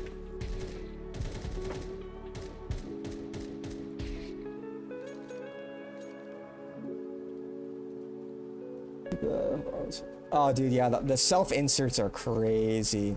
Yeah, I saw that. That bitch looks like a brick. That bitch looks like a brick. Crazy, dude. Like, brother, what's that, brother?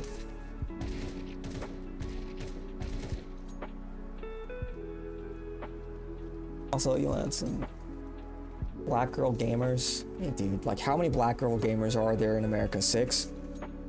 For real. I don't think there are a lot of black girls playing video games, man. Let's stop the cap. It doesn't even make sense from a business standpoint. Except the fact that they're getting financed by BlackRock. That's literally the only... Crazy. Why am I Mary Jane with a man-ass? Bony-ass, square jaw, looking like fucking Minecraft Steve looking ass. You played with a black girl gamer earlier today. What game were you playing? Arma? Like that meme of like the fucking black girl with the fucking flame. You know what I'm talking about? SS LaQuisha.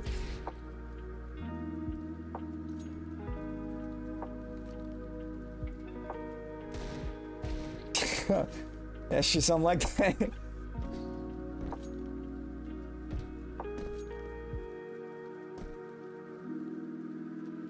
Dude, I miss bee hopping.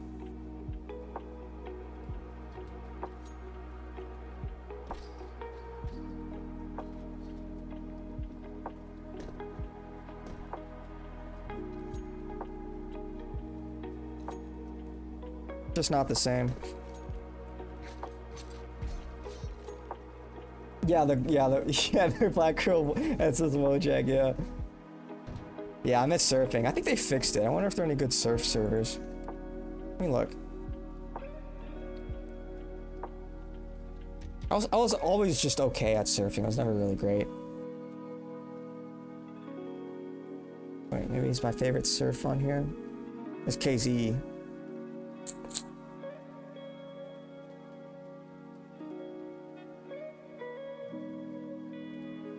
Try surf.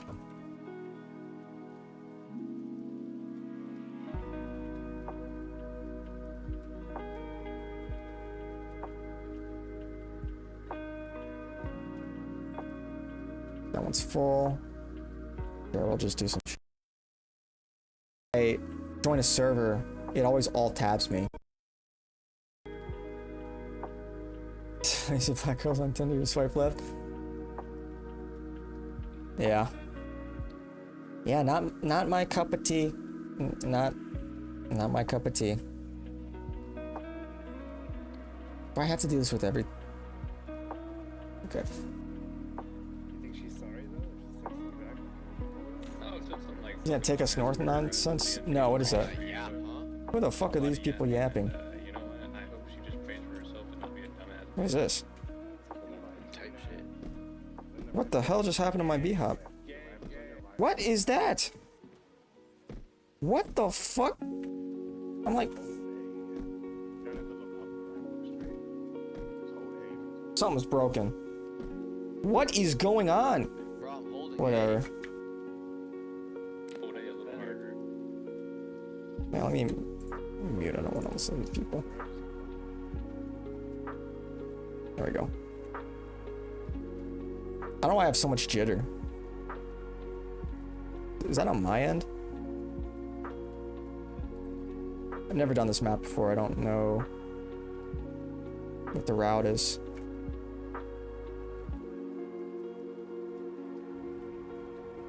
It's been a minute since I've surfed. Okay, I gotta stay low there. Oh, the take us north. I know what you're talking about. Yeah, that fucking, yeah. I saw that. I saw, isn't that crazy? Imagine. How can I play that game but play as Border Patrol? How do I switch teams? Is there a switch team keybind? How do I play as counter-terrorists on that game, you know? I was playing against a bunch of ghetto spooks the other day and it was lagging, so I told them to fix the ghetto house connection. And they were speaking in typical ghetto accent and I told them that their accent changed real quick to white. Damn.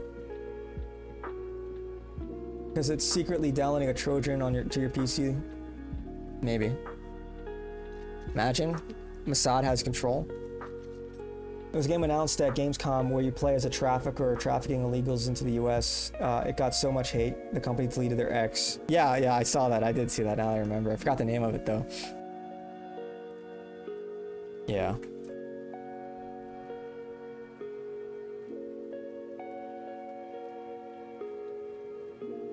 Yeah. Okay, this is the one I fucked up before. I need to, yeah. Ah, I hit the ceiling again.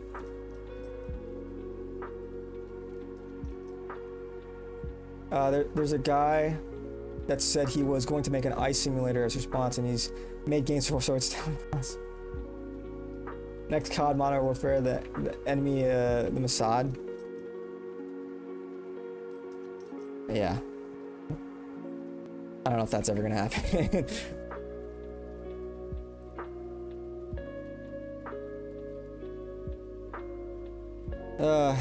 Makes you wonder what the world's gonna look like in 10 years.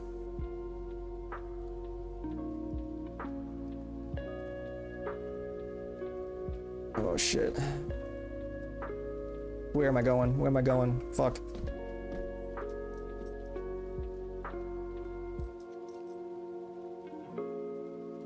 Glowing? What the fuck?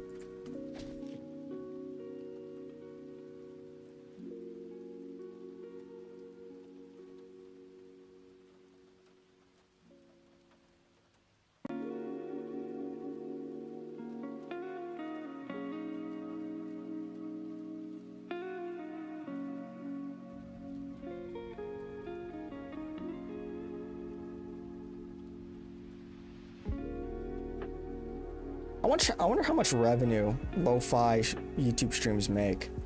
It's literally just like a Spotify playlist. Is that even something you can modify? You can monetize? Oh, I'm way too low. Shit. All America will be brown. We will be reserved to the enclaves like the orcs in Skyrim. Little outposts. Yeah. Now it'll be like a ghoul outpost in Fallout. What are you doing here, smooth skin? We'll have a little outpost of ghouls, you know? Imagine their exponential growth. The expected parties and narcos took care. Ah, you think so? You think the narcos would do that?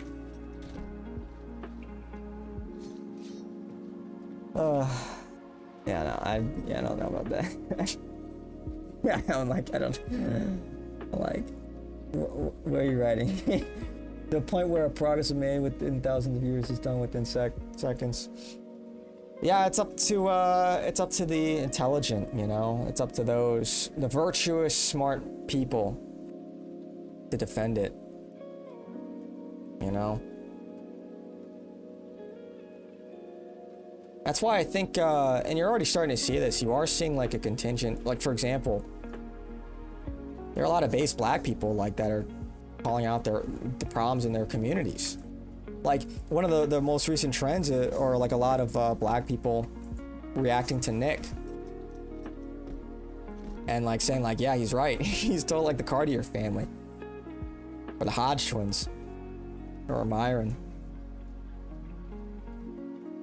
So,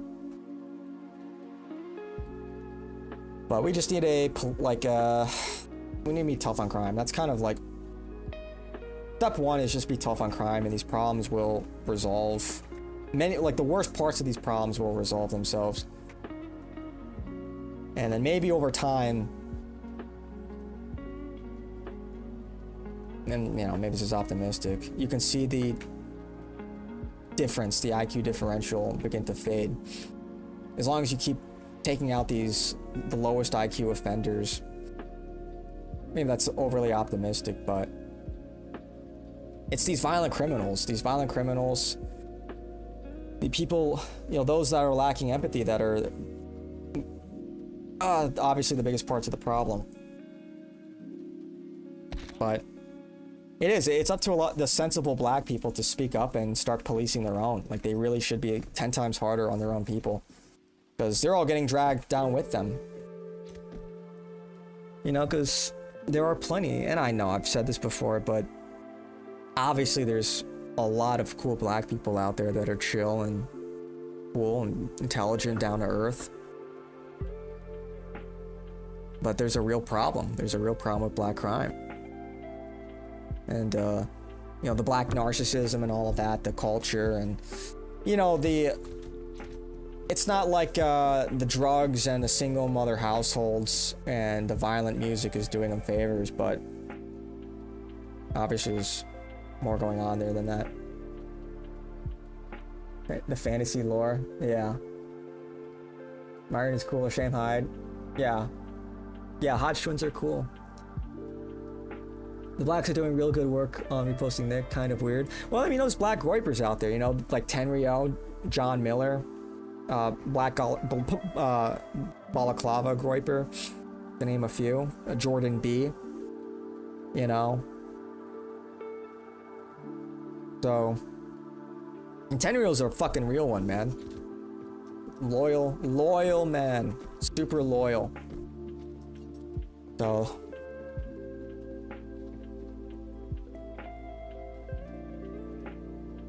Where's that tard that was in here the other day bitching about flag burning public is alright? I don't know what happened to him. That was painful, dude. That's just painful. Need to bring back capital punishment. Yeah, I'm not opposed to it. I'm not opposed to it at all. And look, it's like, I get it. Yeah, I understand.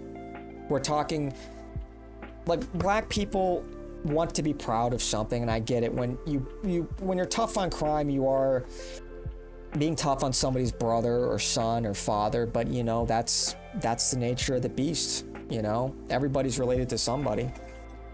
It's the death by empathy, really. This is why women can't run society. We should be tough on crime. Capital punishment I am totally cool with. Or just locking people up forever, pretty much. But there's just like, it's always the same sob story, you know? He was getting his life together, he was on the honor roll. Okay.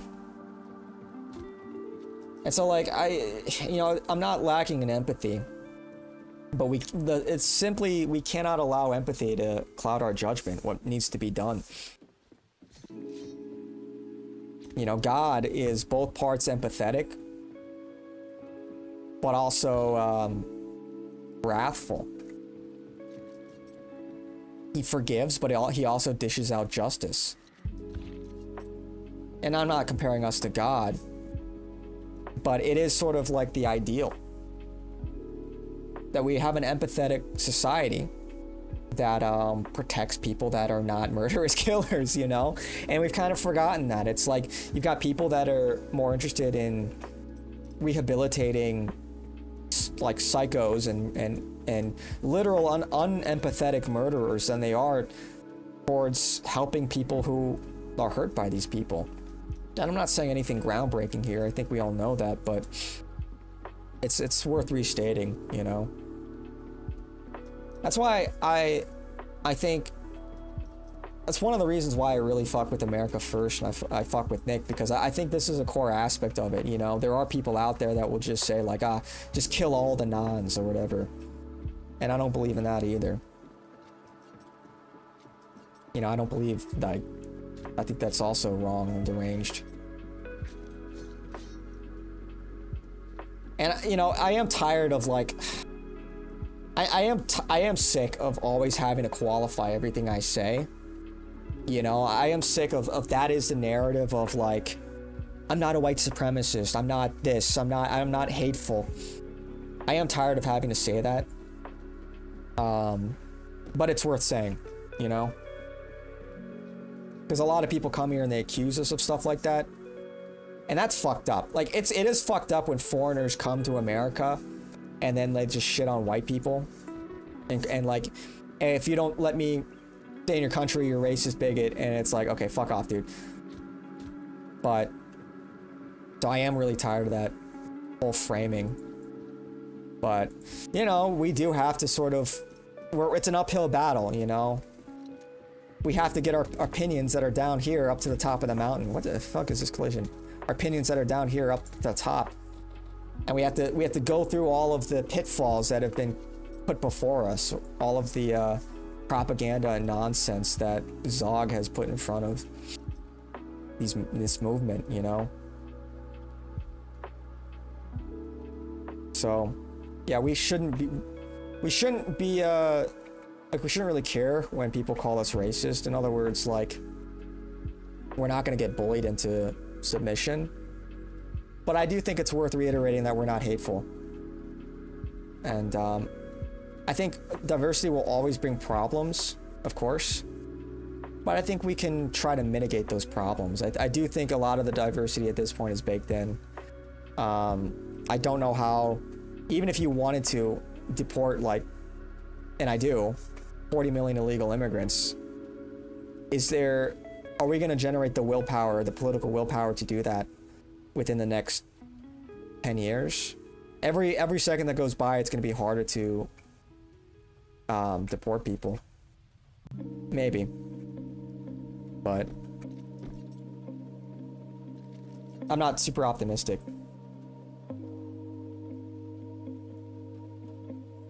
Let me catch up here. I was just yapping for a minute.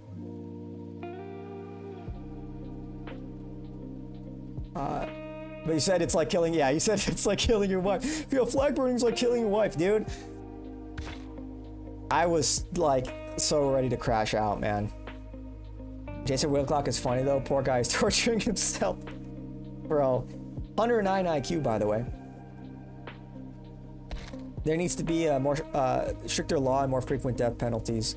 Yeah, and you will see these problems, I think, be mitigated, you know? That plus allow people to segregate if they so choose. You know, does it sound like a good idea to anyone to force people that don't want to live among other people to live among other people? I think it's your right to choose where you want to live and with whom you live near. It's just been a recipe for disaster. It's like, and even from their framing, it doesn't make sense. We think all these people are racists, so we're gonna make them live with a bunch of black people. So how is that gonna pan out? It's like, why would they even want to live among a bunch of racists, right? It doesn't even logically make sense according to them, or whatever. Their goal is to destroy this so-called racism by any means necessary. And that only goes against white people, obviously, but... Yeah, he destroyed a life that's getting a life together. Kumquat has zero empathy. Talking about himself in the third person. Well, God tells us what to tolerate and what not to tolerate. Yeah, true. God also says, "Thou shalt not kill." Well, it's in certain contexts, right? It's really, "Thou shalt not murder." And that also applies to yourself. Never defend myself because there's nothing to defend. One of these new black restreamers of Nick said the disciples went everywhere, but the gospel only took hold in white countries, and this is why whites are being genocided. Well, I think part of it is whites have been the biggest proponent of Christianity for the past 2,000 years. They've been kind of as far as racial groups go, the essence of Christianity, of the Christian world, has been mostly the white world. Not exclusively, but mostly. And of course, as a result of that, you know that the Catholic Church has been accused of being the most anti-Semitic institution in history.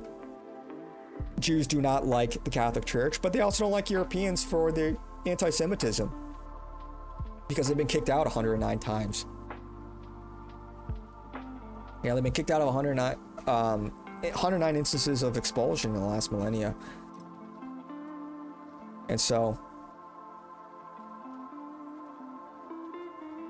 you know, it's for those two reasons they want Christianity and Europeans gone.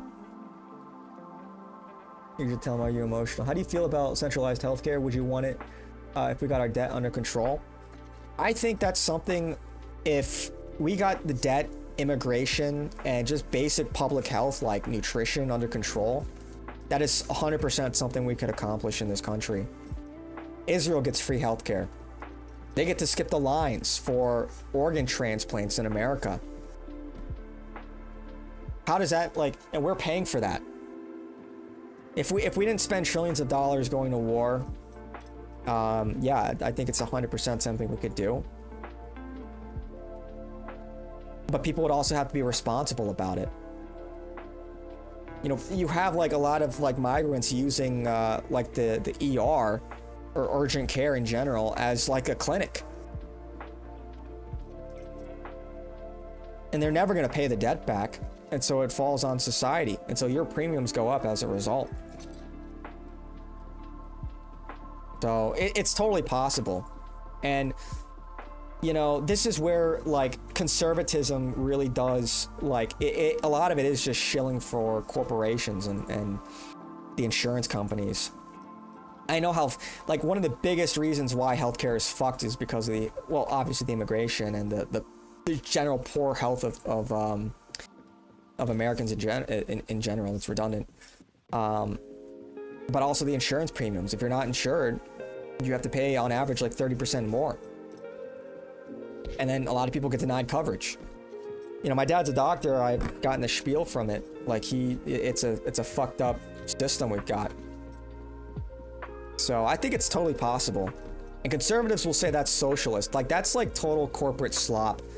When conservatives say shit like that, you shouldn't want that because that's like what you're supposed to be ideologically opposed to. It's like they're shilling for fucking Jews. That's what they're doing. No, they want, like, you have to be broke. You have to be in debt at all points in time. The government cannot do things for you. Otherwise, that makes you a freeloader, right? That's what they say. Never mind the fact that, you know, our ancestors bled and died for this country. But we're just not allowed to have nice things because people come here and they steal from us.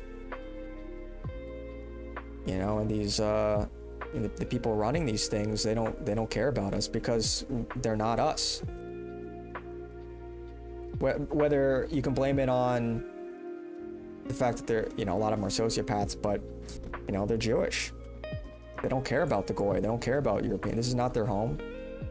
They have a lot of contempt for us. Or at the very least, indifference. And that's just not good enough. You know, if you're going to run a country, you need to care about the people. You need to care about the country, the history. Even just being indifferent is not enough. You need to take pride in your country. Take pride in your people. That doesn't mean you ignore the problems or you can't be honest about state of your country, but it means you want what's best for your people. So 100%, like, I do think we could accomplish something like that, but it's going to be tough. It's going to be tough when you have a lot of people who don't pay into the system, as much into the system that they take out.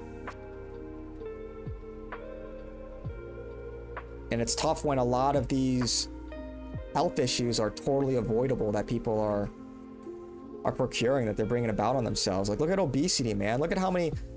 Where the fuck do I go now? What? Look at obesity. Look at how many diseases are caused by that. Totally avoidable, man. We just had proper diet and nutrition in this country, proper regulations. Things could be so different. You just have to have the vision, you know? First and foremost.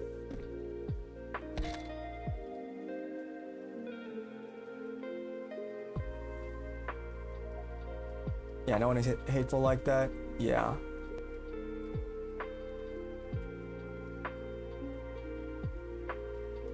Mr. O, if that person never heard the Ethiopian church was one of the oldest churches. Yeah, that is true. Ethiopian church, Armenia was one of the first, you know, before it was a nation, you know, one of the first Christian kingdoms.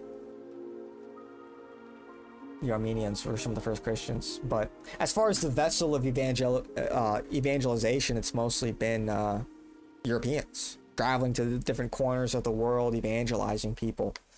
So, yeah, I mean, like, you know, some of the first Christians, you know, they were of all different, you know, there were blacks, you know, Africans, you had Middle Easterners, people in the Levant, white people. Yeah, it just spread over time. But yeah, oh yeah, Shield Tatum, Jason Sherlock. Blacks are emotional. When a push comes to shove, they turn into typical blacks real quick. Well, and I know this is gonna sound, again, it's not all of them, of course, but yeah, I mean, that is a problem. The emotional aspect is a problem. Don't get me wrong.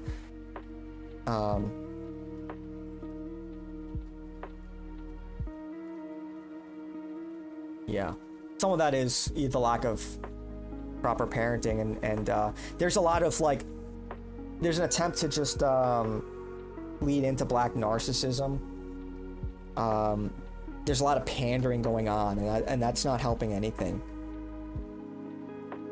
You know, the whole, I know it's like, it's been memed to death, like the we was Kangs and stuff, but, you know, there is this element of like blind pride to the point where they're clearly overlooking the problems in their community. And look, I think it's fine to be proud of who you are, but it can't supersede, well, first, it can't blind your judgment, make you blind to criticism, but it can't supersede the host culture.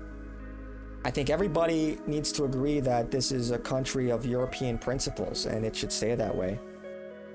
And that's not, obviously, you know, there are people of all different backgrounds who don't have a problem, you know, adhering to that. And of course, it should stay majority white to ensure that it stays that way. Because people who are not of a specific, you know, ethnicity, although there are exceptions, there's a regression to the mean, they're less likely to defend the culture of others. And again, there's exceptions, but we're talking about millions of people. And so this is a common trend, you know?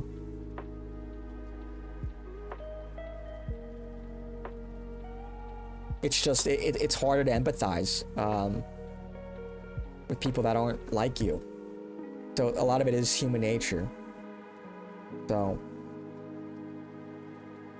if everyone's on the same page and we're working towards that vision, I think we'll be fine. But a lot of people aren't on the same page, you know? That's a big part of the problem.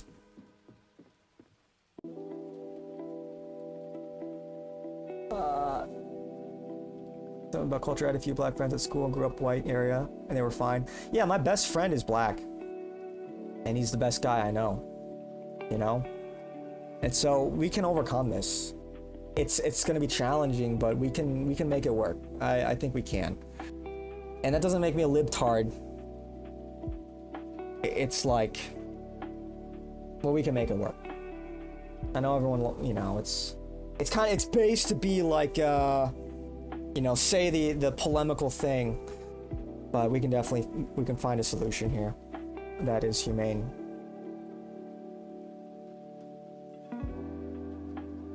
Can everyone on chat ask all the low IQ blacks that claim Jesus was black, if Jesus wasn't black, would you still follow him? Yeah, look, some black people think Wakanda is real, you know, it's like, it's just, it's whatever. It's not a big deal. Obviously you try to correct them, but, you know, there is an IQ differential here. So, it's kind of one of those unfortunate things about the world. Because it's unfair. It's inherently unfair. I don't want to pay for kumquats in rehab. We already are. We already are paying for it by just listening to his theories.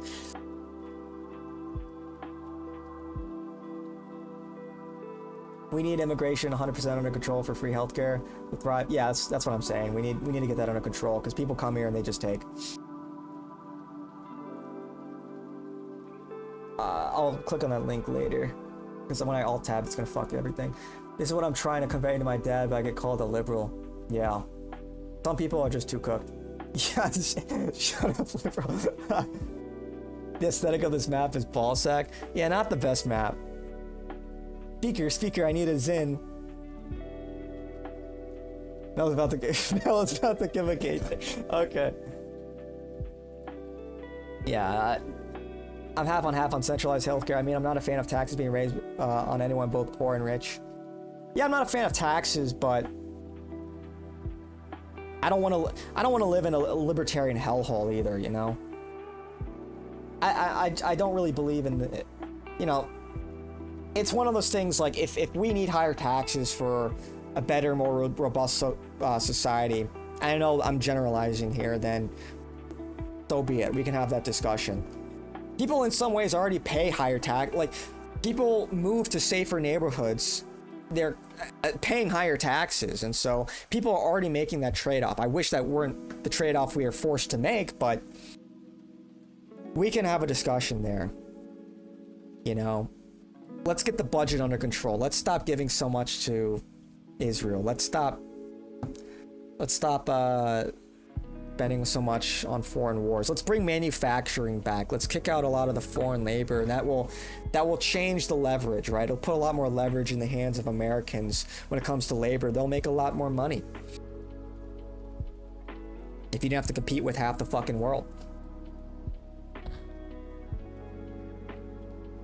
It should absolutely be mostly white, else it's over. Yeah, 100%. We've seen other races in their countries, proof right here. Name one white country that's a shithole.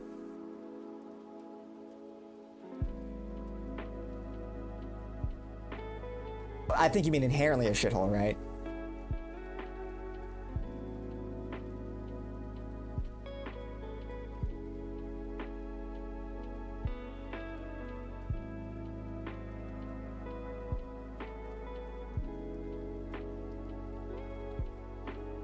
Yeah. Maybe like, yeah,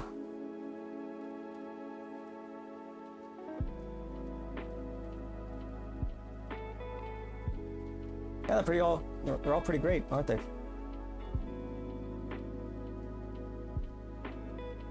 Name a lot of black countries, brown countries, to an extent some Asian. No India thing, yeah. No China, Japan maybe, but still, we cool looking people. Yeah, I mean Japan's great. Japan's, it's funny because like, yeah, that's why they were called the honorary Aryans. It's weird. It's so bizarre. Japan, this is like the outlier, you know. And Japan really exists in a civilization of its own. It's not part of the Sinic civilization with China, or the Orthodox civilization with Russia and the Soviet satellite states. It's definitely not a part of the Hindu civilization or the Muslim civilization. It's still not a part of the Western civilization either. It really is in its own bubble. Ohio, yeah, Ohio gozaimasu, you fucking dickhead. Yeah. I need to find a different map.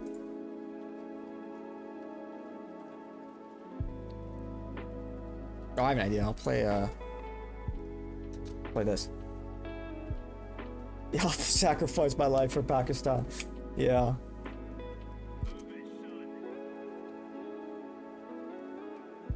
Yeah. It doesn't load my skins. What the fuck?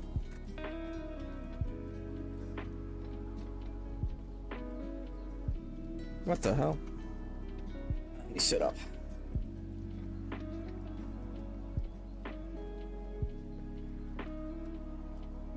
Kind of a cool map. Where do I go? Oh, do I go up there?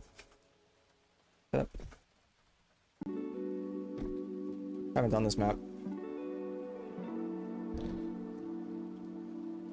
Now where do I go? Oh. Get some speed, maximum speed. Yo.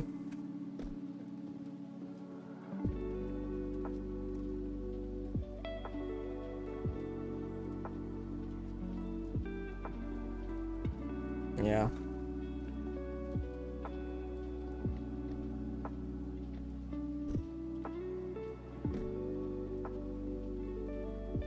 Oh, I just fucked everything. Oh shit. Fuck this map. I already know I'm gonna hate this map. You see the Ainu when you went to Japan? Well, I was very young, so I can't say I remember, but yeah, I mean, some people think the Ainu are white. Because they've got square jaws and white features. Maybe. Maybe they are. I will sacrifice mine for America, but not to do Israel's bidding. Yeah. Yeah, exactly. Is that the sniper from TF2? Oh, great. Well, the first island chain plus South Korea is cool, but Japan is S tier. Yeah, it is, man. It is S tier. It's just, dude. You know, you've probably seen a lot of social experiments where like people would drop bags of money, loads of money, and people would just stop and help them pick it up. Imagine doing that in fucking Detroit. Your ass would get fucking jumped. Your ass would get jumped. That money's gone, dude. It's one of, if not the highest trust society in the world. That's pretty sick.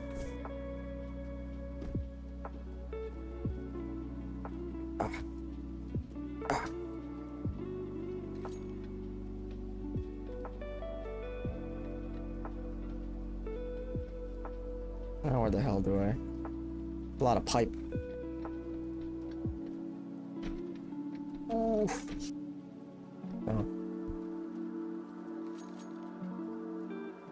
The trend I really wish you did was the climbing game. It's basically this, but a standalone game. Yeah, you mentioned Peak. Maybe I'll get some friends to play Peak with me. Dude, that would be like...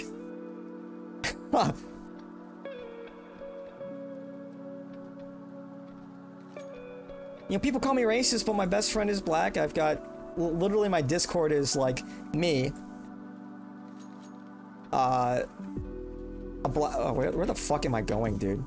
I'm kind of lost. Me, a black guy, 2 Mexicans, and like a Native American. Like,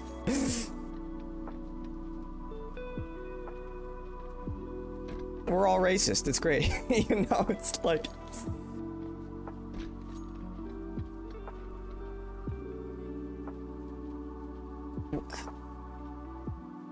Oh, am I supposed to go to that ladder? Yeah, if you want... Oof, dude, I was about to crash out if I fell all the way down. Like, where do I go? Am I fucked? Am I fucked here? Maybe I can jump to that, but if I miss, it's over. It's all over. Also, Switzerland, very wealthy. Yeah, that's true. Switzerland too. You see how nice it is? India, one of the highest GDPs, is still a shithole. Yeah, I mean, don't forget, one of the reasons why their GDP is high is because of all the remittances from Indian workers in the West sending money back. Yeah. Look at the ratio of people to GDP compared to the US. I remember seeing that they had a social welfare program to Indians not to shit in the street. Dude, it's so filthy, man. I kind of feel, if they weren't so fucking arrogant all the time, I'd feel bad. I think India, as a country, hope this doesn't get me flagged, but that outside of war zones, has to be like the closest you can get to hell on earth, dude. Like, fuck that. No, not Peak. It was a massive game just like this with a lot of falls, no saves. Only up? Is it only up? My best friend is black, but I'm still racist. Yeah. I actually told a chick on a date that I'm openly racist. She actually agreed with me. Hey man, being honest and just putting your balls on the fucking table like that, that's masculine. Women like that. Is Kumquat your black friend? No, Kumquat's one of my Mexican friends. Kumquat's one of my Mexican friends. Oh, general racism. You're browner than I expected. She started being racist herself, Debbie. Yeah, I'm black. No, jump around the other side of the pole. There's a beam. I'll have to check it out. India actually has good food, but their hygiene ruins the image of it. Yeah, don't eat authentic. Eat like Americanized Indian food. Can I make that? Can I crouch jump that? Looks a little high. Ah, shit.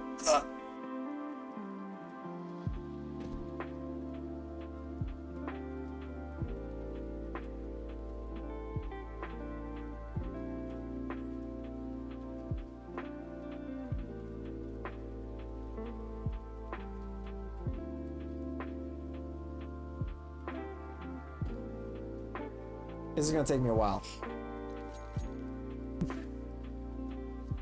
This is a big map. It is a big fucking map, dude. Oh shit. India and Bangladesh is the worst countries on earth. Yeah, I would not. I don't want anything. Dude, it's like, you can look up, like, one of the wonders of the world, the Taj Mahal. Look at, like, the the field just next to it. Just look at images of that field. It's like fucking disgusting. And that's supposed to be one of the best that India has to offer. As far as, where am I going again? Oh, right. As far as, sightseeing goes. I'll make it, authentic Indian food myself. It's just good I won't let India make it for you. Yeah, dude. And like I said, look, man, I get it. Like, I've got an Indian friend. He's pretty... Even Kavan, who's been in chat, he's pretty ashamed of, India and being Indian. Like, I get it, man. Self-aware Indians, that's gotta be rough. That's gotta be... Like, I do empathize with that. You know, having to see the worst parts of your culture on blast. Same thing with, like, self-aware black people, you know? It's like, look, man, I get it. It's tough. And look... And it's not even like white people aren't self-aware either. It's like we call out our own. We're not proud of, like, white cucks and like wigger culture and shit like that. It's kind of repulsive. But it's almost like, you know, the racial element is like, it's been dulled because white people have been conditioned not to see that racial element of themselves, except when it's shame.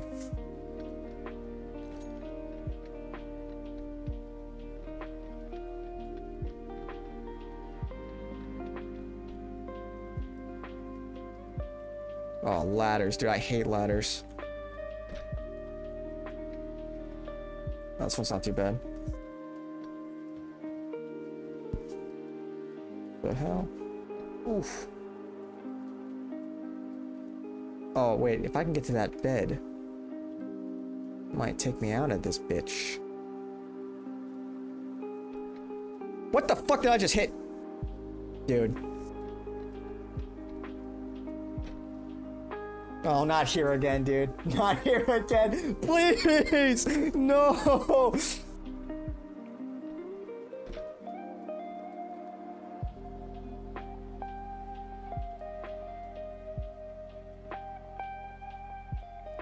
You know why it's good? It's because I don't know Indians. Yeah, well. Rough. India's on blast globally, true. Dude, Redditors are getting fucking sick of India. Reddit women are getting tired of India. That's how you know it's bad. That's how you know it's cooked. Okay. You know, I might just take the L on this and aim for the bed. You know? I might just take the L on this. Because I don't think I can make that. I actually don't think I can make that. It looks just slightly too high, unless maybe I come in from... Yep. Okay. No, I don't have enough velocity. What I get for not paying attention.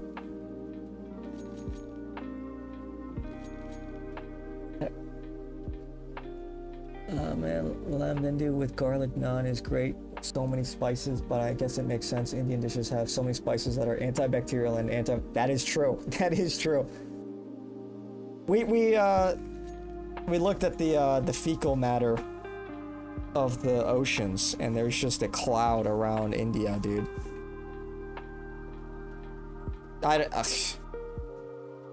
They throw shit at each other. They eat shit. They drink cow urine.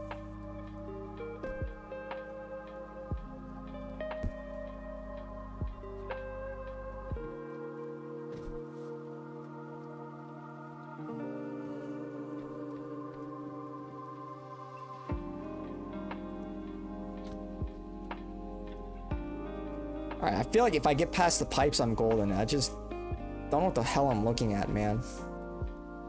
Like, they just made it as AIDS as possible. Let's just put fucking pipes everywhere. Where do you go next? Ah, you'll figure it out. Fucking dickhead developer.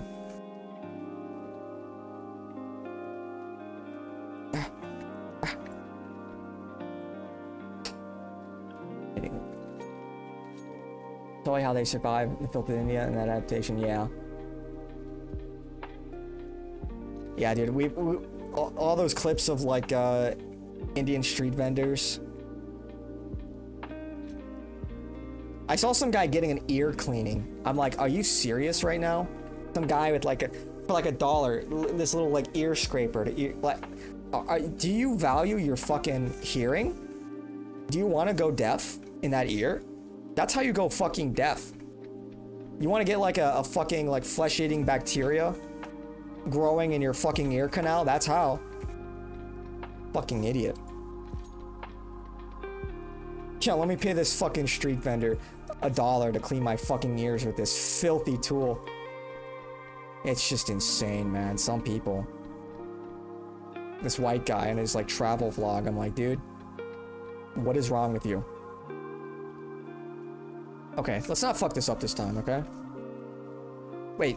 I forgot where I was going. I forgot where I was going. It's okay. We recover. Right? Yeah. Oof. What? There's like collision here. What is this? If I jumped there, I would have been so fucked.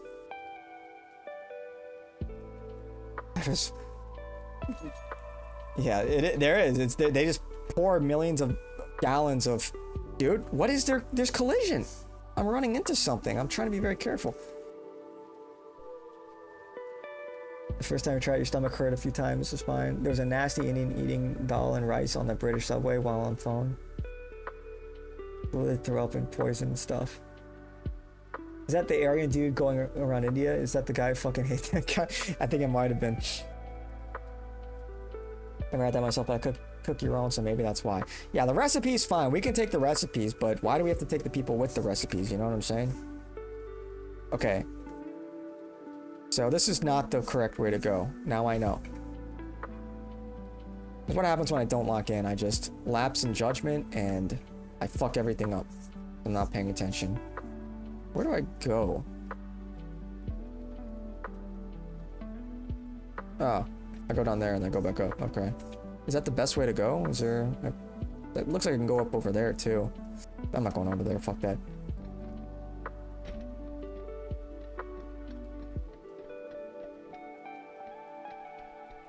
Slow and steady wins the race.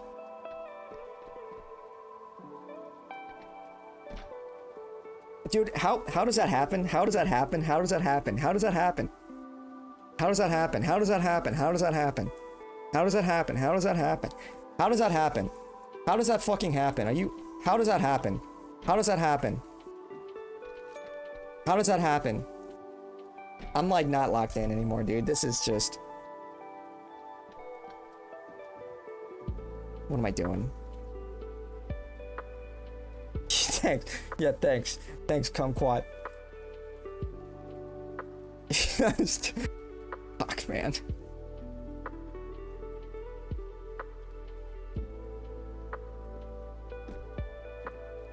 Speaker, lock in speaker.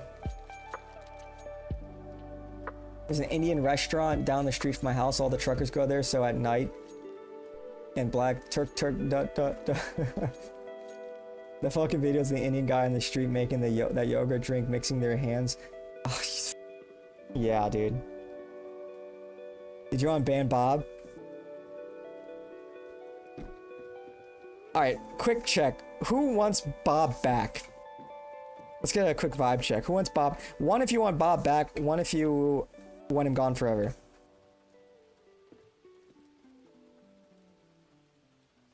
I love democracy.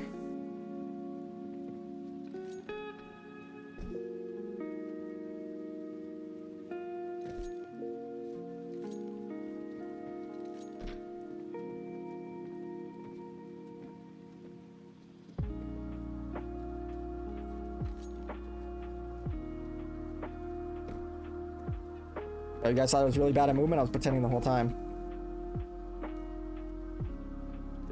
Ooh, speed, speed, speed. It was all a ruse. Except that... Okay, I just went too fast. Alright. Whatever, dude. One if you want him back, one if you want him gone. Who's Bob? Bob. Oh shit, okay, I guess I'll unban Bob. I don't know if he'll come back though. I don't know if he'll come back. He might be gone forever. He might be gone forever. Bob was better than Earl. That is true, dude. Fuck my sound on the Bob lore. Speaker. What's Speaker's name? You guys just love watching me suffer.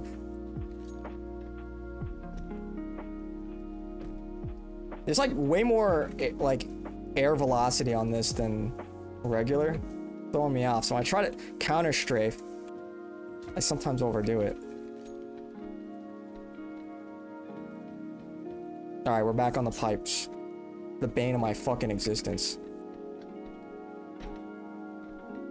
Ah. Alright, I'll have to figure out how to... I'll unban Bob tomorrow. The council has spoken. That's what I'm saying, Smelly Balls. That's the argument I made to him. Either unban Bob or ban Earl. The Earl was painful, man.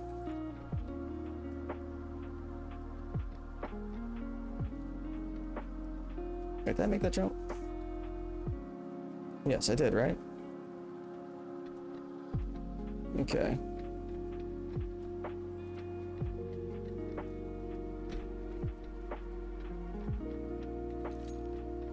I wish I had my skins. Skins improve your movement. It's all mental, though. Okay, very carefully now. Steady. Steady. Right. We just bounce on that bed.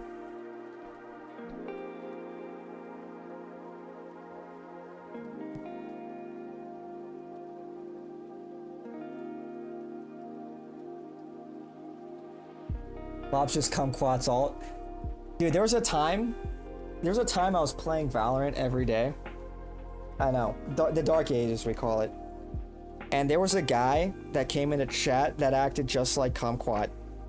I was legit confused. I was not sure if it was literally just kumquat talking to himself on an alt. It threw me through a fucking loop and fucked with my head for days. I was like a paranoid schizophrenic. Now I just think like half the random people coming to chat are secretly kumquat on an alt. It's done permanent damage to my psyche.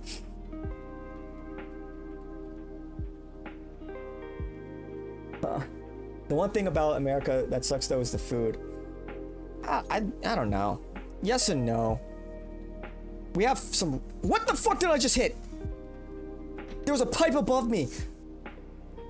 Oh my gosh. Okay. Okay, lock in. Lock in. Lock in. Lock in. Lock in. Lock it in. Lock it in. We didn't lose that much progress at all. I just need to be more spatially aware that there's this pipe. What an asshole thing to do. Put a pipe there. Like, what's the alternative? Maybe if I jump early and I have to air strafe around it? Or do I go over there? Can I make that jump? I don't think I can. That's where I was before, no? I think I have to. I just need to not bonk my head. That's what happened last time. That's why...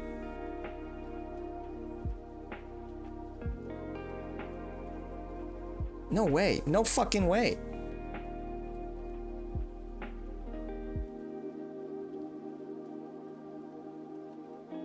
American food has nothing unique. Either extremely unhealthy like steak, fries are very simple like steak. Both of those are W's though. Both of those are the cornerstone of American cuisine and I love them. I love burgers and fries and I love steak. Hey, don't be calling me a Mexican now, Mr. Freak Bob can't be on the council though, just a 10. Yeah, Freak Bob is... Maybe we're all Freak Bob. Maybe we're all Freak Bob. Drive my Texas barbecue, smoked meats, gumbo. Like there's like 50 other things. Common balls go together like cheese and wine. Very good observation, Kumquat. Thank you. Thank you, gentlemen. Thank you. Thank you, good sir, for the insight. Gumbo is ass, plus gumbo is black food. Also, black foods are ass too. I like fried chicken. Who doesn't like fried chicken? I like watermelon. I guess those are both black food. Well, I mean, who doesn't love? I guess it's not technically black food. It's a fruit, but. Jambalaya is black food. Gumbo originates with French Cajuns. When's the last time I had gumbo? It's been a while. Deeper lore in this is I have come here and all to fuck with him without telling so that schizophrenia is not misplaced. It's true, man. It's true. Kumquat's gone through multiple arcs because he keeps getting banned on Twitch. Before he was Kumquats, he was Spoo Ooh Woo Key.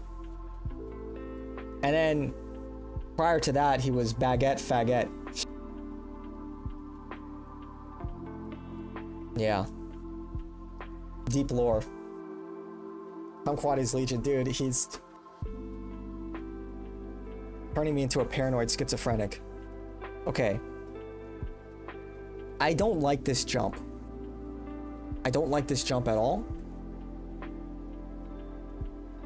I feel like I'm supposed to airstrike this. But I don't know. Over there is, I believe we're... Is that not where I came from? Maybe I have to make jump. Let's just... Fuck it, dude. Yeet. Yeah, this is... where I came from. Alright, you know what? I'm gonna go over here. Fuck this. We'll go on the other side of the map, because I don't want to make that other jump, because that's kind of high risk. I feel like that's a trap, you know? It's bait part of the map. We'll go exploring. And I clip on something. I hit some collision, and it just fucked up. Okay. Devs, please, please.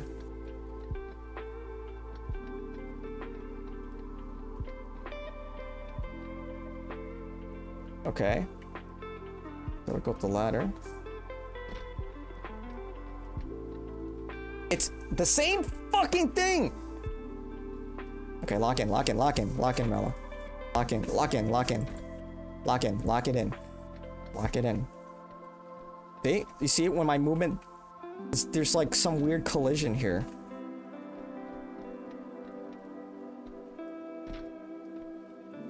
Right here, right here. Okay.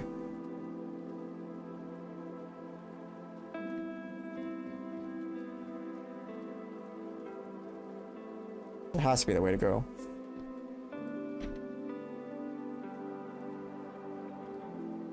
Yeah, I know. It's not that good. Fried chicken originates in Scotland.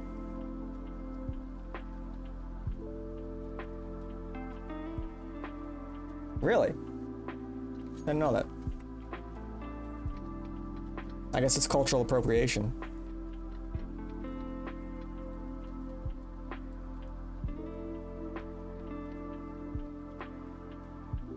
Ah, alright, another... This is like identical. The other ladder segment. That else okay? So if I can get to that bed, I think we're Gucci, right? I jump down, up there, boom, boom, boom, boom. Wait a second. Then I have to go up there. What's over here? I guess this is just another route. Oh, I don't want to hit that. Hell no. Fuck you. I see it. What? Oh!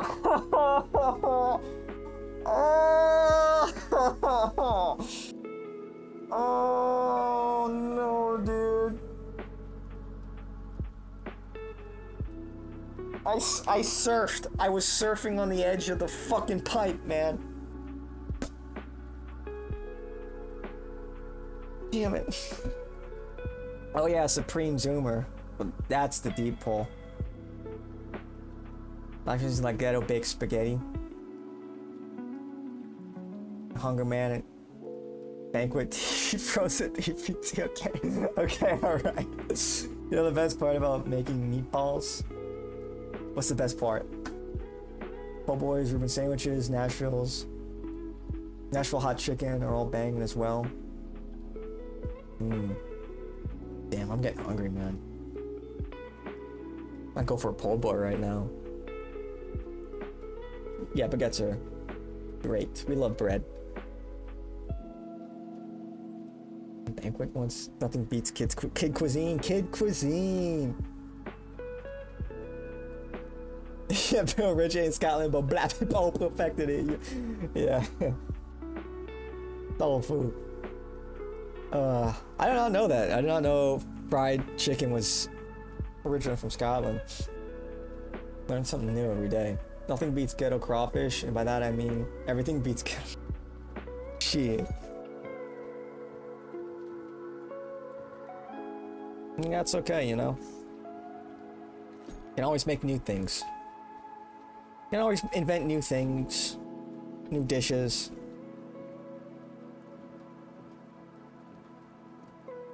A new culture. Okay, am I even trying anymore? What am I doing? This is just embarrassing.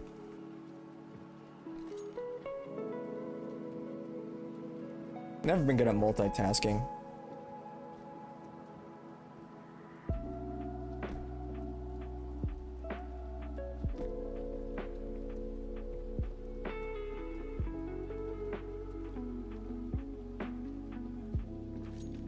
Ooh. Okay, I don't know what happened to all my velocity there.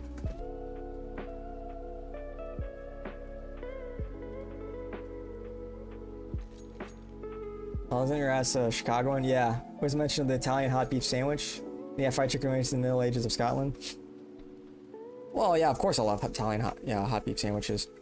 I don't eat it that much though. I love deep dish. Deep dish. Deep dish. If you find yourself in Chicago, you know, Pequod on the north side is good. I like Giordano's a lot. It's a chain, but I just love, and this might sound gross to some people, but spinach and garlic deep dish. Their spinach and garlic is very good. But I just haven't seen other places make that.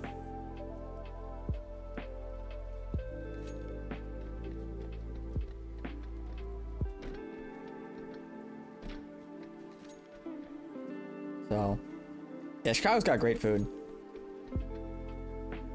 Great steakhouses. Oof. Great Italian restaurants. Yeah. I love Chicago. It's such a shame. Wait. No, I was gonna go this way. Yeah. Kind of on autopilot here. Gotta lock it in.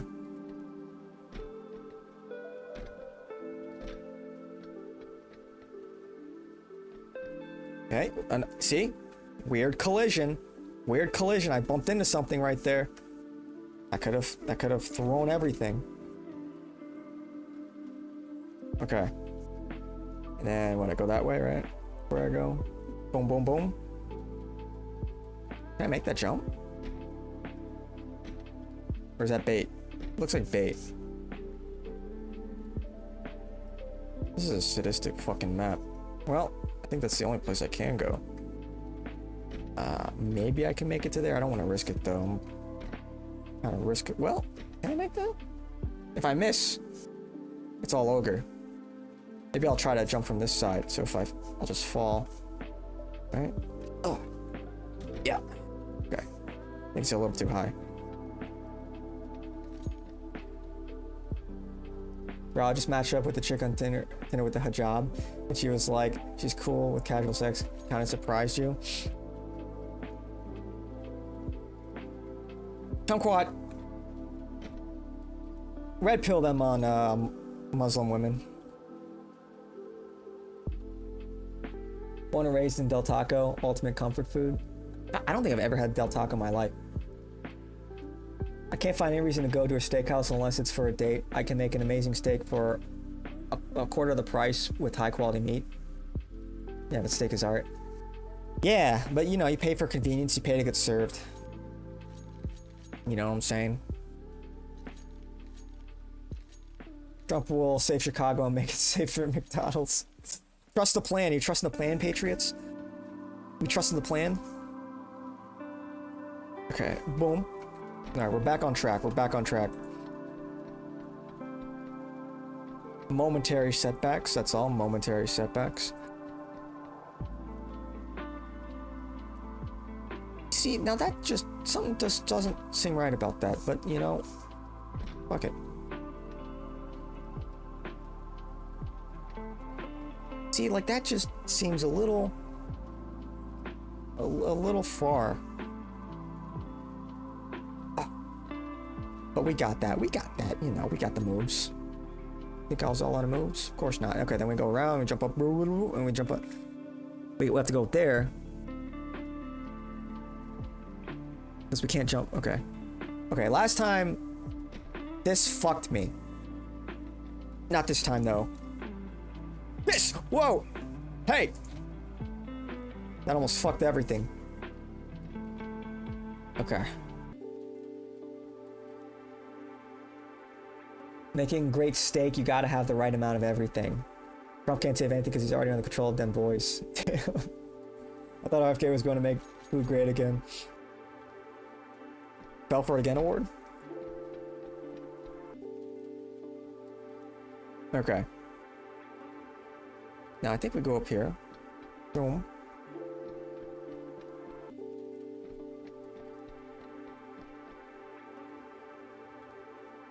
Okay, there's a ladder. I can make this jump. Are there any better options? I guess I could go that way. It's got multiple routes here. It's like a build your own adventure. But I think this is probably the best bet. And I go up there. Boom, boom, boom. Alright. Oh, shit, dude.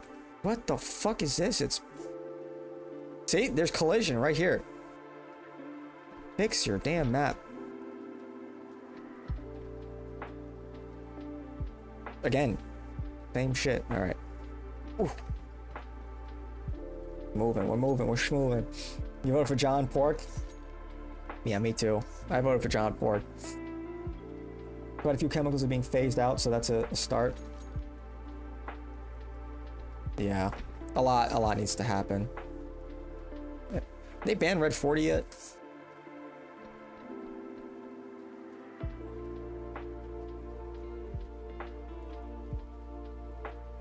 Okay, I don't think there's a way to get up over there.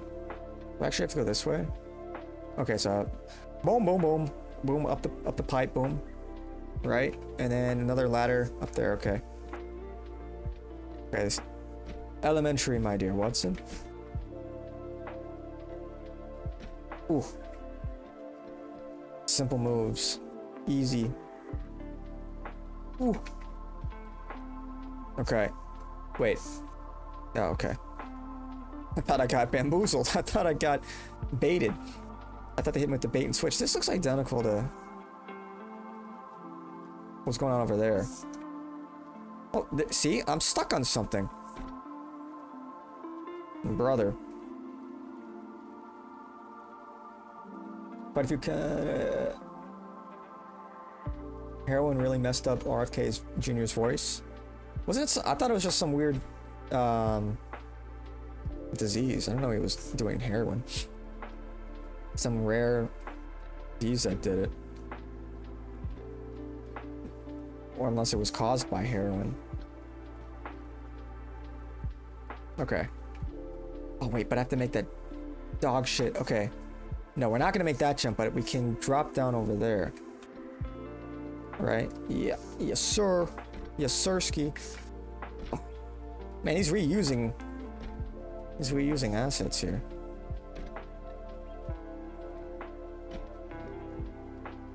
Where does that take us? Why do we want to go up there?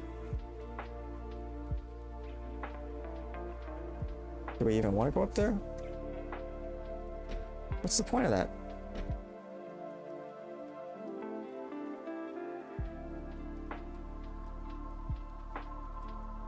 Okay, that's where we want to go.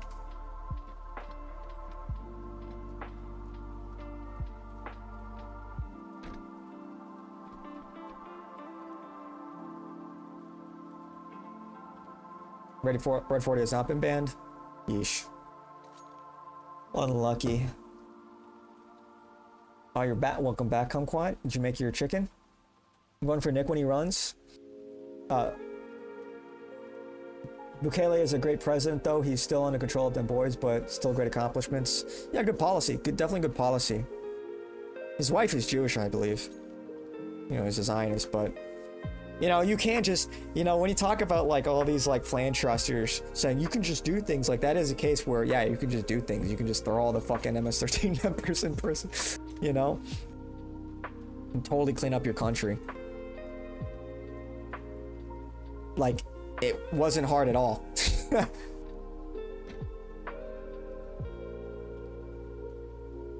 You're saying things, you're not stuck on anything.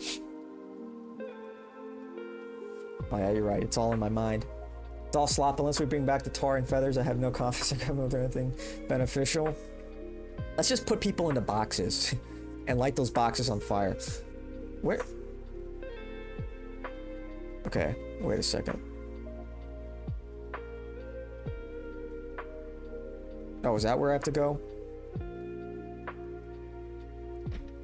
Then I jump up, and then... Okay. This is quite the far jump. Would it be better... Right? Would it be better from there? Might be better from there, actually. Yeah, I think it might be better from there. I'm taking no chances. He was smoking the crack pipe? Crazy. Yeah, red 40, yellow 5 and 6, blue 1 and 2, and green 3 are being phased out by 2026. That's a W. Let's hope they don't replace him with things that are worse. Ted Cruz, worst politician? Yeah, he's up there. He's definitely up there. Of course, he's reusing assets. He's not here to be creative. He's here to make you suffer goofy. Oh, thanks, Kumquat. Yeah. Would say it wasn't hard. Okay, maybe it wasn't hard, but just needs a little political will, you know?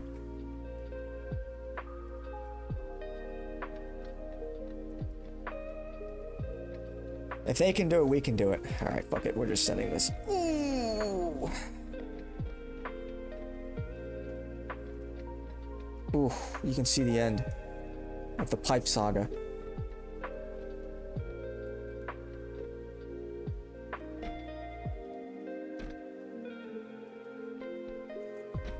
Ah. Okay. Are there any other options? Nope.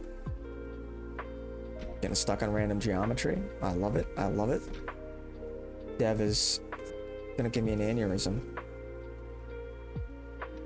Ah. Ah, train tracks. Okay. This is for all the marbles. No other options, right? We're... Kinda wish I was over there. This looks a little sus.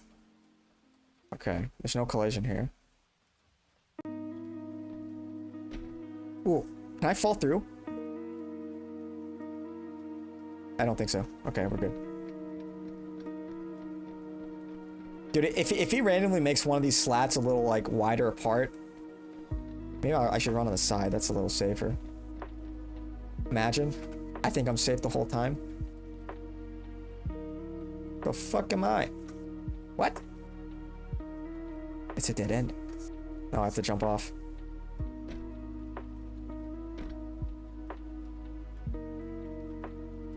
Bought the assets from the asset store. Even FromSoft did it. Oh yeah, I read about that. Hey, game development is hard. Can't wait for the crash out stream ending failed. Don't say that. Why would you say that? Don't put that evil on me, Ricky Bobby.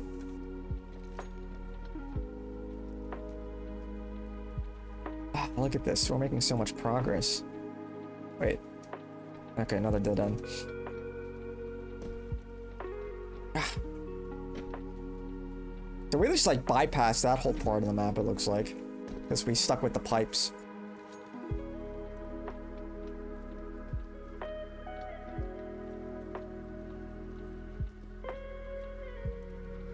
I really wish I had my skins. It'd make me play better. Apparently a lot of the companies are trying to switch to bee flower extract, which is from blue to purple. Galderia extract blue, beet juice, red cabbage juice, as well as lycopene from tomatoes for red. Well, if it's natural and not overly processed, it seems like a good move. My knee-jerk reaction. Bioshock art style is the best as well. A man chooses, a slave obeys.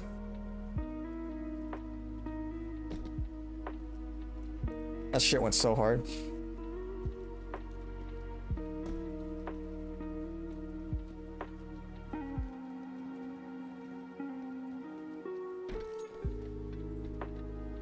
A little weird.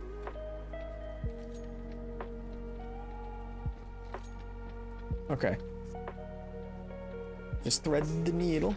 In we go. Oof. Bro, look at this. Look at this, man. See, the pipes were just the bane of my existence. Look at this. Looks a little bizarre. Okay. We're good. We're good. We're good. We're good. We're so good. We're so good. We're so good. Look at this. The fuck is... Those I-beams? No collision, right? Nothing I'm gonna get stuck on. Ooh.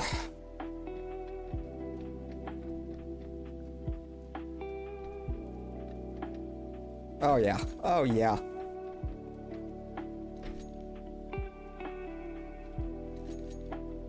Is this a one-to-one replica of the game I was talking about? Am I tweaking? It's at least inspired by. Right? Only Up is the name of the game. Oh, we've got a ways to go, boys. How high up are we? Let's do a quick check. Imagine I fell looking over. Okay, like, I don't know, what is that? Like a quarter, maybe? I don't know how high it goes. But I think that boys would give Ken a pass. He's one of them. So we can make the games he wants and not have it tainted by the crybaby. Well, I don't know. There were subversive, like if you ever played Bioshock Infinite. Oh, here we go. Like that game was pretty subversive. It was like a white utopia flying in the sky that, you know, was mean to black people. And so the black people revolted and blew up the whole fucking city. Remember that?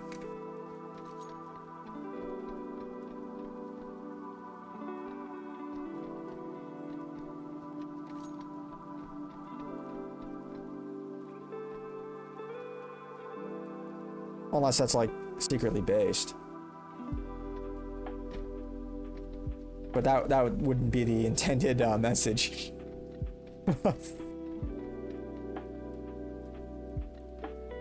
Okay. Looks like we have a couple options here. We can go this way. I don't like that. I don't like the barrels. They're kind of giving me the ick a little bit, you know?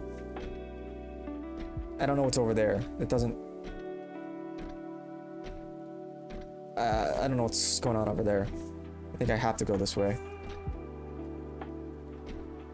Unless there's like a bed over there I can jump on. Oh, maybe the cars shoot you up. I don't know. I'll take the safe route. Fuck. I hate this.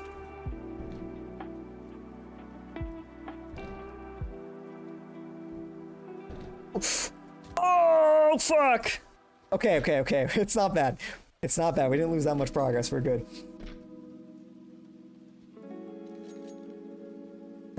Yeah, I did like the Bioshock story, though. Was ever... Oh, yeah.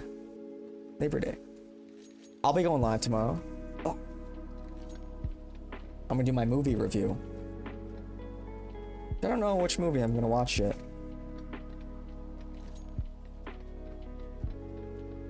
My planned content for... Unless something big happens tomorrow. My planned content. Oh, shit. I just got stuck on something. Oh, no. Oh, no. What?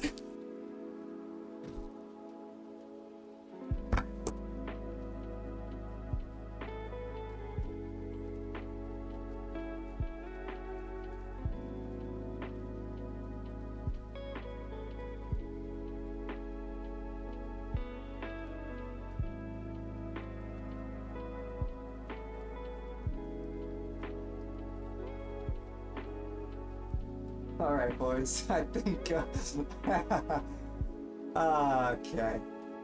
Alrighty.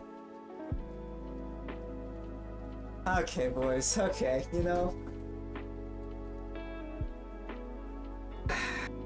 You lose focus for 2 seconds.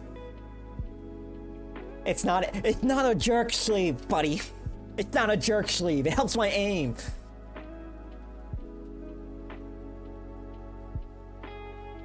Ugh.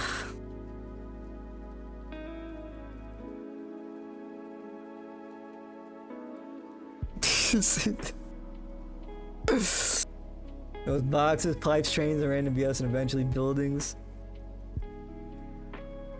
Ugh.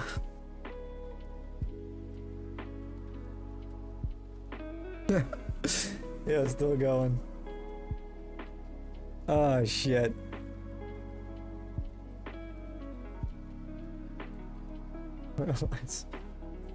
All right, boys. Well, I guess you know what. On that note, I will see you guys all tomorrow.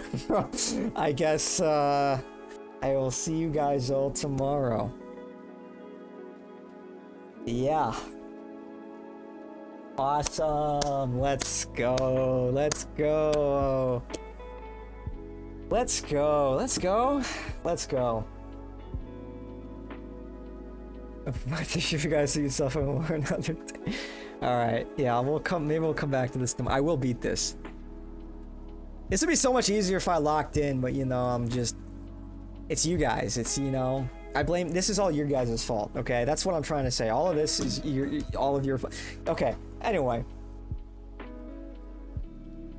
Thank you, I gotta do my shilling. Thank you guys for watching. Don't forget to like, comment, subscribe, follow all the socials.